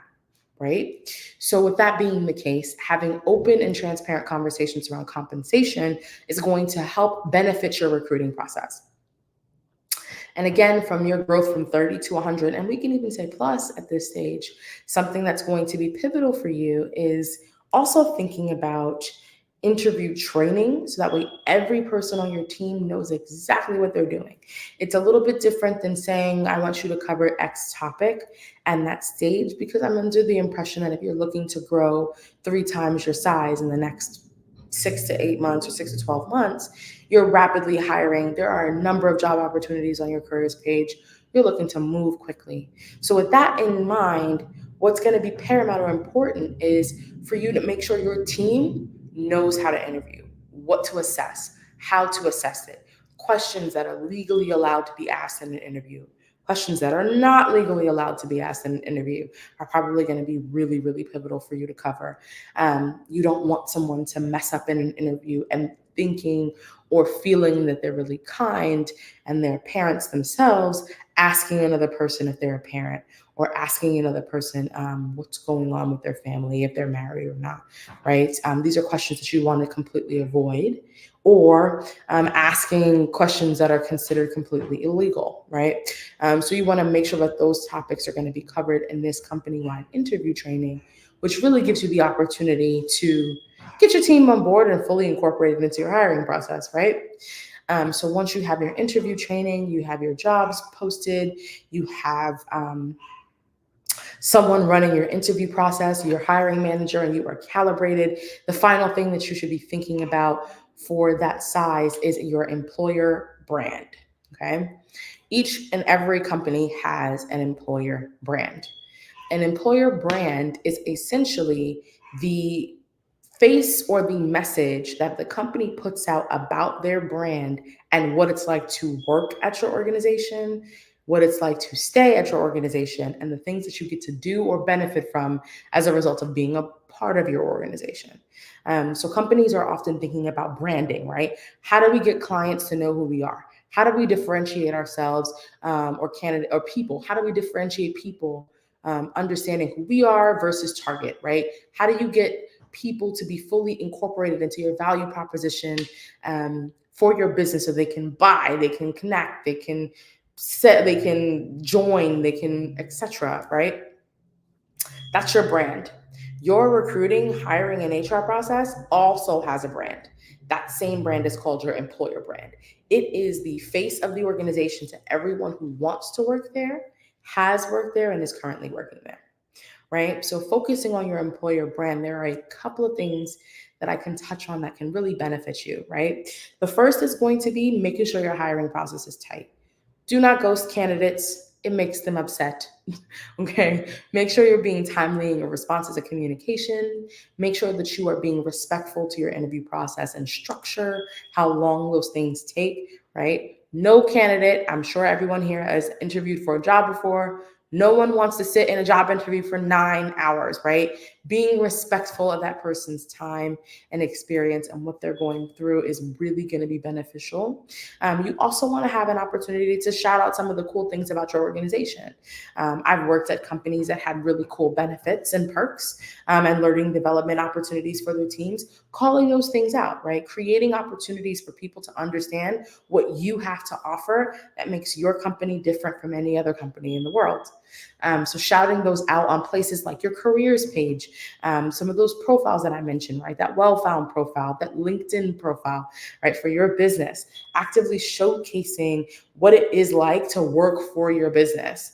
Some people are verbal learners, some people are visual learners. So this is a great opportunity to include pictures. If you've gone on team outings, company bonding trips, if they've gone to some sort of conference, showing and showcasing what it's like to work through the images that you've actively connected with, or video, would be absolutely fantastic. It gives people the opportunity to understand what it's like to work with you, what your team looks like, and gets an understanding of some of the cool, fun things that you get the opportunity to do if they join your organization.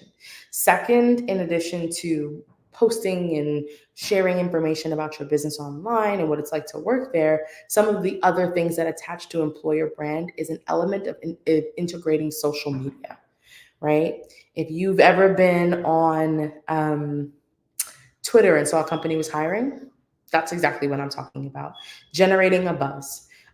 Making sure that you're informing people of information, sharing and updating information about your teams through those social media platforms, creating Facebook groups, creating platforms, and leveraging those things that you would use to attract your clientele and your customers to also be attracting your candidates, right? So if you know that your clients are attracted to seeing, hearing about new innovative changes that are happening to products, share some new innovating information about what's happening in your company.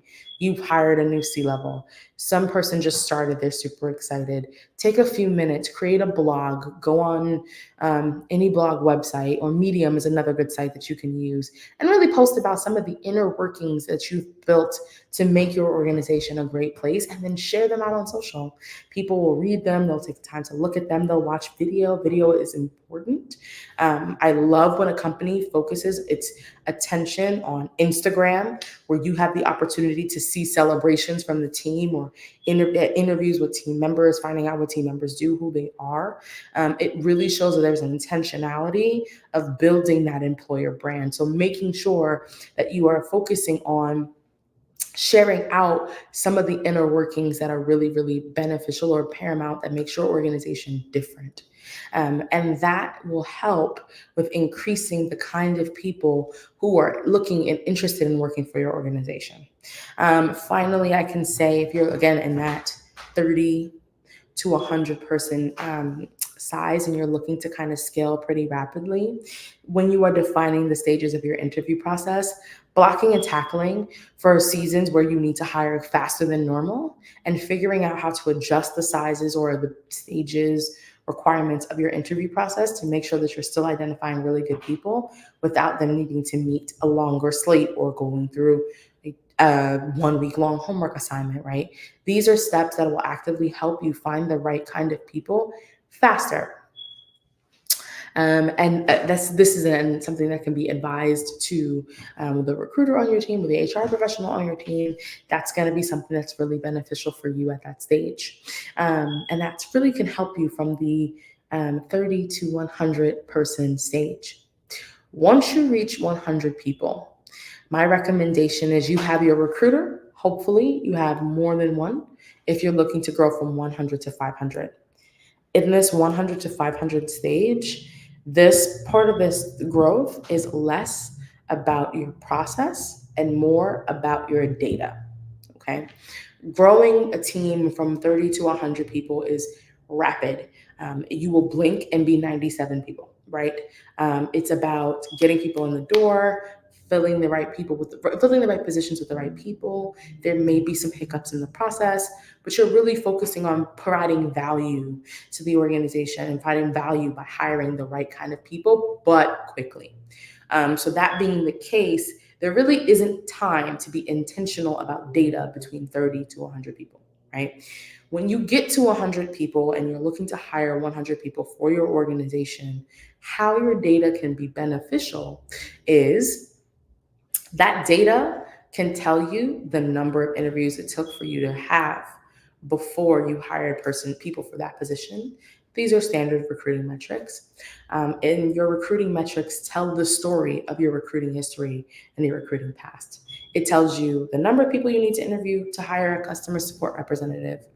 And if you hired one customer support representative after you've received and interviewed 5 people, but you notice that your application pool has 2,000 people in it, that doesn't then mean that you need to screen 500 people, right? You only need to screen 5. You understand that that's the number of people that you need to screen because of your data. Other data that's helpful is in that 100 to 500 mark. If you have not thought about diversity, equity, and inclusion, it's the time to start, right? You're 100 people now, so you have to start thinking about EEOC filings. So you want to be intentional about your hiring process and making sure that your hiring process incorporates diverse talent. So with that in mind, let's also take into consideration where you're posting the roles.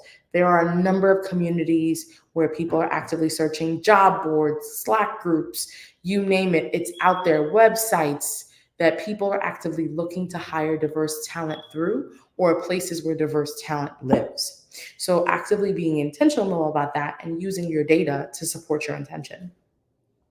Finally, it also tells you everything that you need to know about your recruiting process. What goes well? Who's not such a great interviewer? Who rejects people too fast, right? Using and leveraging that data gives you the insight about your recruiting and hiring process that tells you all you need to know in terms of what kind of people are the best people, where you have found amazing talent from in the past. So this is the great time for you to be leveraging a superpowered recruiting or ATS platform. ATS, again, is an applicant tracking system. Some of the ones that I've recommended and I've used in the past, I've used Lever. Lever is an amazing ATS. It does data really well. It's an amazing platform, and I would recommend it to anyone. Another one that I would recommend is Greenhouse. Greenhouse is another amazing platform. It's a powerhouse for recruiting. There's so many things that can be automated in the platform, and both platforms that make the experience really, really high touch and positive for candidates, but also on the back end gives you all of the reporting needs that you possibly can have. So focusing on those things as well. And then in addition to your ATS, you want to be leveraging the people that you are bringing in the door to help you find another set of amazing people. This is the time for HR and recruiting to work together.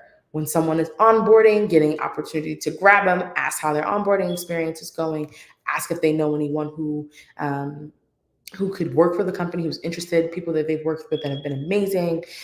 Those are the kind of people that you want to kind of tap on as soon as they're coming in the door. You want to have referral bonus programs, and those referral bonus programs create a level of gamification, if you will, creating opportunities for people to enjoy bringing their friends or their colleagues and their work colleagues on board because they're getting money, they're getting opportunities to get gifts, they're getting opportunities to go to trips. There are so many really cool ways to create an impactful and engaging recruiting or employee referral bonus program. So looking into those things and leveraging those opportunities to get more people quickly in the door. So those would be the 3 things I would recommend if your organization is looking to grow from 100 to 500, right? Is leveraging your data and seeing that your data, using that data to interpret how to improve and amplify your recruiting process, and leveraging a applicant tracking system to be able to do that. And then leveraging your employee referral bonus program. So again, regardless of the size or stage of organization that you're looking to be a part of, what is going to be really important is for you to take the time out to be intentional about the hiring needs that you have, where you find those people, where you post your roles, the interview process and its stages, remembering to keep a positive candidate experience and to keep a positive experience for anyone who steps into your interview process, whether you hire them or you reject them at their resume review. And then finally, it's structuring and setting up your team. So structuring that process, making sure your team is covered and knows how to interview properly. And then after interviewing properly, it's also thinking about your brand, right? How do we get people to want to work here? How do we find ways and opportunities for people to find out more about us as a company? For instance, one of the things that I set up companies with pretty frequently is my goal is always to get them on the Crane's best places to work list. It is a great branding opportunity for your organization to be on a list among hundreds of other companies who are really doing a great job at keeping their employees' experience positive. So managing your employer brand and then leveraging your data to help you build out a seamless and smooth process. This is a lot of lift. This is not a one-person job. And while it can start as a one-person job, when you're looking to hire from 1 to 10, growing from 10 to 30 is definitely an opportunity for you to find support. So that is why I directly work with managers, CEOs, business owners who are looking to bring on teams, because I absorb kind of the responsibility and the lift associated with hiring people and then making sure that they have a positive experience once they step in your door, right? So that is a little bit about what hiring processes are and how to hire for the different stages of the organizations that you actively have. With that being the case, I would be excited to connect with all of you. You can find me on email. My email is marak@miraclerecruiting.com. You can also take a drop by my website. That is www.miraclerecruiting.com. You can also follow me on Instagram at Miracle Recruiting.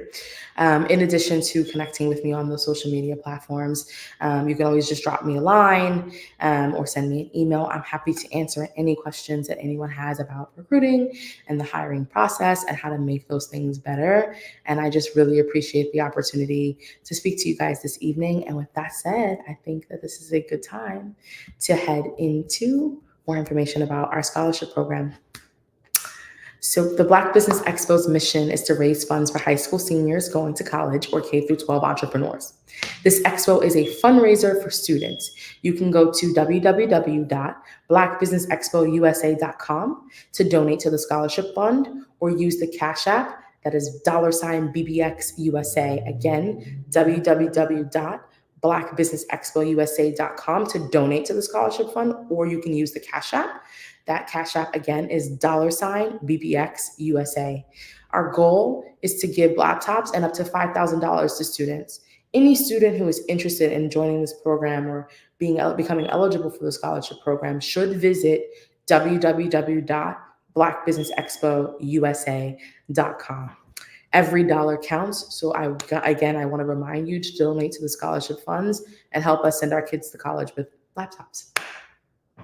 I also want to take some time out to thank our Black Business Expo USA sponsors for March of 2024. Those sponsors are NC100, Moody Capital Partners, Suede Soul, Lotus Rocher Coaching and Training, The Hello LLC, Carolina, Virginia Minority Supplier Development Council, Step Management, Barbara H. Smith LLC, Marjorie McLean Foundation Incorporated, Genius is Common, 5-Star BDM Media, Earth Essentials, Milani Shania Global, Executive Women's Success Institute, The Quality Coaching Company, Superwoman Business Services, Creative Force Studios, Lee Entertainment, Artistic Act Design, Black Business Expo USA. Genius is Common, and I will see you all on the other side. Thanks. Did you know that approximately 333.34 million businesses exist today, according to a report from 2021? And you may be one of those businesses, or maybe you're not in the business market yet, but you're aspiring to be a business owner. Well, guess what? You're in the right place at the right time. Because let's face it, everything is about timing and opportunity. Hi, my name is Dr. Lotus Rocher, and I'm the CEO and founder of the Lotus Rocher Coaching and Consulting LLC, along with the Lotus Rocher Ignite Show. 15 minutes of success with Dr. Lotus Rocher, as well as books to boom your business and bring who you are. And today, I want to bring this amazing message to you about the Black Business Network and the Black Business Olympics. See, the Black Business Network and the Black Business Olympics is designed to help people just like you, that's right, that look like me, to take their business to the next level. Not just in your front yard or your backyard, but globally. The Black Business Network and Black Business Olympics is designed not to just help you survive, but to help you thrive. So join us today as we come together with businesses all around the world to support our students, our children, our young teens, our young entrepreneurs. What we do is we come together to help raise funds for students who are aspiring to be business entrepreneurs, who are aspiring and who are thriving in college. We endow them with a wonderful opportunity to gain scholarship of either a laptop or several thousands of dollars. And we invite you to help be a contributor to this amazing opportunity to help someone that looks just like you. So join us today at our website and let us connect with you and help you ignite and take flight in every area of your life on the Black Business Network and the Black Business Olympics. I'll see you on the other side.